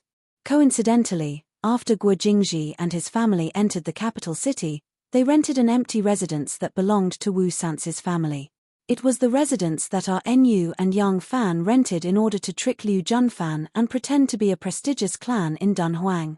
Back then, Nu only wanted to repay a debt of gratitude to young Fan and didn't reveal her true identity to him. Meanwhile, young Fan was burdened with a blood feud and was disguised as a shopkeeper to search for his enemies. He didn't have the time to care about starting a family. They never expected that fate was decided by the heavens and that they were finally together. When young Fan and Nu alighted from the carriage and saw the huge residence, they subconsciously looked at each other. Their eyes met and they smiled at each other. That smile was like the melting of ice and snow, the stopping of the north wind, the arrival of spring, and the blossoming of flowers. All the frustrations and hardships in their hearts were fermented and turned into a cup of mellow and fragrant wine. Chapter 706. Young Fan's wedding was held as scheduled. There was no emperor's decree this time, so there was less official pomp, but it also made all the people who attended the wedding less restrained. Without Wu Sanci, Xue Huai, and Princess Taiping competing for wealth, everyone's eyes were more focused on the newlyweds. The whole wedding was more relaxed, more festive, and more warm. The Young family was no longer the same as before. Now that the Young family was rich in financial resources, they were well prepared for everything. The Young family did not need to capture Ma Qiao and Chu Kuanga to decorate the house like they did last time. All they needed to do was to transfer some workers from various shops and everything would be done in an orderly manner. Young Fan was a person who had been married once, so the psychological pressure was far less than the last time. So the whole process was not like the last time, where he always had a stiff smile on his face, like a puppet being manipulated by others. This time, Young Fan greeted the guests, socialized with friends, and talked and laughed wittily, very calmly. Most of the guests of the Young family were old neighbors of the Showan workshop, but in addition to many of Young Fan's good friends in the Ministry of Justice and the Army, there were also many officials who were only acquaintances. These people came for Guo Jingji. Guo Jingji was a provincial governor and a high-ranking official. He also had some friends in the imperial court. The wedding banquet lasted until dusk. Young Fan rode a white horse with red silk flowers, and accompanied by Chen Dong, Sun Yuxuan, Ma Qiao, Chu Kuanga, and other civil and military friends, he went to Guo Jingji's rented house to pick up the bride. When the bride was picked up from the Guo mansion, the wedding banquet reached its climax. RNU first toasted to her eldest sister, Xiao Man, and accompanied Young Fan to toast the guests table by table, amidst the laughter and cheers of the crowd. The whole Young mansion was full of laughter and voices. Young Fan had already given red packets to the gatekeepers of the Good Fortune workshop and the Showan workshop. He also helped those guests who were not officials apply for a permit to travel at night, so even the poor neighbors of the Showan workshop did not have to worry about being interrogated or having their doors closed when they returned home late. They could drink to their heart's content. The moon was bright, the stars were sparse, and the lanterns were lit. The guests finally dispersed, and the hustle and bustle of the day finally quieted down. Xiaoman had already coaxed the child to sleep. Young Fan sent away the guests and returned to the bridal chamber. Anu, who had returned earlier, was already sitting obediently by the bed. The red candles in the room were burning brightly, reflecting her white and tender cheeks, faintly giving off a faint luster. Seeing Young Fan come in, Anu quickly glanced at him and shyly lowered her head. Her pretty face blushed, and her fingers twisted together in embarrassment. She was not as graceful as she was in front of the guests. Young Fan closed the door and looked at his beautiful wife who was like a fox fairy sitting under the candlelight. She was dressed in a beautiful green dress and looked like a crisp fruit. His heart couldn't help but sway. He walked over and sat beside her on the bed. He gently held her in his arms and kissed her snow-white neck. Although RNU was still shy, she couldn't help but shrink her neck and giggle. It's ticklish, RNU subconsciously dodged, but because of the distance, she saw Young Fan's eyes full of love. Being stared at by him, RNU felt as if her soul had been taken away. Her whole body was frozen there, and she stared at him for a long time. Then, a sweet smile gradually appeared on her lips. Langjun, today's call had a very different meaning from the past. When she said this, RNU's eyes were filled with tears. She didn't know why, but she just wanted to cry. Hearing this, Young Fan was moved. He couldn't help but hug her, lay on the bed with her, and kissed her sweet petal-like lips. Only then did RNU wake up. She closed her eyes shyly and held Young Fan's big hand that was touching the Hehuan knot on her waist. She complained in a sweet voice, Langjun, the candle is not out yet. Young Fan answered with experience, the red candle in the bridal chamber should burn throughout the night. It can't be extinguished. RNU's neck turned rosy. She closed her eyes and her eyelashes trembled. Then you can put down the curtain. Young Fan held back his laughter and said, I don't need to put down the curtain. RNU said coquettishly, you are fooling me. How can there be such a rule? Young Fan didn't answer. He just looked at the very flat white folded cloth in the center of the embroidered quilt. A mysterious smile slowly appeared on the corner of his mouth. Well, you can't fool my RNU. You know the rules very well. Well, RNU opened her eyes and followed Young Fan's gaze in confusion. She saw what he was looking at with a mischievous smile, and her whole face turned red. You bad guy. RNU bit his shoulder with hatred. very lightly, very lightly. In the end, the curtain was not put down. It seemed that the beautiful body could be appreciated more clearly under the candlelight. But when Nu reluctantly let young Fan take off her cumbersome bridal clothes, shyly turned her back to the bed, and curled up her delicate body, young Fan subconsciously put down the curtain. What came into view was a snow-white and smooth body. There were only 2 shallow red ribbons tied on the back of the mandarin ducks playing in the water, which made her back even more smooth like jade. Under the slender waist was a pair of pink panties, which wrapped a round and fleshy ball. There was an indented mark in the middle, which could attract people's eyes like a magnet. Her fragrant shoulders that seemed to have been sculpted by a knife, her smooth jade back, her slender waist, her round and bouncy buttocks, as well as her slightly curled up bashfully. Under the dim and soft light of the lamp, her exquisite curves were dazzling. Young Fan almost subconsciously put down the curtain. This body that could make a man ecstatic belonged to him. Although this boudoir was a very private place, but he still instinctively wanted to create a more private space. So he put down the curtain. Therefore, in this more private and narrow space, he put his most private place deep into the private greenhouse that belonged to him alone. It was tight, warm, and strangely ecstatic. A delicate moan sounded like the sound of wind and rain, pitter-patter, at the northern foot of Mount Hua. The bright moon covered the ground with its clear splendor. The pear branches were sparsely scattered, and the fallen flowers were blooming in pink. Dugu Ning Ku looked at the bright moon in the sky through the sparse flower shadows. Since she was a young girl, she had rarely stepped out of the house because of her weak body. The outing in the city when she was a child had long become a dream in the depths of her mind. Over the years, the space that she could move around in was getting smaller and smaller. Occasionally going to the Tsujiang River had become her most extravagant activity. Now, standing under the moonlight, smelling the smell of the mountains and listening to the sound of the insects in the grass, was a completely strange and novel feeling for her. This time, her eldest brother had generously allowed her to go out. Moreover, he had taken the initiative to let her go out. In fact, with her cleverness and intelligence, she had long understood her eldest brother's intentions. However, she didn't dare to hope for anything. Since she was very young, she had already understood that the more hope she had, the more disappointment she would have. Her frail body was like an orchid in a deep valley. It was true that she couldn't withstand the onslaught of wind and rain, but even the sun and rain were as bad as not enough for her. She raised her slender neck and stared at the bright moon in the sky. She foolishly thought, perhaps, I really like him. Unfortunately, my sickly body doesn't even have the qualifications to be a wife. Perhaps, my life is like the flowers on this branch, hurriedly blooming and hurriedly falling. A breeze passed by, and a few pear blossoms floated down from the branches. Ning Ku stretched out her slender palm, and caught the falling petals. She gently sniffed them, and a fresh and refreshing smell assailed her nose. The pear blossoms had just fallen, and they were as pure as ice and as pure as jade.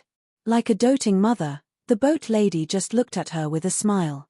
But as the moon rose higher and higher, it was already past Ning Ku's time to rest. She could only step forward. I know. It's time to sleep. I'll go back now. Before she could say anything, Ning Ku smiled at her. The boat lady couldn't bear to urge her anymore, and stopped. Ning Ku held the pear blossoms in her hand, reluctantly glanced at the bright moon in the sky, and slowly walked back to the mountain residence. At the entrance of the mountain residence, a man in indigo stood. Seeing Ning Ku coming back, he saluted her. The boat lady frowned unhappily. Miss needs to rest. If you have anything to say, you can talk about it tomorrow. No need. Ning Ku stopped the man in indigo, who was about to retreat in panic. She pondered for a while and said, I have read the message you sent. He did the right thing. Now we should only consolidate our strength, and it's not advisable to do anything else, lest we make a fool of ourselves. The man hurriedly replied, yes. Ning Ku continued, consolidating the periphery is ultimately for the decisive battle in the center, and the operation of the center is to take advantage of the conflict between the Wu family and the Zhong family. His idea is also very correct. Tell eldest brother that these things don't need to be passed on to me in the future, and he doesn't need to interfere. It's enough to keep his role. Yes. The man in indigo saluted again and quietly left. The boat lady opened the door, and a ray of light came out of the room and poured on Ning Ku. Ning Ku looked at the man until he disappeared into the night, then turned around and said to the boat lady, "Eldest brother has been relying on me all these years. But I'm just a weak woman. I've racked my brains, but all I can do is to prevent the family from collapsing too quickly. It's not easy to maintain, let alone develop. In the future, I can finally unload this burden." The boat lady asked cautiously, "Miss, do you think he can protect the Dugu family?" Ning Ku gently shook his head. A family is like a country. Its rise and fall are caused by external and internal factors, and so on. No matter success or failure, it can't be pinned on one person. When I said that my burden could finally be lifted, it was because I could only do so much. If he can restore Li Tang, then the Dugu family will naturally be able to stand firm. If he can keep the position of the clan head, then with his help and guidance, the Dugu family will naturally benefit. All these can ensure the Dugu family will not collapse for 100 years. As for after 100 years, Ning Ku lightly sighed. The things after 100 years should be worried about by the people after 100 years. Those who want to use an iron bucket of country or endless wealth to arrange everything for their descendants are just an idiot's dream. Is Qin Shi Huang's country still safe now? How many coins can Fan Li's wealth rival a country's? I don't want to be that idiot. After Ning Ku finished, he looked slightly excited and said excitedly, "Now that I've unloaded the burden, I want to travel the world. It's a pity that the Wn Xiong Palace was burned to the ground. This time I can only go to Luoyang to see the Tianshu Palace. I also want to go to the Grand Canal, see Yangju City, walk the Shu Road of Sword Sect, and see the tens of thousands of merchants in Guangzhou." Okay, I'll do as you say. My good girl, have a good rest first. Later we'll travel the world. Looking at Ning Ku's shining eyes, the boat lady secretly felt sad. After serving Ning Ku to sleep and extinguishing the light for her, the boat lady walked out of the room and closed the door. She quietly stood there for a moment, listening to the steady and thin breathing in the room, and gently wiped the corner of her eyes. In the sky, there was a shooting star, streaking across the sky. Chapter 707. The early morning sun shone through the window, illuminating the room. There was still a small section of the red candle left on the table, and the candle droplets piled up on the table. RNU softly curled up into a ball, lazily opened her sleepy eyes, as if she wanted to stretch. But as soon as she opened her eyes, she met Yang Fan's smiling eyes. She immediately recalled the wild night last night, and her pretty face blushed. She quickly pulled up the sheet and buried her face under it. Yang Fan smiled, and gently patted her firm and round buttocks through the sheet. RNU's delicate body trembled, but she did not speak. Yang Fan pulled down the sheet that hid her face, revealing her blushing pretty face, and gently kissed her on the cheek. RNU's shyness and reservation were ignited into passion by Yang Fan's kiss. She opened her pair of soft jade arms, tightly hugged Yang Fan's body, and buried her hot face in his chest. Yang Fan was no longer the young boy who tasted love for the first time. He began to know how to restrain himself, and began to understand how to cherish his own woman. RNU's first time having sex, Yang Fan did not dare to enjoy himself too much. Last night, he only had sex with her once, so this morning, RNU only felt the joy of having sex for the first time, without a trace of fatigue or pain. Being hugged by her, Yang Fan thought of her trembling and twisting body under his body last night. Her whole body was soft as if there were no bones, but her legs were unusually strong, tightly wrapping around his strong and sturdy body. Melted like honey, as soft as a cloud, and as wriggling like a snake. His heart suddenly swayed, and he was somewhat eager to give it a try. This little lass was really a natural stunner, especially in bed. Right now, she was still young and inexperienced, and didn't know how to cooperate or perform, but it was already so wonderful. He really didn't know what kind of ecstasy it would be when she was fully mature.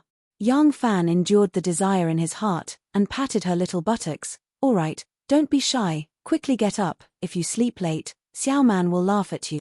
"Aya." RNU hurriedly poked her head out of his arms. "What time is it?"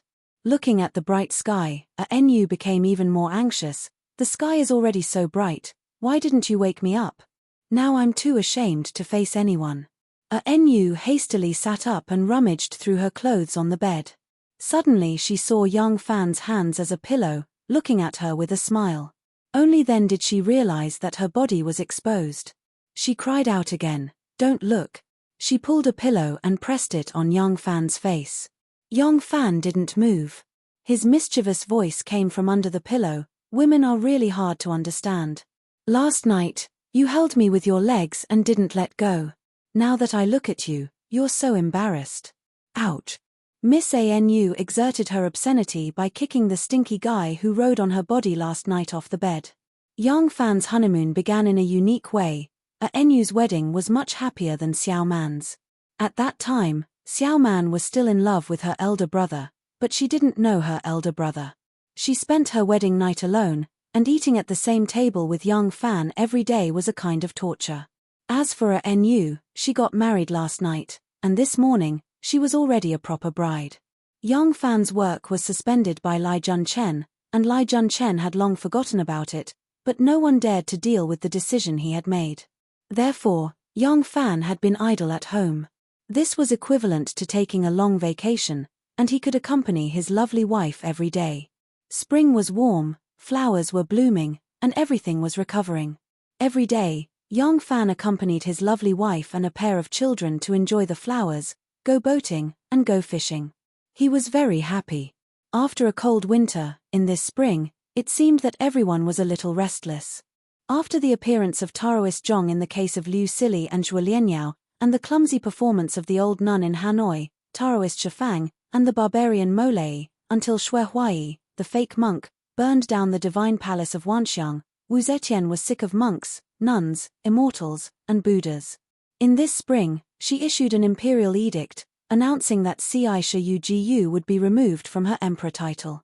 Ci Shi was Maitreya, and Ugu was the oldest, because there was more than one Maitreya and Bodhisattva in Buddhism, and Ci Shi Ugu represented the highest Maitreya.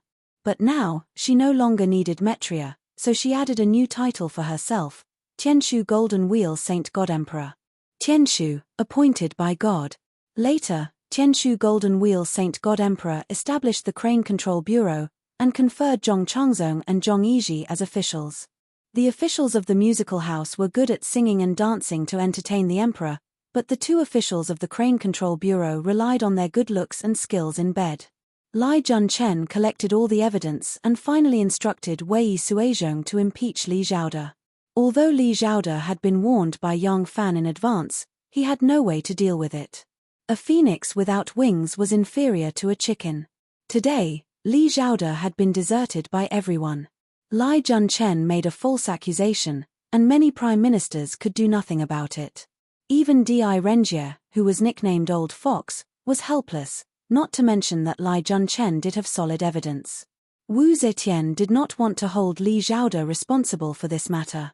In her view, Li Zhaoda had already been punished, and there was no need to add another crime.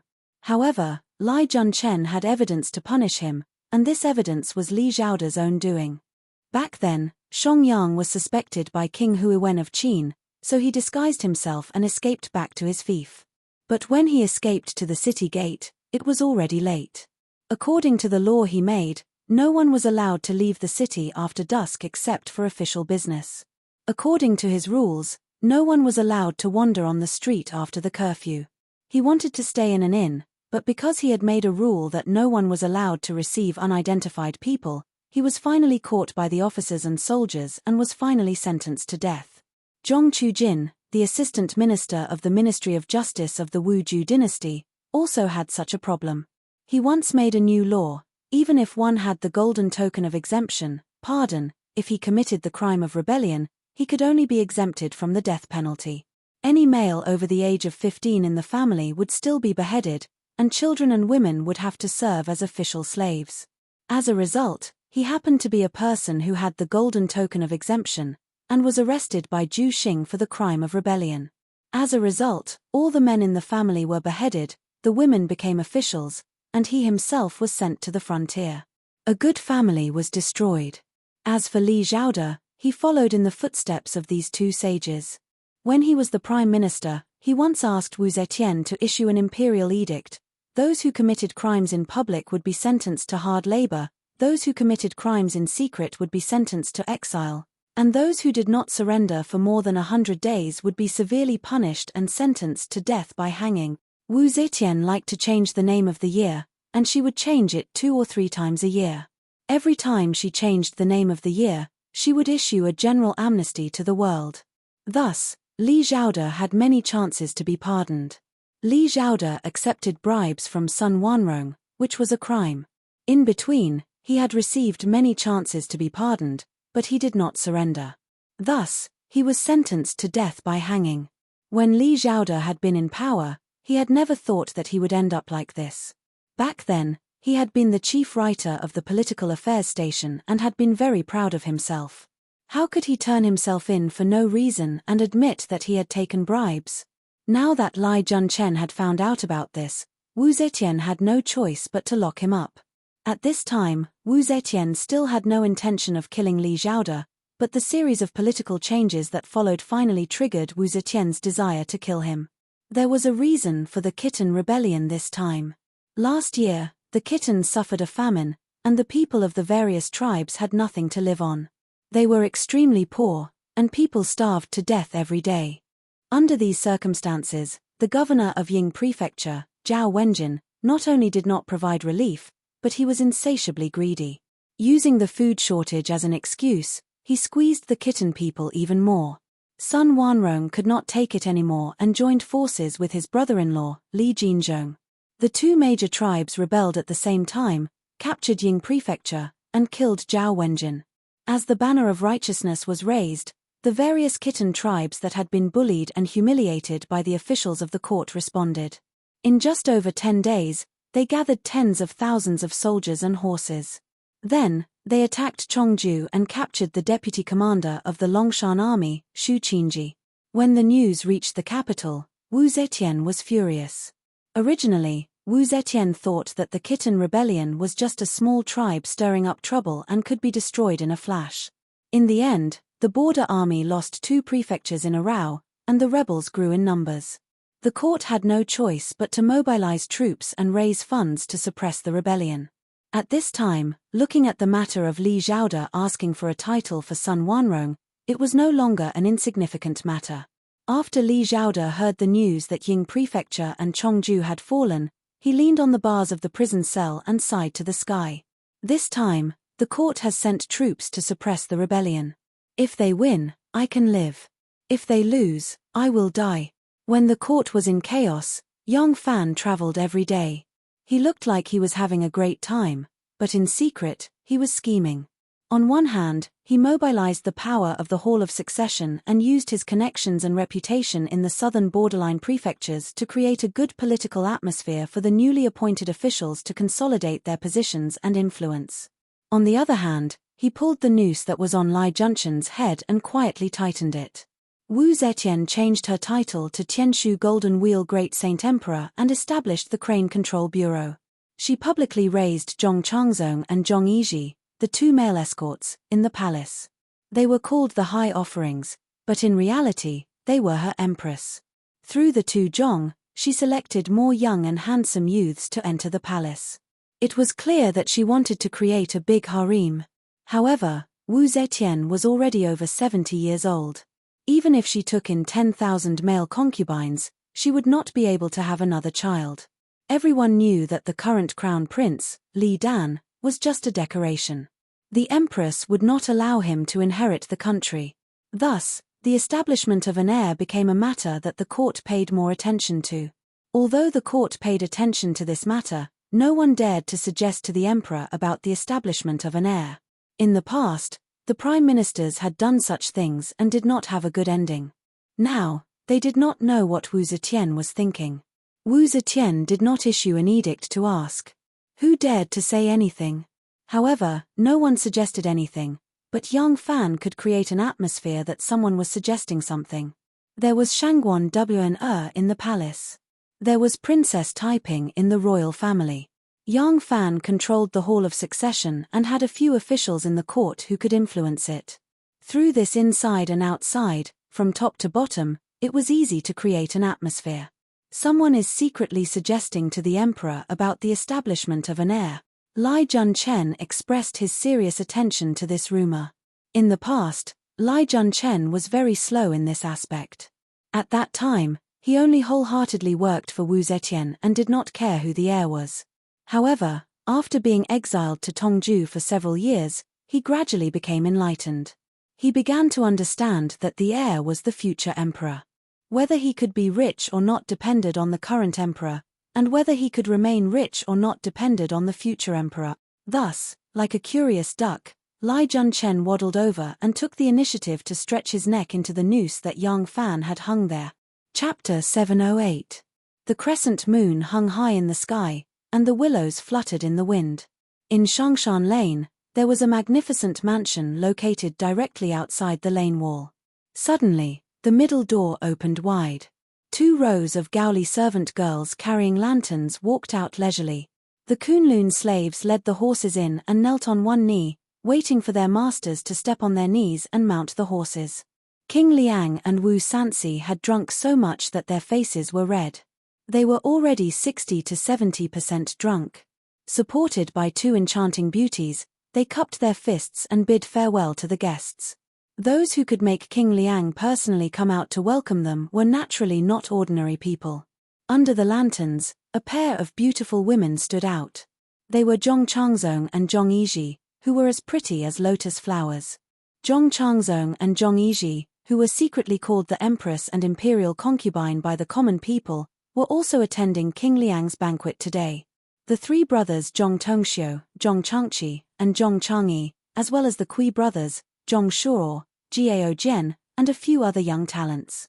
As for Kui Di, he still lost Princess Taiping's favor in the end and did not receive her recommendation. However, Kui Shi suddenly had an idea and promptly summoned Kui Yi and Kui Kai to the capital. Now, Kui Shi, Kui Yi, Kui Kai, and their cousin Kui Kai, who had stayed in the capital for a long time, received the joint recommendation of Princess Taiping and Shanghai Wana. After spending some money in the palace and bribing the Zhong brothers, they finally persuaded Wu Zetian to personally summon them. After a series of memorials, Wu Zetian was very satisfied with their talent and appearance. As a result, the 4 Kui brothers were all promoted to officials. Now, Kui Shi had risen to the heavens in a single step, becoming the assistant counselor of the Ministry of Appointments. Kui Yi, Kui Kai, and the 3 Kui brothers were also appointed Hanlin scholars. Although they did not have much real power, their status was extremely noble. The 4 Kui brothers were young and proud, and became famous in one fell swoop.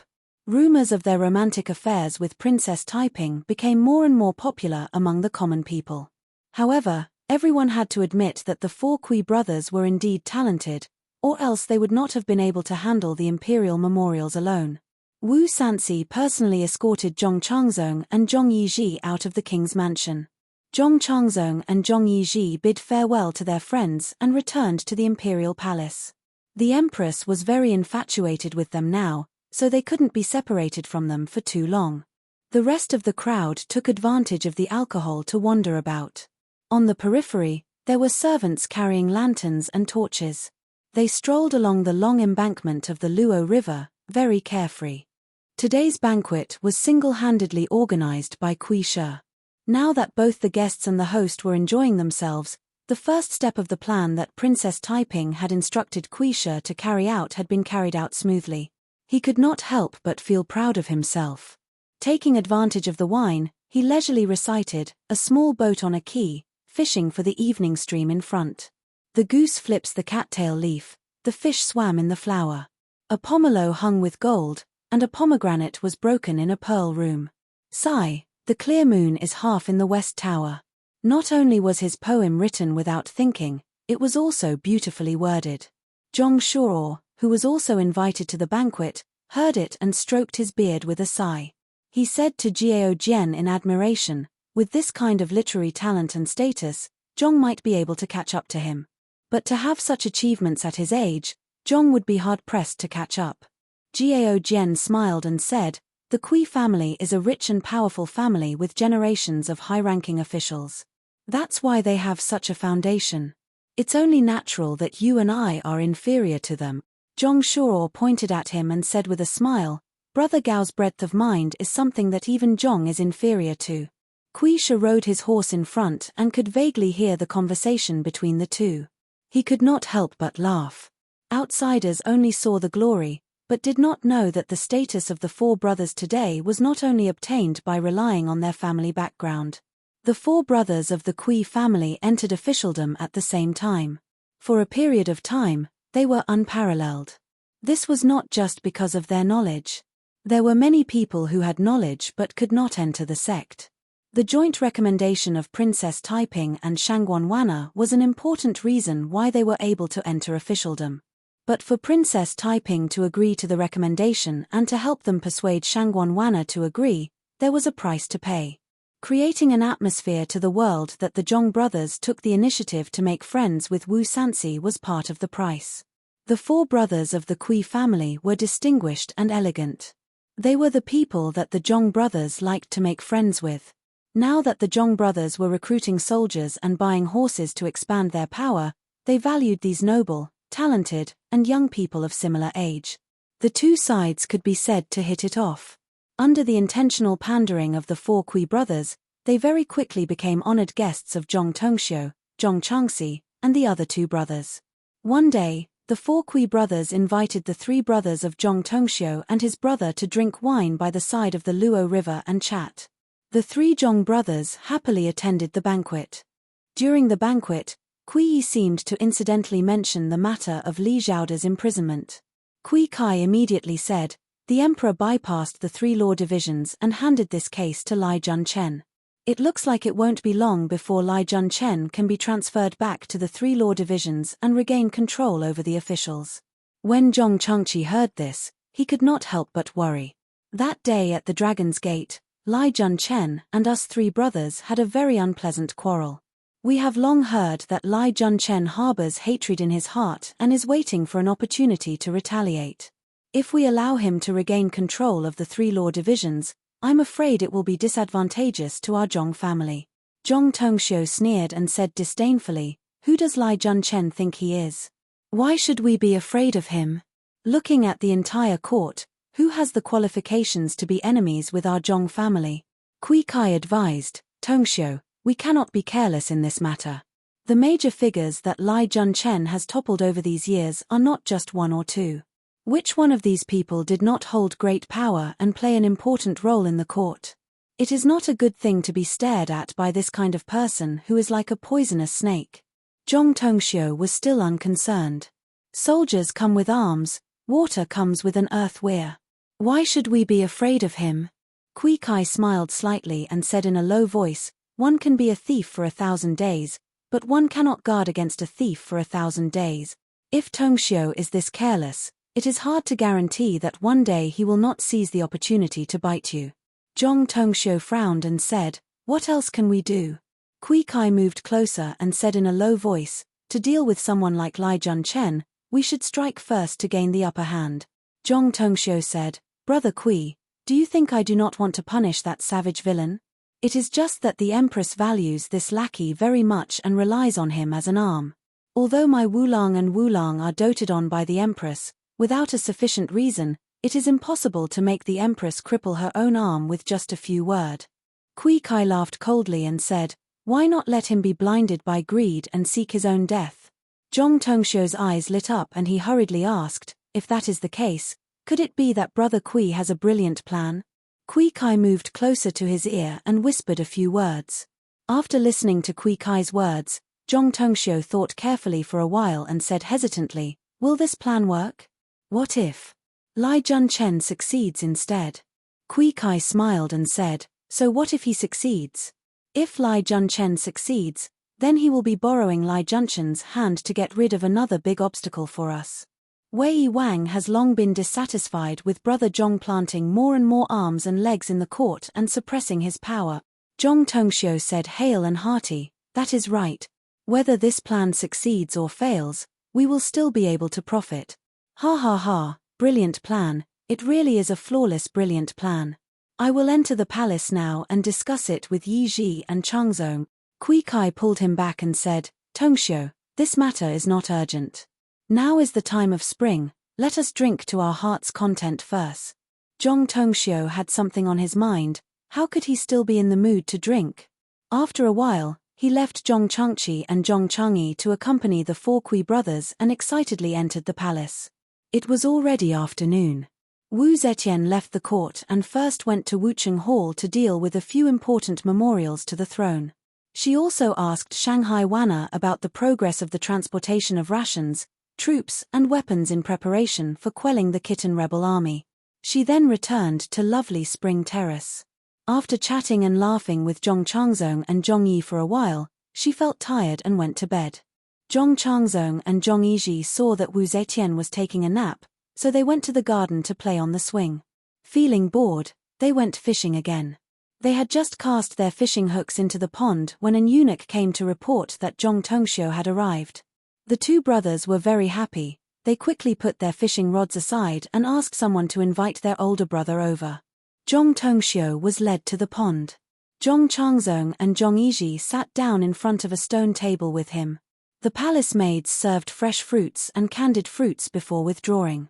Zhong Changzong said to Zhong Tongxiu, "The two of us are extremely bored in the palace. Every day we hope that brothers can come and talk with us. Da Xiong entered the palace today. Why didn't you bring Changyi and Changqi?" Zhong Tongxiu looked around and said in a low voice, "I entered the palace today because I have something important to discuss with you." Da Xiong, Zhong Yiji was surprised. Did something happen at home? Zhong Tongxiu shook his head and said, "Everything is fine at home, nothing happened." He then told Zhong Yiji and Zhong Changzong what Quisha had told him. Among the Zhong brothers, Zhong Tongxiu was known for his stratagem, so his prestige was very high. At this time, he naturally would not say that this idea was Quisha's suggestion, but shamelessly said that it was his own idea. Zhong Yiji listened to Zhong Tongxiu's words, frowned slightly, and said in a low voice, "Lai Junchen is arrogant and domineering. He doesn't even care about our Zhong family. We should have dealt with him long ago. It's just that using this kind of method seems a bit risky." Zhong Tongxiu said in a carefree manner, "Yiji, your courage is small. What risk can there be in this matter?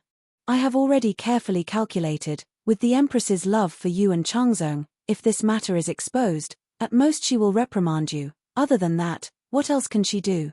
Think about that time when Lai Junchen framed Di Renjie, Ren Zhigu and the other prime ministers. The matter was exposed. What did she do to him? Lai Junchen falsely claimed Ji Shu's credit. Now that the Empress knows, what will she do to him? Could it be that in the Empress's eyes, you are not as important as Lai Junchen? If this matter is exposed, there will be no future trouble for our Zhong family. If the plan is carried out, then regardless of success or failure, we will still benefit. If the plan succeeds, Lai Junchen will fall, and we will have lost a sworn enemy. If the plan fails, and Lai Junchen succeeds, then the unlucky one will be King Wu Chengxi of Wei. Yiji, who is our Zhong family's biggest enemy now? It's the Wu family. If we can overthrow Wu Chengxi, the Empress will definitely not be at ease to hand over all the military power to Wu Sanxi. At that time, other than our Zhong family, who else can she rely on? In this way, our Zhong family will not only have people in the imperial court, but also hold military power. This way, we can ensure our Zhong family's prosperity for 10,000 years. Zhong Changzong nodded heavily, and said in agreement, "Wulang, I think eldest brother is right. No matter what, this plan will only benefit our Zhong family without any harm. We can give it a try." Seeing that Zhong Changzong also agreed, Zhong Yiji couldn't help but be moved. He thought for a while, and then said with some worry, "Are you sure that if you spread the news, it will move Lai Junchen? That Wei Suizhong, can you buy over him?" Zhong Tongxiu said confidently, "Don't worry, Wulang. When has eldest brother not done things carefully and seriously?" Wei Suizhong, this person, barged into the manor drunk and insulted Madame Wang's family. Madame Wang could not bear the insults and hanged herself in anger. Wei Suizhong was terrified because of this, and stayed in the brothel every day, not even daring to return home. Right now, he is looking for a big backer who can guarantee his safety. Zhong Tongxiu smiled proudly, raised his chin, and said, "In today's world, if there is someone who can guarantee his safety in Lai Junchen's hands, other than our Zhong family, is there a second?" Zhong Yizhi thought for a while, and nodded firmly, saying, "All right.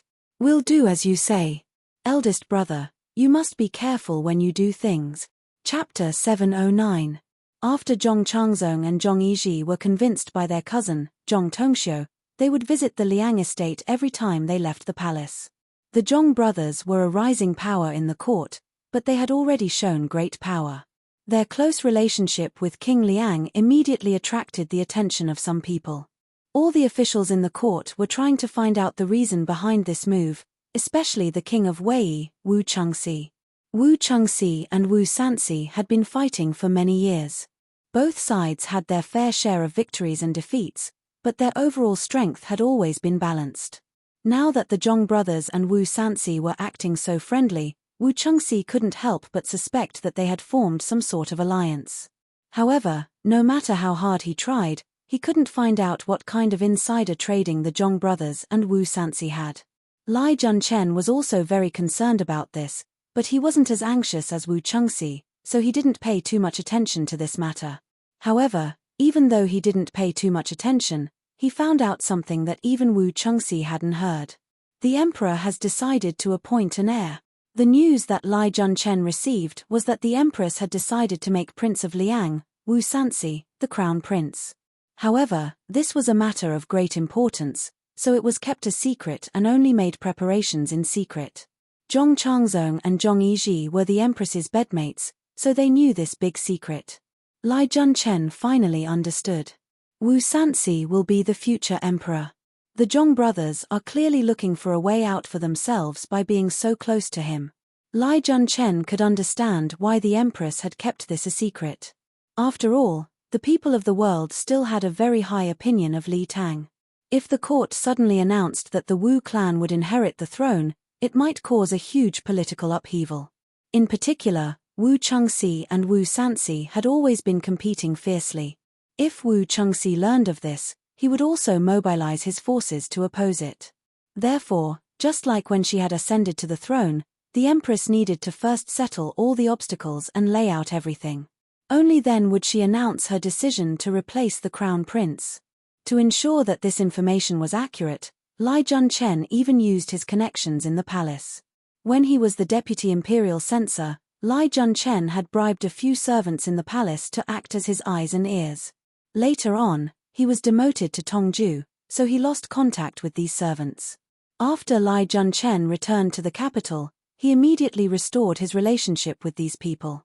The news that Ji Shu had come to the capital to complain about him was passed on to him by these young eunuchs.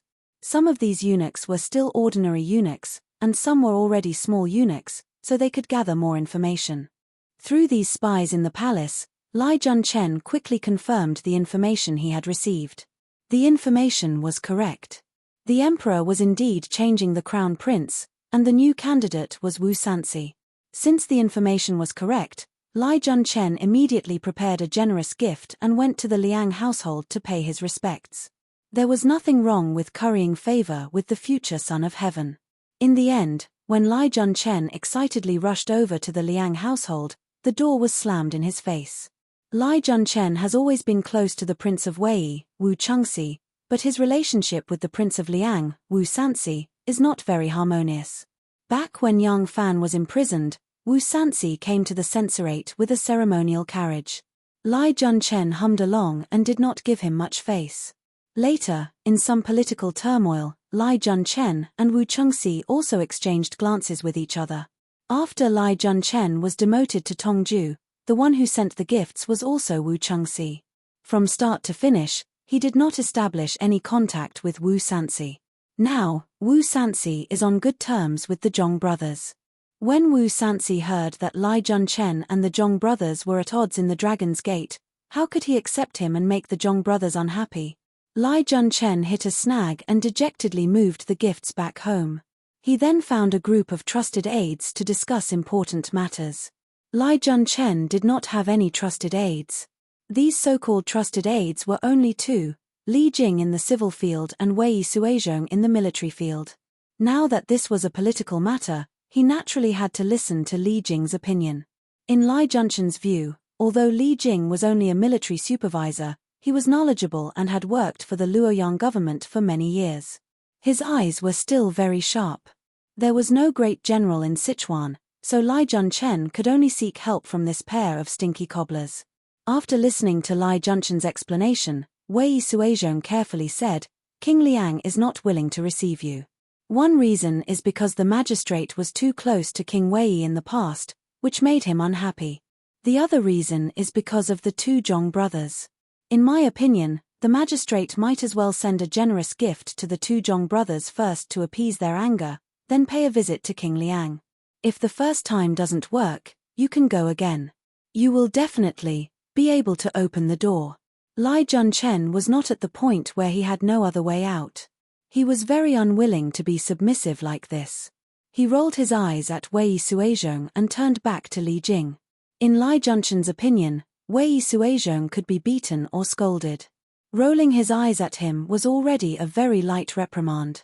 However, Wei Suizhong was already certain that Lai Junchen would not spare him.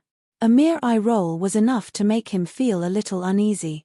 Li Jing stroked his beard and pretended to be deep in thought. After a while, he slowly said, There is no need for the magistrate to pay any attention to the Zhong brothers. Lai Junchen hurriedly asked, What do you mean? Li Jing smiled and said, The Zhong brothers are also trying to curry favor with King Liang in advance. Why should the magistrate curry favor with them? To put it bluntly, once King Liang ascends to the throne, someone like the magistrate will be of great use to the new emperor. But what use will the Zhong brothers be then? Is the new emperor going to leave two male concubines in the palace to be the laughingstock of the world?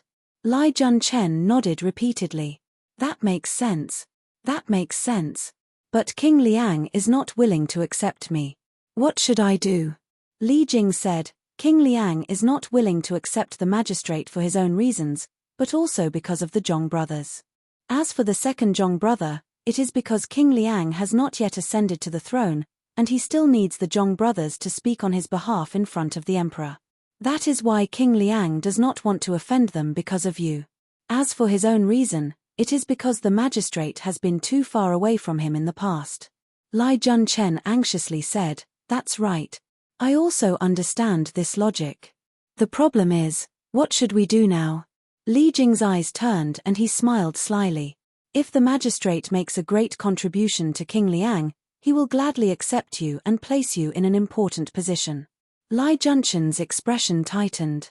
He asked hurriedly, How can I make a great contribution to King Liang?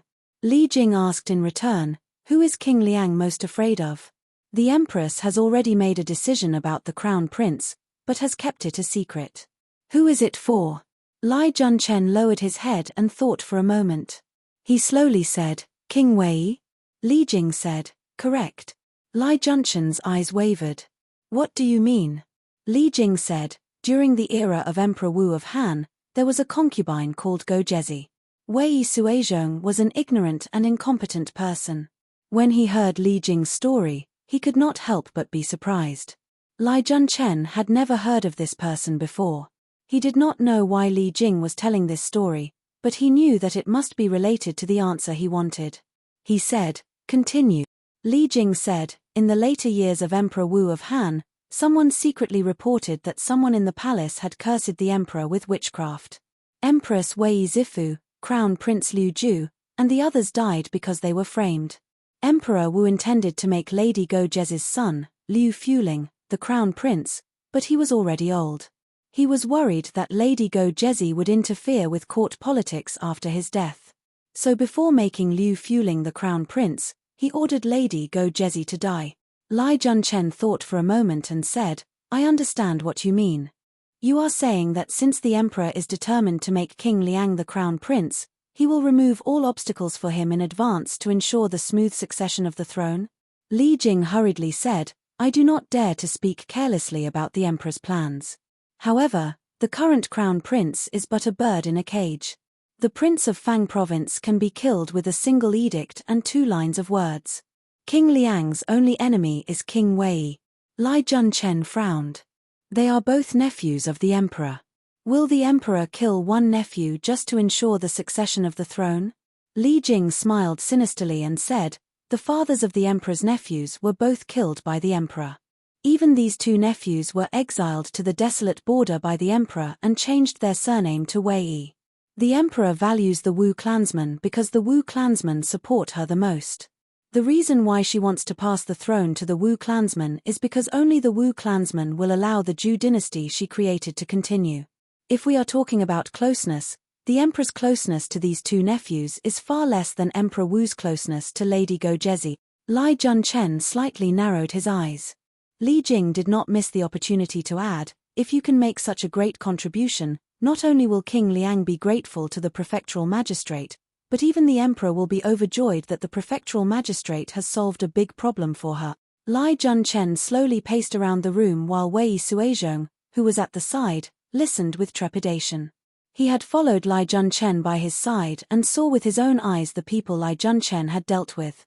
It wasn't that there wasn't someone of Wei Wang's level.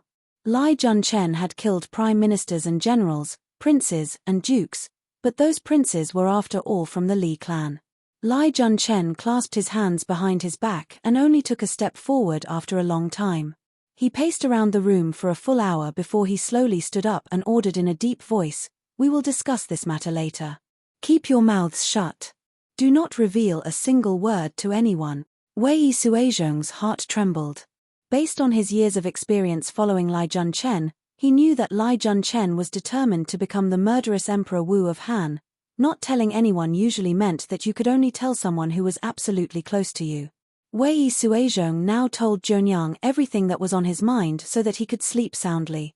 Therefore, when he and Zhonyang were hugging each other, Wei Suizhong sighed and whispered Li Junchen's plan to his woman. Su Zhonyang immediately sat up after hearing it. Her naked body was not conscious at all. She only said to Wei Suizhong in a pleasant surprise, "Lang Jun, your chance is here." Wei Suizhong said weakly, "What chance? I think he is crazy. He really has no one to bite. Even the people around the emperor have started to attack. If I am not careful, I will be implicated before he kills me." Before she could finish her sentence, Wei Suizhong suddenly sat up with his eyes wide open. "Zhonyang, what do you mean?" Su Zhonyang nodded vigorously. "Yes. Isn't this a good chance for you to get rid of Li Junchen's control?" Wei Suizhong looked at her in surprise at first, but gradually, his eyes lit up. Chapter 710. The study room of the Wei king, Wu Chengxi, was quiet. Wu Chengxi's face was gloomy as he stared at Wei Suizhong, who was kneeling in front of him. He sneered, "You said that Jun Chen wants to fabricate a crime to accuse me of treason?" Wei Suizhong bowed his head. "Yes."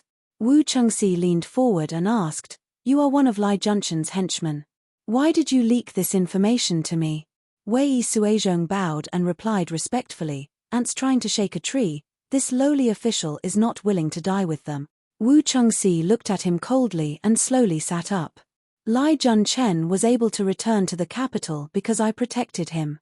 He owes me a great debt of gratitude, so why does Li Junchen want to make a move against me?" Wei Suizhong replied, "When Li Junchen was demoted to Tongju, he begged your highness more than once. Although your highness agreed, you never helped him." Wu Chengxi's face heated up. He naturally knew that Wei Suizhong had accepted money but did not do anything. Wei Suizhong said, "Li Junchen has long harbored hatred for this and swore to take revenge. Although he was able to return to the capital, he regained His Majesty's trust because of his contribution in solving the case of Su Lianyao and Liu Sili's treason. Your highness did not help him, so Li Junchen only remembers grudges and does not remember kindness. He is harsh and merciless, and has always been like this." Wu Chengxi thought for a moment and looked at Zhong Jiafu, who was standing to the side. Over the years, Zhong Jiafu had become his #1 advisor and had always been trustworthy.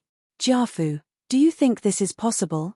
If Li Junchen wants to accuse me, Princess Taiping, Crown Prince Dan, and Prince Luling of treason, he must be crazy." Zhong Jiafu said carefully, "Your Highness, Li Junchen has always been crazy. However, he will not do anything that does not benefit him." Zhong Jiafu turned to Wei Suizhong and asked in a low voice, "Why did Li Junchen not hesitate to make the entire court his enemy and accuse so many people? Why did he not accuse King Liang when he has accused so many people?" What other secrets are there? Speak. Wei Suizhong trembled and stammered, Your Highness is wise. That Lai Junchen heard from some unknown source that the emperor has already decided on His Highness, King Liang, as the crown prince. That's why he's trying to figure out His Highness, King Liang, and wants to get rid of everyone who's trying to harm King Liang in one fell swoop, and use this to gain His Highness' favor. Hearing this, Wu Chengxi was shocked and his expression changed. The emperor has already decided that Wu Sanxi will be the crown prince. Is this true? Wei Suizhong smiled bitterly and said, How could this lowly official know such an important matter? This lowly official only knows that Lai Junchen came to this conclusion because Zhong Changzong and Zhong Yi are getting closer and closer to King Liang. As for what the actual basis for this conclusion is, this lowly official truly does not know. Wu Chengxi felt uneasy and immediately felt like he was sitting on pins and needles. Seeing this, Zhong Jiafu waved his hand at Wei Suizhong, saying, You can go back. If Lai Junchen has any other orders for you, you only need to be as careful as ever and report to Wang Ye at any time. Since you have decided to serve His Highness will definitely ensure your safety. Even if it is to ensure your future, it is only a matter of a few words. Wei Suizhong hurriedly acknowledged and kowtowed once more before quietly withdrawing. As soon as Wei Suizhong left, Wu Chengxi anxiously asked Zhong Jiafu, Jiafu, do you think that the emperor has already decided on the crown prince? Is it true or false? Zhong Jiafu said, The two Zhongs and King Liang have indeed been getting closer recently. However, to say that the emperor has already decided on King Liang as the crown prince, there is no credible evidence. Perhaps, in the emperor's heart, he has already begun to lean towards King Liang, so the two Zhongs are on good terms first. It is impossible for Lai Junchen to know all the details, which is why he came to this conclusion. Wu Chengxi felt a surge of anger and violently coughed a few times before gasping for breath and saying, Impossible, impossible. If that is the case, Lai Junchen should have bribed Wu Sanxi. Once this matter succeeds, his future will be limitless. Wei Suizhong is his henchman, so why would he betray him? Zhong Jiafu said, Even if the emperor has the intention to make Wu Sanxi the crown prince, he might not be willing to harden his heart and eliminate so many of his relatives in one fell swoop. Lai Junchen's move is a risky one. He has never reported so many of the emperor's close officials in one go, so it is normal for Wei Suizhong to have doubts. Moreover, Wei Suizhong might be wary of Lai Junchen now. Wei Wang was high up in the hierarchy, so he would not know about the Lai family's bullsh*. T. Zhong Jiafu recounted how Wei Suizhong barged into the residence, humiliated Madame Wang, and forced her to commit suicide.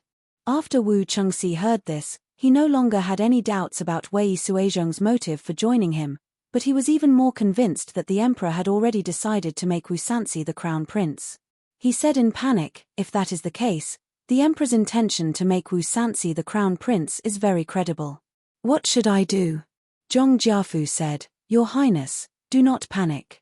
This matter may not have been decided, but we can give it a try.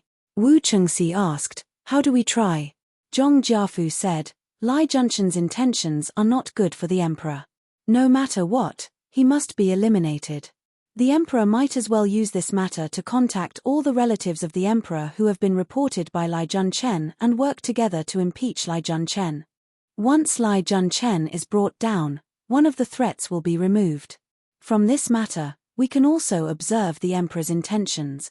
Wu Chengxi seemed to have understood and said, You mean, Zhong Jiafu said, if the emperor protects Lai Junchen, it means that the news that the crown prince has been decided is true, and the emperor should prepare early. If the emperor is willing to kill Lai Junchen, it means that the emperor does not have the intention to make Prince Liang the crown prince. Even if he does, it is the emperor's intention, and his decision has not been made. The emperor will have to reconsider this decision when the emperor has contacted all the powers to oppose it. Wu Chengxi agreed deeply and said, What you said makes sense. This matter should not be delayed. I will go see Princess Taiping immediately to discuss this matter. On one hand, Wu Chengxi was alarmed at the thought of Lai Junchen, who was known as a mad dog. On the other hand, he was anxious about whether the emperor has decided to make Wu Sanxi the crown prince. He immediately set out to see Princess Taiping. When Princess Taiping heard the news, she also turned pale with fright. She immediately discussed with him and decided to unite all the powers that could be united to destroy Li Junchen. At the same time, they could use this to exert pressure on the emperor and force her to give up on any plans to make Wu Sanxi the crown prince. For his own safety, and even more so for the crown prince, Wu Chengxi worked together with the remnants of Li Tang's faction for the first time. Under the cover of this elder brother, although nothing could be seen in the short term, in the long term, as long as it was Li Tang's faction, regardless of whether it was Princess Taiping's faction, the ministers loyal to the crown prince, or the officials inclined to the Prince of Luling, they would all have a more relaxed environment for development. Li Tang's power had recovered a step further, like the flourishing weeds in the countryside in spring. Eunuch Gao, this way please. Gao Lisha nodded and continued to follow the attentive young attendant. The present Eastern Palace was a place even colder than the Cold Palace. Crown Prince Li Dan and his children were all trapped in this courtyard. Although no one blocked the palace gates, there was an invisible palace gate there. Other than grand celebrations, when the emperor needed her sons and grandsons to come out and make up the scene, they could only obediently guard this desolate palace. The palace maids and eunuchs who guarded this cold palace did not have any benefits to speak of. Over time, they became more and more disrespectful to the crown prince and the imperial grandchildren. As Gao Lisha walked, he saw weeds growing in the cracks between the bricks, but no one cleaned them. Although Gao Lisha had entered the palace late, he was the adopted son of eunuch Gao Yanfu. In addition, Yang Fan had introduced him to Shangguan Wana and asked her to take care of him in the palace. The eunuchs in the palace were the most snobbish characters. They knew that this attendant was eunuch Gao's adopted son and that Shangguan Daiji favored him greatly, so they naturally did their best to please him. Crown Prince, eunuch Gao is here to inspect the Eastern Palace. The eunuch in the Eastern Palace did not care at all for the crown prince and the imperial grandchildren. He didn't even report before barging in with an arrogant expression. Crown Prince Li Dan was eating lunch with his sons. The lunch was very simple, consisting of dried vegetables and salted vegetables. The family had been cooped up in the palace for a long time, so their expressions and actions were somewhat wooden. They did not react to the eunuch's rudeness. Preposterous. The crown prince and the imperial grandchildren did not speak, but Gao Lisha was enraged. How dare a servant like you act so rudely in front of the crown prince and the imperial grandchildren? Gao Lisha shouted angrily. The Eastern Palace eunuch fell to the ground in shock. Yes, eunuch Gao, please calm your anger. Eunuch Gao is right. Gao Lisha looked at Li Dan and the other princes' tables and became even angrier. The crown prince and the imperial grandchildren's food was so simple and crude. It was obvious that the eunuchs had embezzled their supplies. Wu Zetian guarded against her son as if he were a thief. She did not want him to be tainted with power, but she would not go so far as to cut back on the supplies. Even in winter, the crown prince should have a supply of vegetables, let alone now that it was spring. Even the eunuchs and female officials with some status in the palace were eating chives, garlic sprouts, and other nourishing dishes, while the crown prince and the imperial grandchildren were still gnawing on salted vegetables. Gao Lisha himself had gone from rich to poor, and his family had declined. Thus, he hated snobbish people the most. Seeing them treat the crown prince so harshly, he naturally could not restrain his anger. The Eastern Palace eunuch did not know why this eunuch Gao was so furious and only knew how to plead guilty. Gao Lisha gave him a good scolding and yelled for him to leave. Only then did he straighten his clothes and go forward to pay his respects.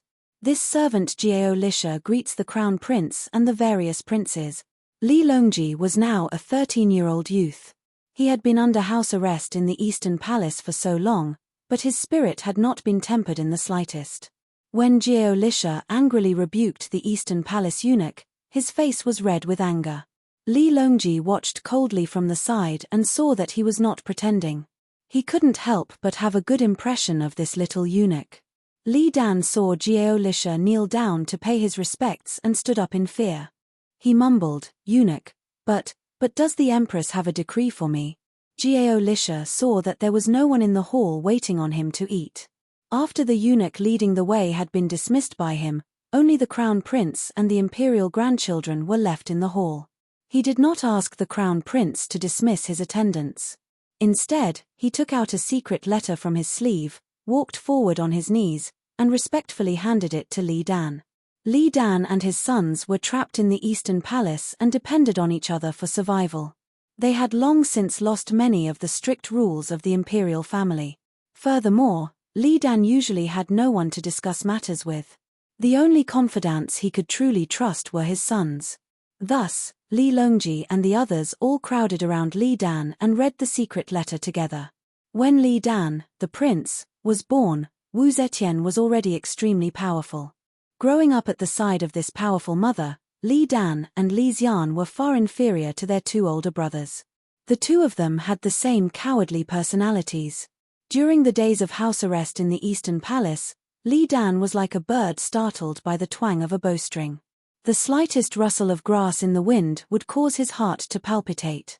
Now that he opened the secret letter, he saw that it was written by his sister, typing. As expected, the contents were about someone trying to harm him. Li Dan was so shocked that before he could finish reading, his knees weakened and he sat down. On the other hand, Li Chengqi, Li Longji, and the other imperial grandchildren were so angry that their faces were red. Li Chengqi suppressed his anger and snatched the secret letter from his father's hands. He continued to read with his brothers.